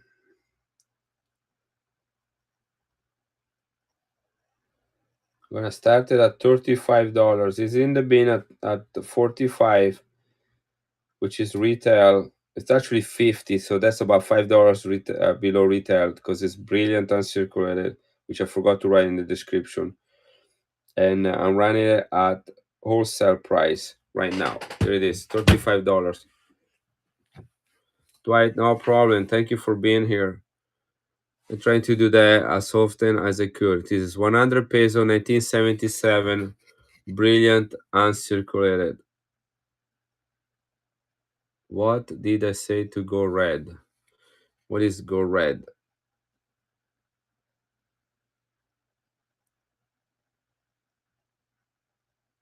Appreciate you being here, Dwight.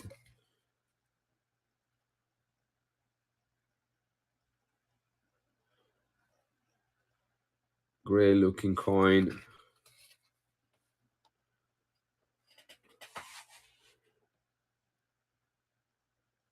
I don't know. I didn't see it. It could sometimes you just take it from whatever, and that could be like a word that sounds like even a number. You put like 69 and it would censor that.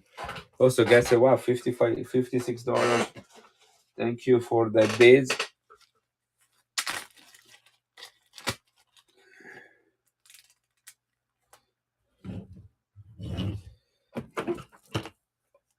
Where are you from? Also, which state?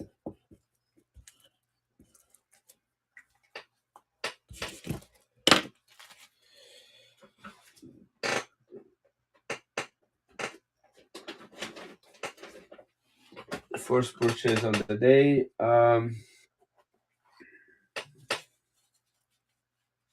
Maryland, cool. Michigan, all right, you're not too far. That should arrive pretty quick. Okay, let me run this one too. Maybe if there is some more interest. Let me get this. This is the summer 1968 Olympics. This is brilliant and circulated. Very lots of luster on both sides. This is also 72% silver and also is in Morgan dollar flip. Only year of mintage. I am Elin. Hello, Doblisk. Silver Stacker, welcome.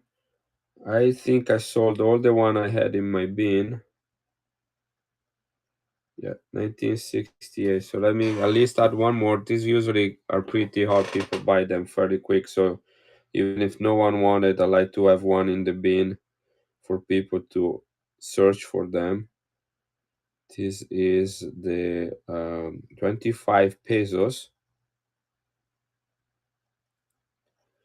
And it is also 72% silver. And this time I'm not gonna forget, I'm gonna put brilliant and circulated. These were the Summer Olympics of Mexico City commemorative coin. Again, only year of issue because that was the year of the Olympics. This is done. Next price.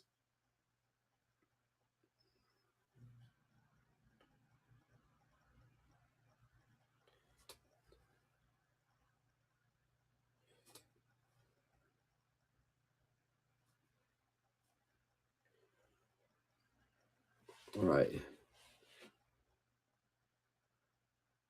Yeah, I did sold one earlier. So that's why I don't have any more in it.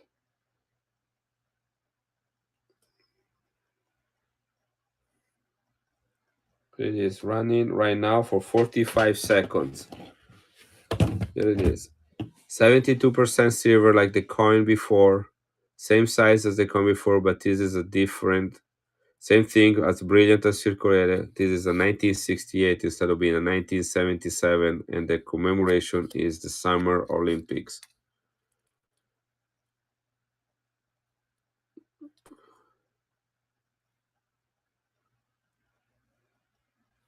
$17 seconds left.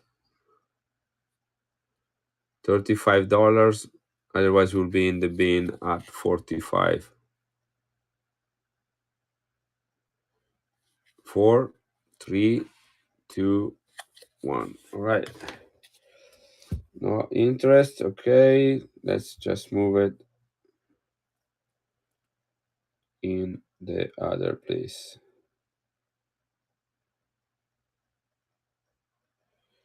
Here it is.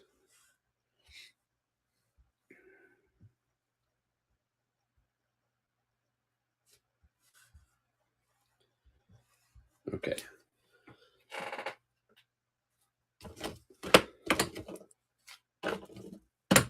Okay, I got 2 more left of that summer. You guys know what this coin is?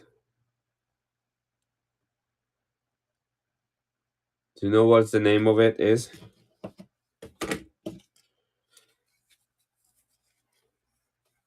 There's a specific name. Hey, I found another one. It was upside down. I thought there was another Summer Olympics coin, but I turned it around. Is another 100 pesos, 1977. Yes, DRS23 got it. This is called the dead dollar. The reason it's called the dead dollar, this is the only year of issue, 1958. It is a Canadian dollar. It is silver. It is a 100 year of Canada, 1950. I think it's actually, sorry, 100 year of British Columbia, not of Canada. Canada was 1967. 100 year of British Columbia. And oh, I just got one, didn't even know. Yeah, this is an absolutely gorgeous coin in high demand. I'm actually bidding on one that is graded that will be over the bid tonight. So I'm hoping to get that one. That's why I'm selling. Well, if you guys want it, I can sell this one. I haven't really bought the other one yet. I don't know if I'm gonna win it. This is uncirculated, brilliant uncirculated. It's called the death dollar for one reason. So there is some uncertainty about the meaning of the symbol on the of the totem, which some people believe it is the crow and or the raven. That's the exact word, the raven, Raven. And the raven is viewed from people of the First Nation people, which are the Native American of Canada, as a symbol of death. And but some people say that that was not a raven, that was the bear that is sitting and not a raven. But that's how he got the nickname originally, as the death dollar. Really cool.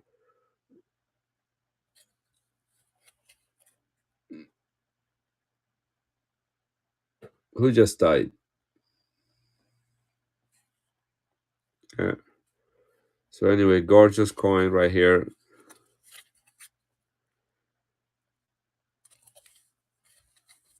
They're pretty hard to find. Anyway, let's see. I think the RS was interested in this coin a little earlier. I can start that one.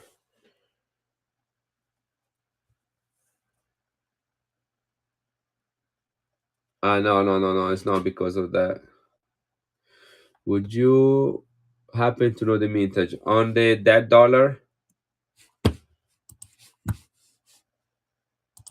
I think it's pretty high. Yeah, let me do that. But I think some were destroyed because of that. They thought they were offensive to the First Nation. So let me look it up. I just know that they don't run very many of those, and then when they do, they're usually pretty expensive. 1958. Here it is. 80% silver, by the way. 100th anniversary of British Columbia. Let me read you the story, okay, guys? Here it is. The reverse showed the design of a Northwest Coast First Nation totem pole with mountains in the background. Okay, you guys see it? No, you're not seeing it. Here it is. Let me put that here so you can see what I'm talking about right there. And let me talk about that. So an apocryphal, which means it's like a rumor, but widely circulated story, holds that the top element in the pole is a raven, used by some First Nation to symbolize death. As a result, it was rumored that those First Nations disliked the dollars, causing them to be called the death dollar. So there was like a little bit of friction between First Nation and Europe and American Canadians. However, the figure with upright ears, a distinct nose, long claws, and what may be a tongue sticking out is not raven, but more likely a bear beneath her cub. This motif appears on many totem poles. Further, neither bear nor raven is associated with death. The former is a common clan-owned crest. The latter is a celebrated trickster and creator figure centered to hundreds of stories the people of the Northwest Coast. In fact, I have a painting outside of my office that I bought in British Columbia on the Vancouver Island that has this symbol on it. But anyway, the raven is also the symbol of birth. The First Nation Native American believed that life in America began out of a hole with a raven that came out, and he was the ancestor of all the Native American people. So raven is actually not death but life. But here there was this rumor. So mintage on this coin, yeah. That's another story. We're not gonna go into that. Vintage is 3 million on this coin.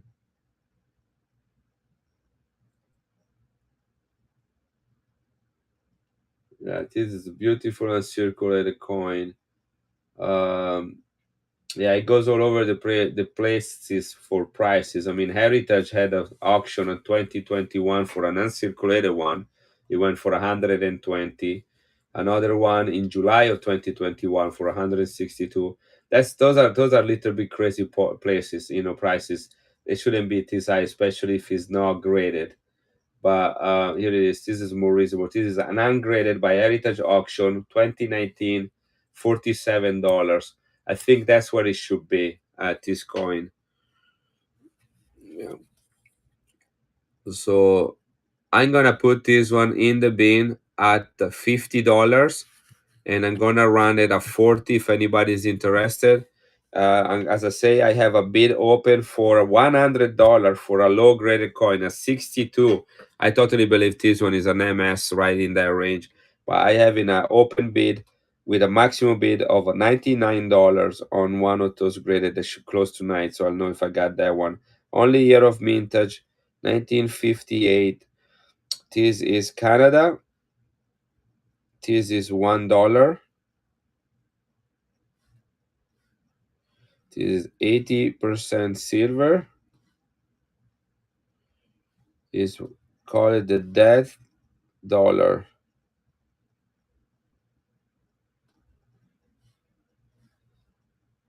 Sometimes people ask me if I have this coin. I didn't know what that was. I'm gonna start it at 40, but it'll be in the bin of $50. This is commemorative. It's 100 years commemoration of the British Columbia, which is in the northwest part of the American continent.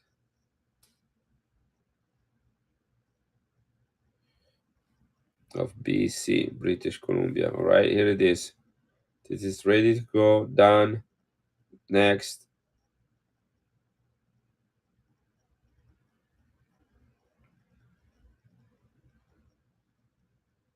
$50 in the bin.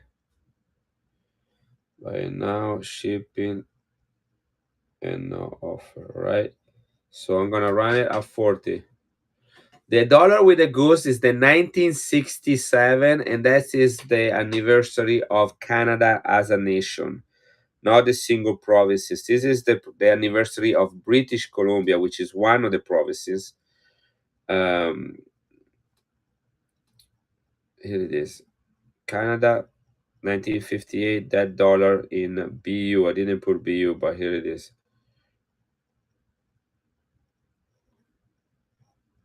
Okay, it's going for 45 seconds, guys.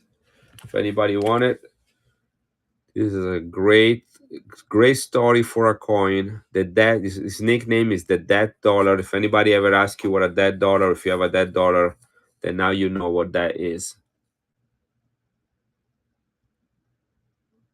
Yeah, you should. And if you Google that dollar, 1958 that dollar, you're gonna find all the information I told you about.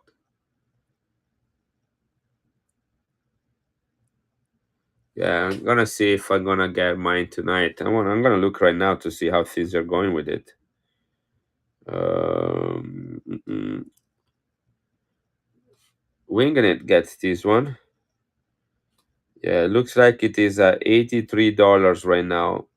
$83, and he has 7 hours before the end. I bid maximum $99 on it. Mine is a proof, actually. Mine is a proof. This one is so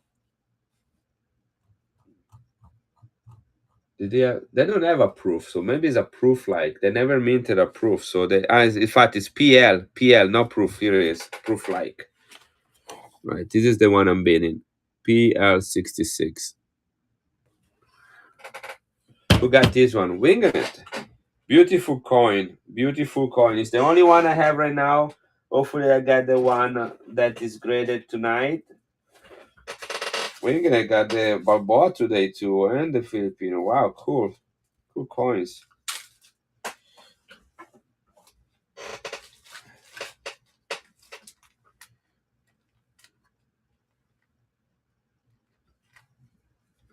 The shipping is included, so for you will be zero today. The shipping will be included. If you buy the after the stream is closed, if you buy after the stream is closed because you still have access to my bin after the stream is closed, then you pay new price on it. But right now, as long as the stream is open, you only pay for you don't pay anything anymore. 1 peso from the Philippines. Look at the toning on this coin, guys.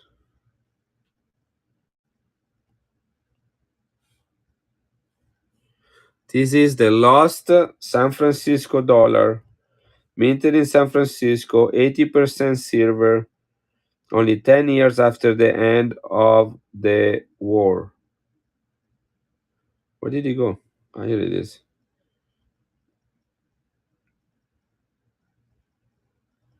This coin in uncirculated condition is about 100 to $120. This is probably a AU with a lot of like interesting colors. Look at the rim. There is a little tiny dent right there, but still uncirculated.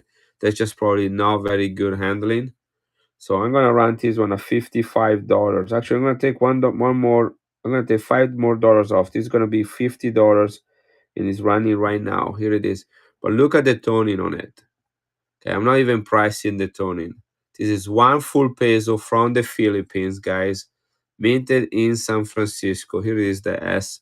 This is known as the Lost San Francisco dollar. That's his nickname. Many of these were dumped in the Pacific Ocean. A lot were melted. This is right before World War One. It survived World War One and World War Two. And the United States was minting these coins to strengthen the Filipino economy after decades of Spanish occupation. 10 seconds left. Look how cool it looks.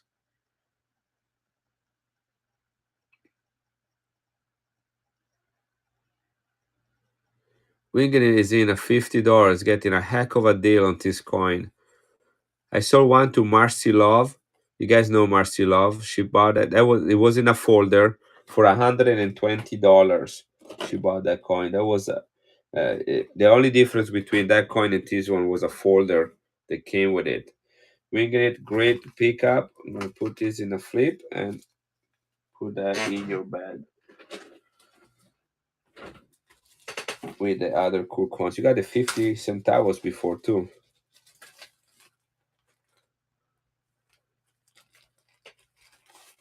Darn, yeah, darn. This is PG, guys. We are in a PG environment. All right, let's do one here. This is another Filipino coins. I don't know if you ever seen this one right here. This is 25 peso. Banco Central de Philippines, 1949 to 1974. He has some coloring right here, but it does not have any signs of wear and tear. I don't know if you ever saw that. Yeah, that's a big boy right there. This is the same size of a Morgan. This is a 19. This is the first time ever I run this coin, and the reason is that yesterday I bought another one, so this is my second one. So I usually like to kind of keep around one of each coin. The year on this coin is 1974. Yeah, that's pesos right there. Give me a second. There is a call that I don't understand. Okay, 1 second. Hello? Hello? I don't speak Spanish. Okay, that was a wrong number. I don't have any MacArthur right now that is. Yeah, I don't have any MacArthur. I got that was I'm confusing with a Cuba.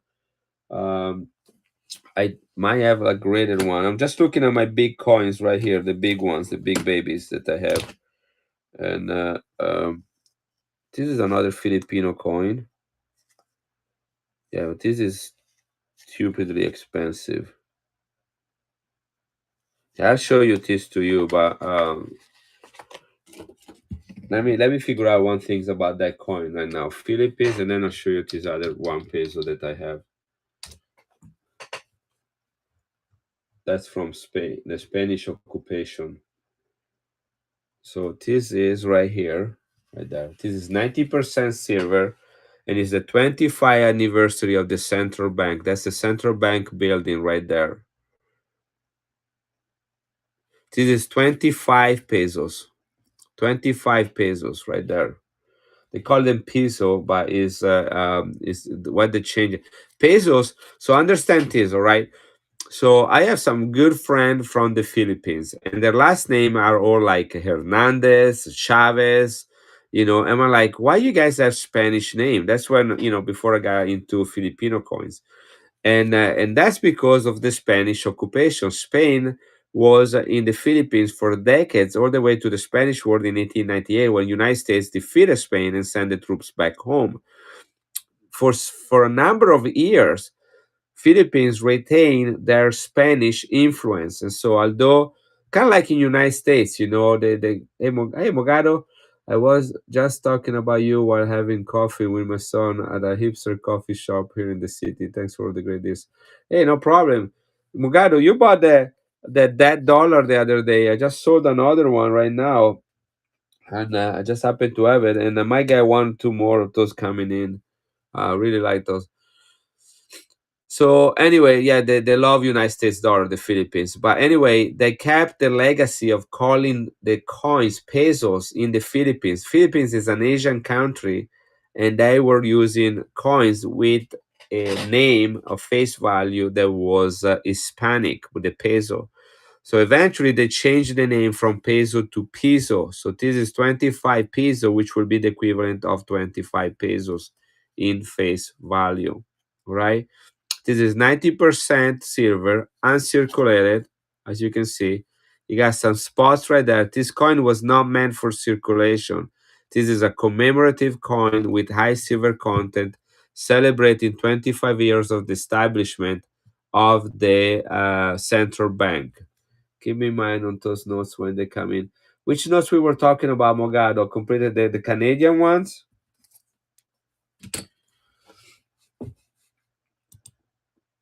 This is only year of issue. Okay, if I ever get some, I'll check with me regularly. Only year of issue, guys. Only guess how many minted? 90,000, guys. 90,000 minted of this one. Yeah, huge earthquake. I remember that. Lots of volcano eruptions too. Guys, 90,000. I'm gonna write this down because we cannot forget that.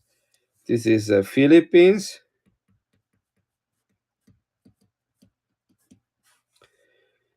90% silver,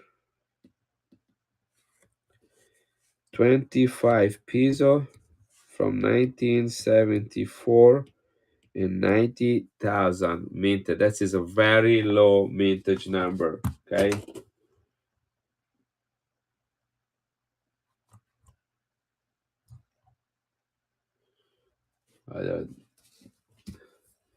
90,000. Here it is. Want to see one more thing?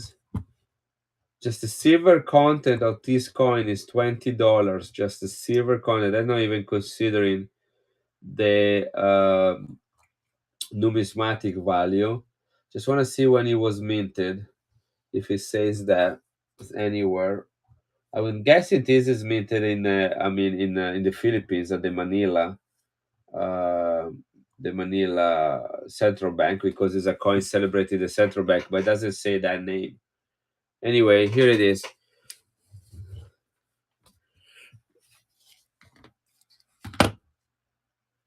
Let's run this one. This is another big chunky coin. Chunky Switzerland coin. I can run the 100 cent the 100 pesos after as well.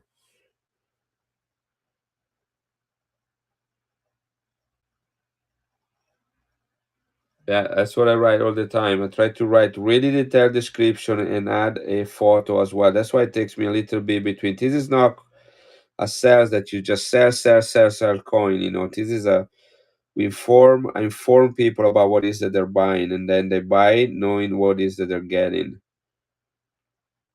1974 Philippines, 25 peso, 90% silver,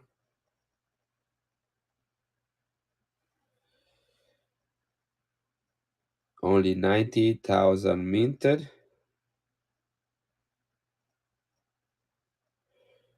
and it's the only year of mintage. This is 25 years commemoration of the central bank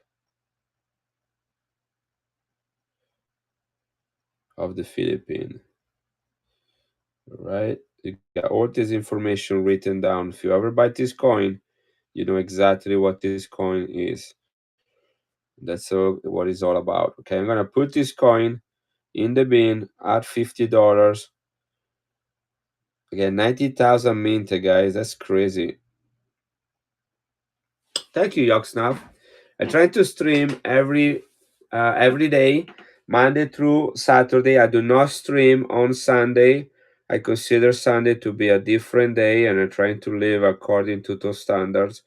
And anybody does what they want, but that's for me is important to keep a day a little bit set aside for the rest of the week. I do that because I'm a college professor and I have summer off. Although next week I will not be streaming in the morning because I'm teaching. I will be streaming in the afternoon, right? I probably stream. I don't know. Maybe come back home and do that. But I will be at the college. I'm teaching a junior investigator class to 4th to 6th grader. It's a 4-day class. They come in the morning to learn about forensic science and finding criminals. So it will be fun to do that together. Got 8 kids registered so far. Okay, I'm running this coin starting at $40. That's $10 less than what it is in the bin. Is it running? I think it is. Right, here it is. I don't see it in my other screen, so I need to refresh. Oh no, here it is. It's running. $44. Okay, Yaxnav is doing this. This is 90% silver, guys.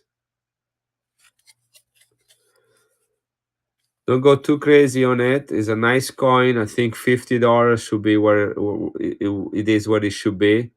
There is some coloring right here, but the coin is not affected by it. It's great and circulated. 90% silver, only 90,000 minted for this coin. 3 seconds left. $46. Where does Stewie come from? Do you know what this coin is? Have you been around Stewie? You just jump in and you saw it, you grab it like a gazelle, like a lion grab a gazelle. Are you familiar with this coin? With this coin, Stu? You listen. So were you here the whole time? Okay. Adam is here. Where are you guys? Where are you hiding? I got like 13 people and there are like 70 people talking. Right. I think this might. Let me see how many we have since the last giveaway. We got 1, 2, 3, 4, 5. This is the 5th coin. So one more and we do another giveaway. Stu 2000 GT. Yeah, 90,000. 90,000, guys. Think about it. They had a proof. They had 10,000 proof. If you ever get a proof of this one, only 10,000 of those one has been here. Got you playing in the background. Cool. How's your wife, Adam? I haven't forgot about what I told you. My message. I just need to get to it. I found a new place. Hopefully, they'll be able to provide me some coins on a regular basis. She had just one old, mostly empty album, but I was able to get a few coins last night, so I was very happy about it. Thank you, Stu. Here it is, Moralos, 1977, Mexico. So somebody was asking about that earlier. I don't think we rerun this one. I think we rerun the Olympics. Here it is. 1977, 1979. They minted this coin only for 3 years. And there are some variety to it as well. They minted less, so 784,000 minted. That's still pretty low mintage on this coin. And I believe I might have a greater one too somewhere. I pick up one for $8. What? Where?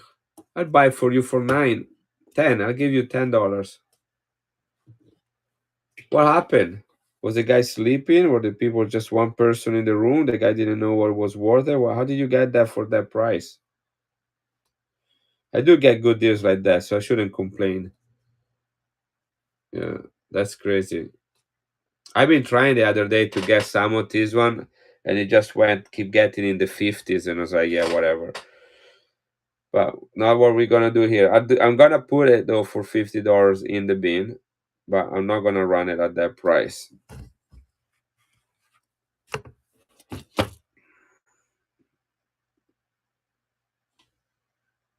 Again, at the end, it's all demand and supplies. If there was a supplies and not demand, then you get a great deal there. This is the last one I have, by the way. This is 100 pesos.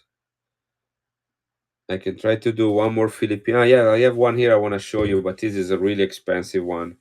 I'm just gonna show you. I'll probably keeping that one. What is this? I know, don't blame me. Yeah, if I was in the stream, no way that was gonna go for $8. I would have fight you to death. To the death. You know, like they say in The Princess Bride. To the death. All right, 1977, Mexico, 100 pesos, 72% silver, BU condition. I hope it was a BU one too. That's really cool if you did. The mintage on this thing is 784, which is interesting because the year before they minted 10 million of this, 10 million, and then the following year they only had 784,000.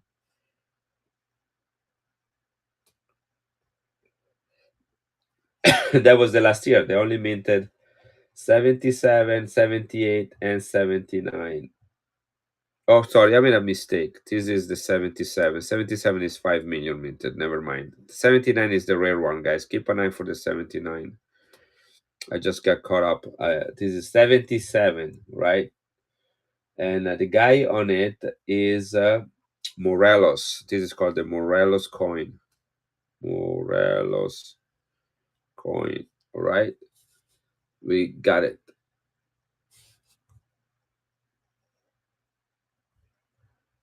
All right. Should be all ready. At least I haven't. This is my last one. So it's going to be in the bin. Everything is ready. Next.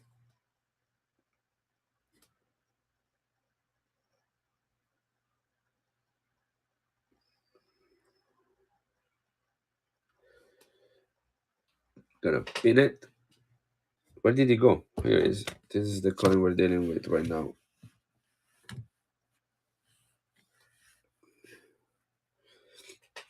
If you want some key dates on US coin, guys, ask. I got 1932D quarter, 1932D quarter. I have a 1916 Walking Liberty. I have a 1921 Walking Liberty. And I have a 1968D MS67 nickel. This alone here in the gray sheet gave it for $715. I'm running it at is in the bin at 329. I can run it at 299. Right? I don't care about this nickel. I bought it because it was a good price, but I like to see that moving. That's less than half of what it is on gray sheet. Okay, right now we're gonna run this coin.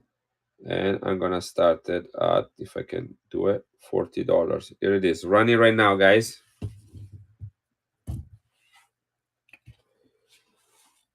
I know DRS23 was here earlier. He wanted to get this one, and it went up to like about $50. So I don't know if he's here. Maybe I should tag him.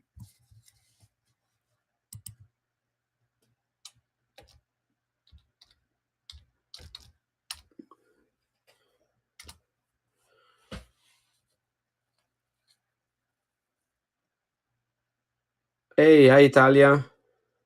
Did you get my last package?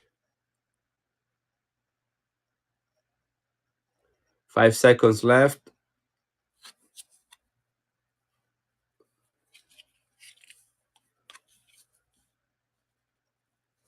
All right. Now this is the coin I wanted to show you. That's cool. Let me know.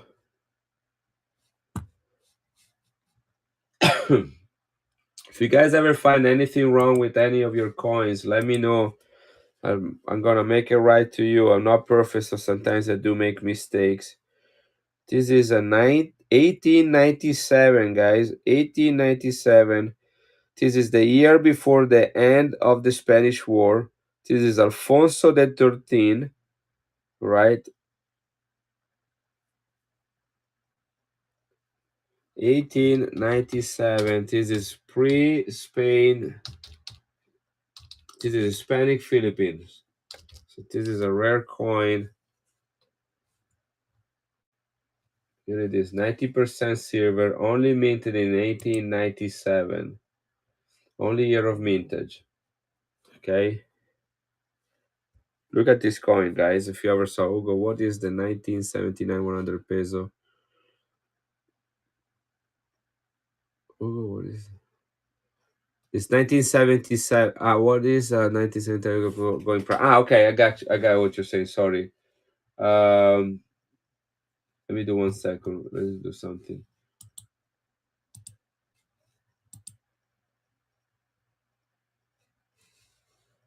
And let me look it up. 1979.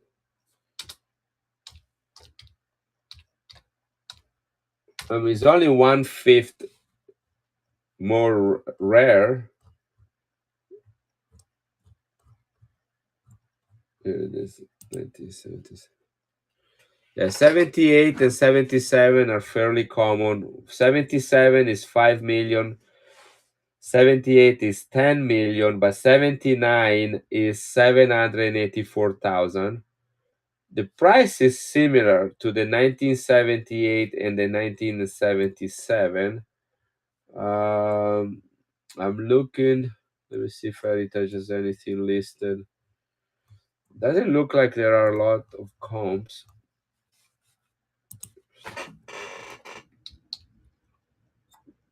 Let's see on NGC. What does it say? NGC 1979 Mexico 100 peso. Here it is. You got a 78? Okay.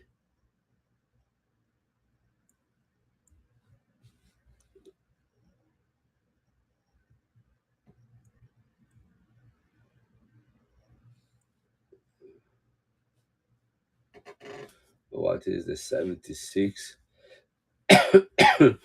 They had a pattern in 76 that is super rare.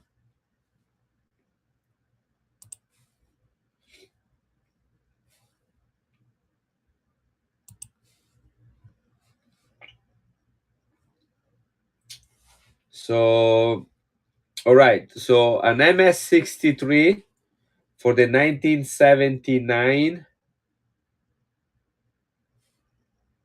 Is that proof? Did I have a proof to that year? No, the proof one. Sorry, the proof is super rare. That's the $700 coin.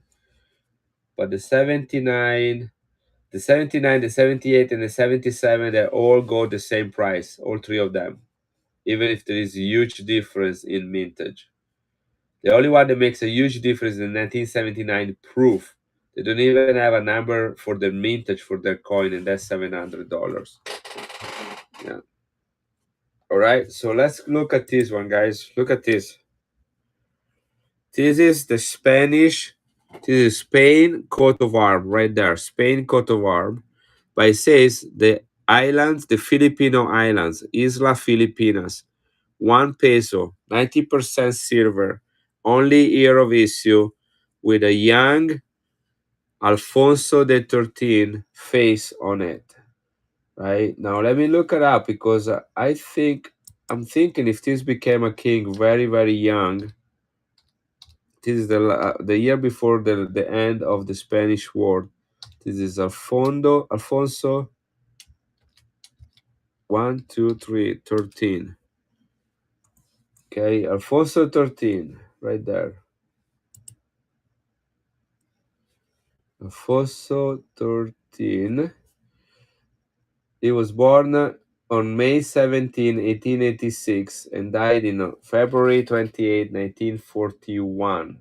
So if he was born in 1886 and this coin is 1897, that means he was 11 years old in this picture.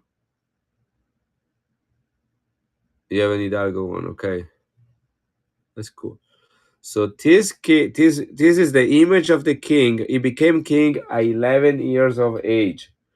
Let me read to you. Um, he was also known as El Africano, the African, due to his Africanist view. He was the king of Spain from his birth. He became king of Spain at birth, all the way to April 14, 1931, when the Second Spanish Republic was proclaimed. He was a monarch from birth, as his father, Alfonso XII, had died the previous year. Alfonso's mother, this kid, Maria Cristina of Austria, served as regent until they assumed full powers on his 16th birthday in 1902. All right, did you guys hear the story of this coin? So this king became king at birth by his mother acting as a queen until he turned 16. So when this coin was minted in 1897, he was the king at 11, although he wasn't reigning.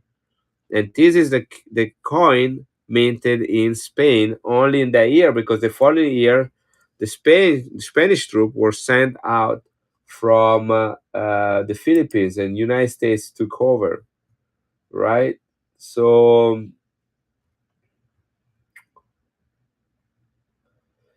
they had 6 million of these coins, guys. In uncirculated condition, this coin is $2,000. Now you look at it, you tell me how much circulation do you think this coin had? Hey Manolo,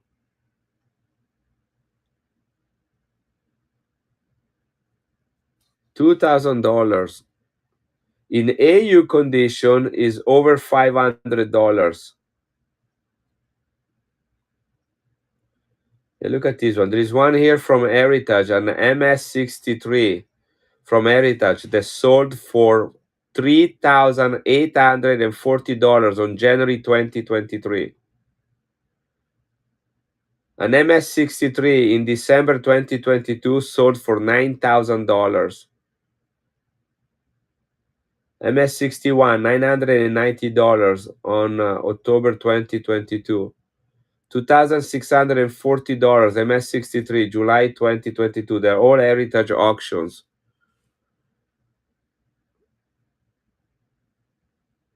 Yeah, I don't know. Should I send it in and try to have this graded?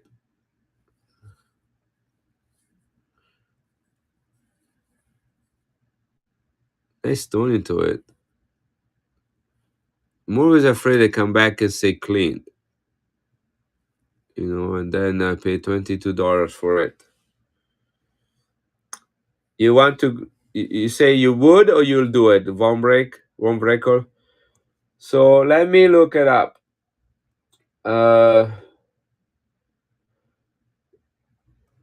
I know how much I pay for this coin. Okay, I did not grow on the trees in my backyard. I know exactly how much I pay. I still have the name tag on the price tag on this coin.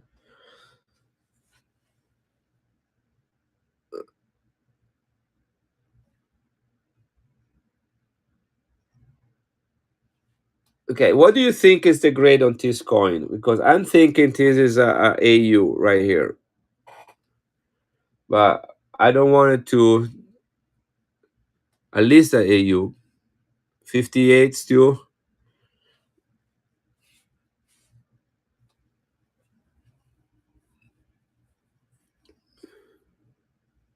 Look at this. I'm gonna do this. I'm gonna run it one time.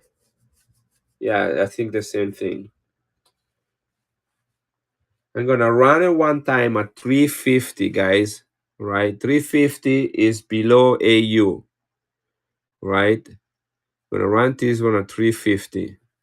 If anybody wanted at 350, you're gonna have it. Otherwise, I'm probably just gonna hold on to that for a little while. I know when I bought it, I was putting some money on it. So we didn't sell the Spanish coin, did we? This was 100 pesos. All right, here it is. Let's go and enter that one. Yeah, I know it is a gambling, but you kind of what you try to do is to guess where the coin needs to be, and then you go more conservative, and then eventually you get something like this, and then you know exactly where it needs to be because now it's set in stone.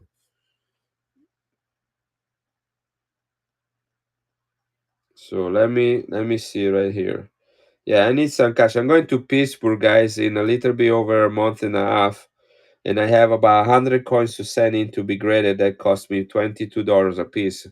So I am totally motivated to move some inventory. And for as much as I love the Philippines, um, unless they're already graded, I usually don't keep coins. And even if they're graded, I'm willing to move it. But I love coins from the Spanish era in Mexico, in the Philippines. This is Philippines.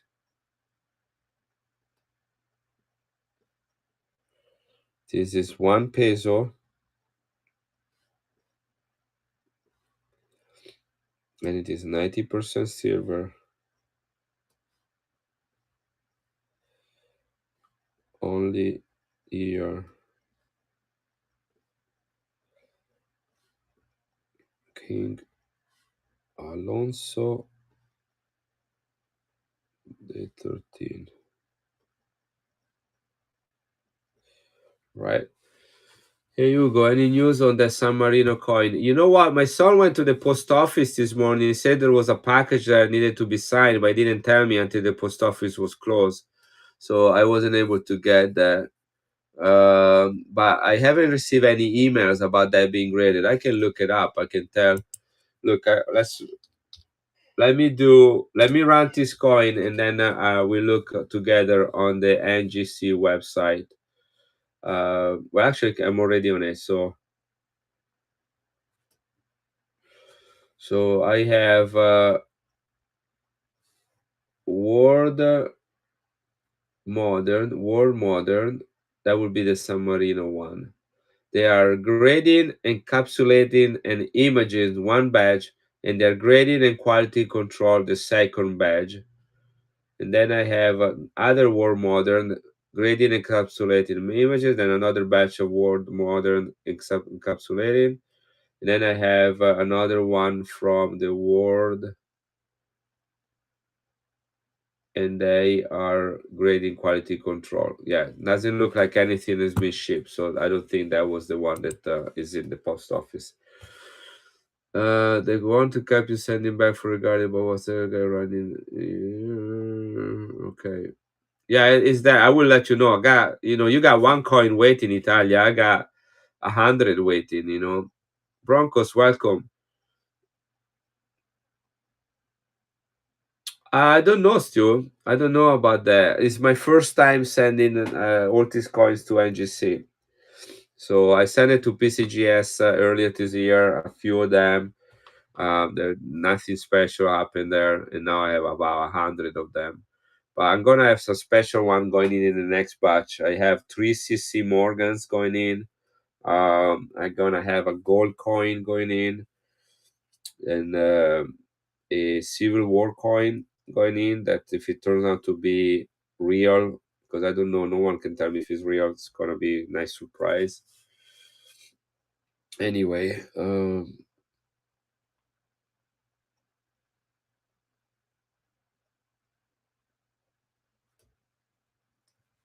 yeah, the mood. If his wife was not nice to him the night before, he comes back and he just put clean on all of them.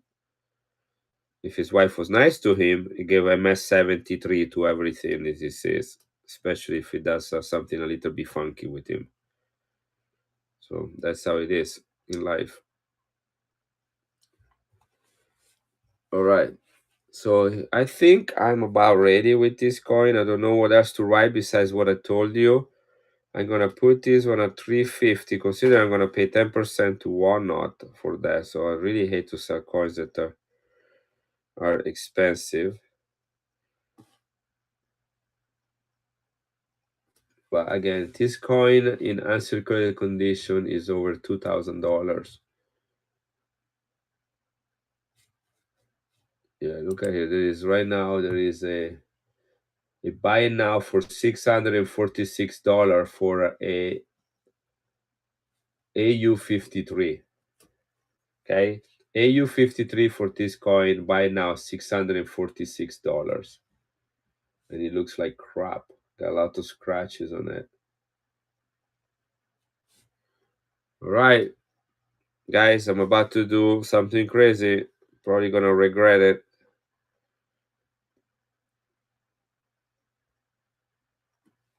Well, likely I go through a lot of coins often. I got some good connections, and I like to hold coins on for a while.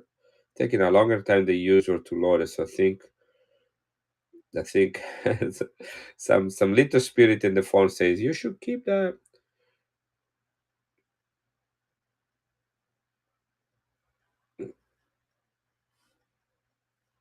I guarantee if it doesn't sell, I'm not gonna keep this in the bin. All right, guys, this is just a one-time deal right here. 350. That's good money that I could use. Going for 1 minute. Here it goes. 350.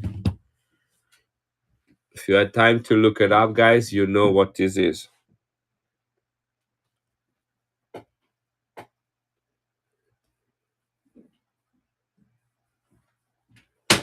Going for 1 minute. Hey, Belong. Welcome.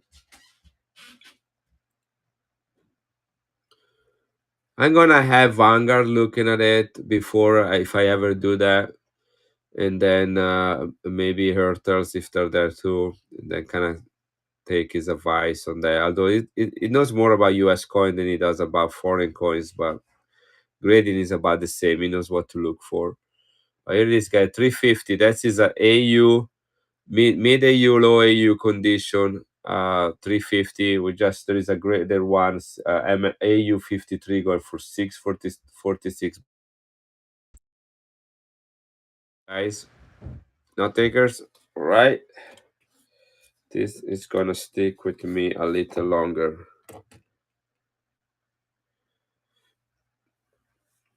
Yeah, even an AU 53 will be a $600 coin right here.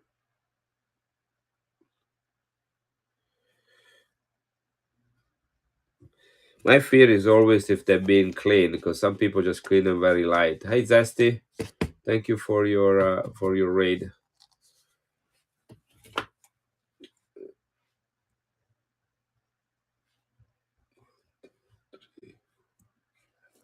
All right, let's. Yeah, I'm gonna put in my box of coins. It's getting really big though. This bag is. These are two coins I have added yesterday. Let me show you two coins I added yesterday to this bag. Okay. This is the first one that I added. This is Fiji from 1934. Look at the tone on it. That looks uncirculated to me. It has no scratches or any sign of wear. Look at the king. Look at how solid it is. You see that?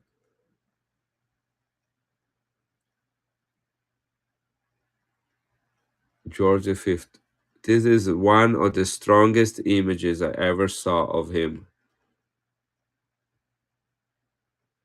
Just love the toning on it. Right, that's one I added yesterday. This is the other one I added. Let me show this to you. Let me get it out of the flip. Yeah, the strike is amazing on that coin. Ready? This is a 1974 Balboa, 90% silver. That looks like gold.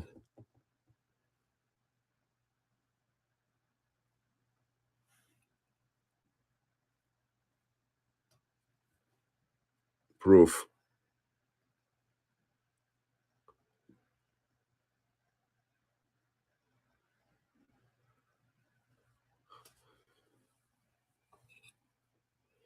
Got a little bit of toning coming in on the edge around the Balboa right there.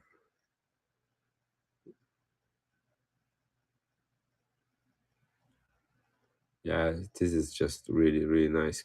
This is gonna be a nice proof to have encapsulated.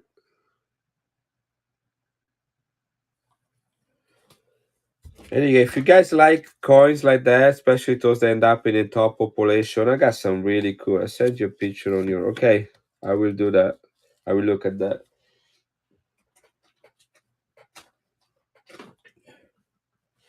I mean, look at this coin right here, guys. This is 1990 Vatican MS66. Right? You want to know how many of those are out there? Let me look it up. This is 1990.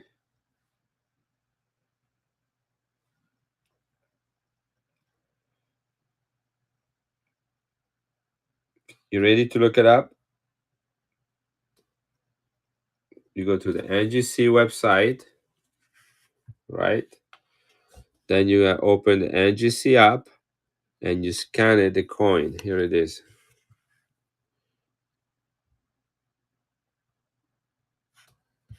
You can do the same because you have access to the barcode right there. Okay, you ready? Oh yes, that's totally. I have one too in to be graded. I think it's I don't know if it's Juliana or the queen before. Look at this, guys. Are you guys ready? Look at this one. Ready, set.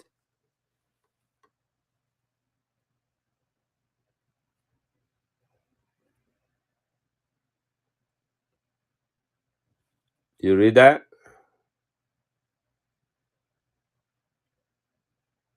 There is only one in the whole world graded like this, and none graded higher. This is the top of a population. It does not share the throne with anybody else. Okay, this is a 500 bimetallic lira from 1930, minted in Rome. 12 years. X11 is 12 years. The Pope John Paul is the Pope. It is a 500 lira, and it has Jesus on the back with two personages kneeling by him. Incredible color to it as well. This is a top population right here. MS66, 1. Higher grade, 0. Top population. Sometimes I have some coins that say top population, but they are like 3 or 5 of them, so they're sharing the first place with others. This is the only one I have that is in this grade. It is in the bin. It is in there at 3.99.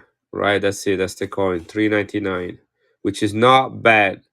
I wrote no one better. That's what I meant. Well, no one better. Now I'm gonna change that because I hate that. I hate to make mistakes. So here it is. No one better is gonna be fixed right now. Here it is. Right?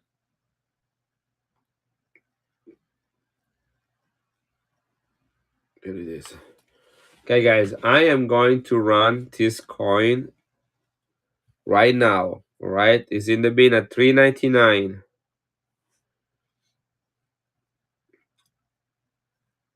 I'm gonna take $50 off, and I'm gonna run it at 3.49. It's the only coin I have that is the single top pop. It's gonna run for 1 minute, and it's gonna run right now. It is running right now. Here it is. Top population, only one MS66, no others at this grade level. I don't need to keep every single coin. You guys know how many coins I have around here? I collect very specific coins, and I buy a lot of Vatican coins. I have coins that are worth thousands of dollars that are from the Vatican. I got gold coins from the Vatican in my safe at the bank. I have a safety box. I don't need to keep every single one of them. I look for them all the time, and that's why I find coins like this.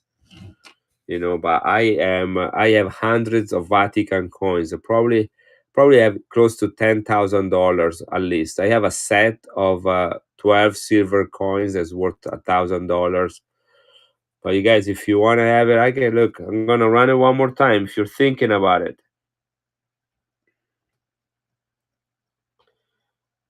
Yes. Top population, guys. What if this will be a Morgan and it is the only Morgan in its highest grade? What would be the price of the Morgan beer? This is the price of a Carson City GSA is running this one right now. 349 for a top population. This is in the bin at 399, and it is the only one in the world, IMS66 non-graded iron. Only one.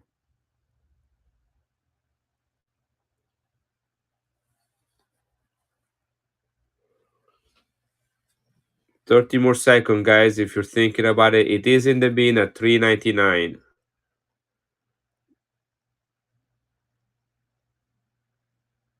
Yeah, you're right, Adam, right?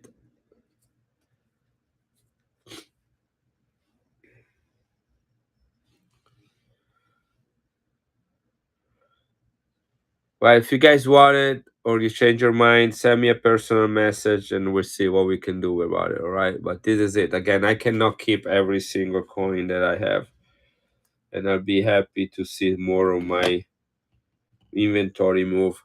But this is definitely one of the highlights that I have. I have other top population, guys, but they share, like this one right here is pretty high grade too. This is an MS66, 1000 lira, 83.5% silver, MS66 from the 1980, from San Marino, the oldest country in the world. I have about 20 slabs like this of different kinds. See this one, what this one runs at? This is actual silver.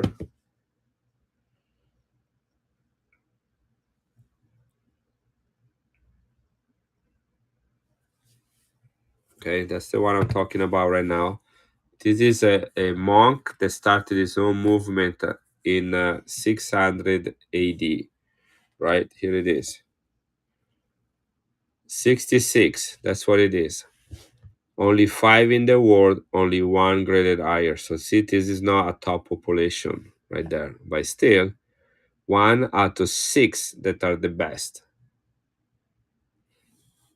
Okay. San Benedict right there. Surprised it doesn't have pictures in here. Isn't that interesting?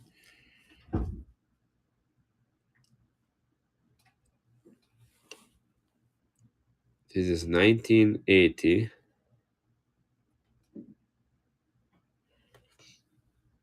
Yeah, I can add them. I will probably. But again, I want to sell this one. I had 2 of this one and I sold one.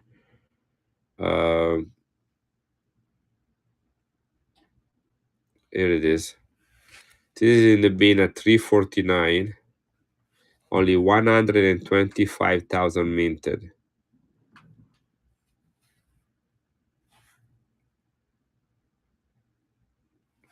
I'm gonna run this one at for 299 if anybody wants it. That's $50 less than what it is in the bin. Here it is. It's another NGC MS66, guys. These are not. I mean, I think I have one Morgan that is an MS65, and that cost me a kidney. Right, this one is 125,000 minted for this coin, and there are 5 in this grade and only 1 graded higher. These coins were not meant to become MS70s. They were minted to go into mint sets, but not with the type of polish that is done, let's say, for a Libertad or an ASC.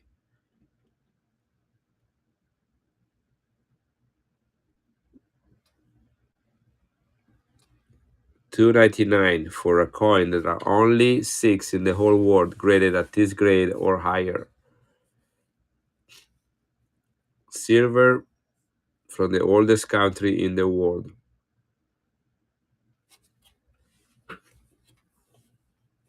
You guys don't love yourself. You need to have nice things. That's why I buy them. I buy them for you.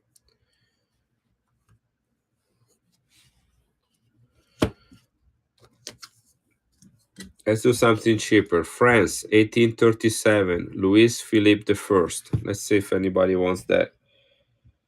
This is the size of a Morgan silver dollar, and it is 90% silver. The coin is almost 200 years old. How is that is not in the auction yet? Oh, I thought that this was already in. It is not. I got another one here. Let's see if this one. Here, I got another one right there. I think this one is in the auction. This is the 1834. I think it's already listed.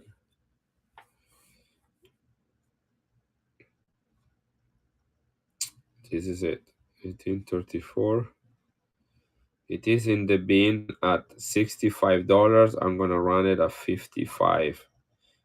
Okay, run it at wholesale price, no retail. Here it is. 1834, 5 francs, 90% silver, the size of a Morgan silver dollar. Louis Philippe the First. This is old, almost 200 years old, 189 years old to be exact. Look at the quality. Look at the rim and the wreath. This is probably a very fine condition right there. Nice curves. King Philippe the First from France. $10 off from what is retail price or it is in the bin. Nice chunky silver old coin from Europe.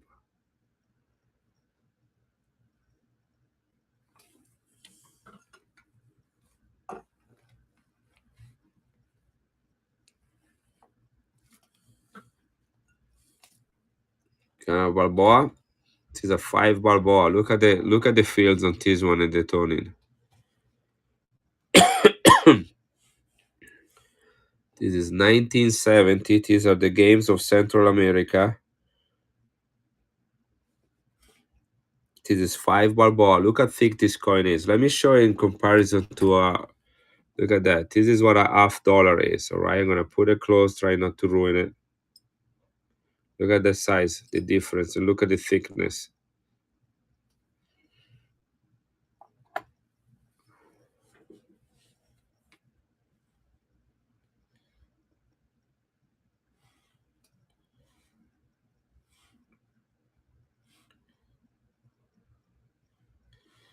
Gonna run this one at $55. And this isn't being a 70.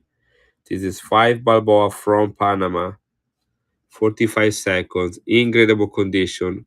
I have one already in my bag that is gonna go in to be graded. It does not have the tone in the one that I have. Somebody upstairs just dropped something. This is sterling silver, by the way, guys. Here it is, 92.5% silver. Huge chunky coin. Look at the high relief on this coin right here.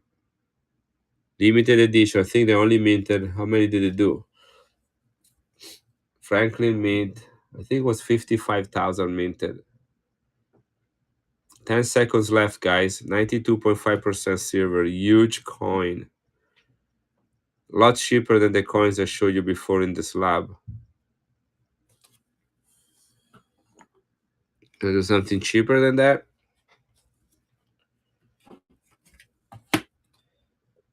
Did I rerun that peso, the Filipino pesos? I don't remember if I did. I don't know.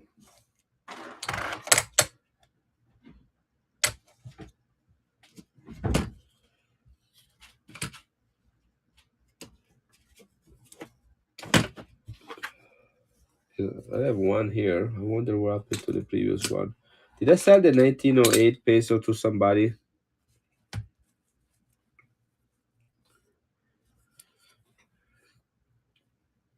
Okay, bye, Dwight. Dwight, thank you for being here. I appreciate it. Yeah, I'll be live Monday afternoon if you want to book up my things. I have to change the time on those. It's 1907 peso from the Philippines. You know what, guys? I think I'm actually gonna close right now myself. I'm a little bit tired. I'm a little bit hungry, and I need to get some work done for Monday. So yeah, the 1908 sold, right? I got the 1907 here. If anybody's interested, this is also San Francisco mint. Otherwise, I'm gonna close right now. This is a really nice one. But I think I'm gonna just call it for the day. Will you let you know when I get home? Okay, thank you. Appreciate that. So let's see who is live. Let's go and rate somebody. Let's go to PCB coins. They have foreign coins running right now too. So let's rate them.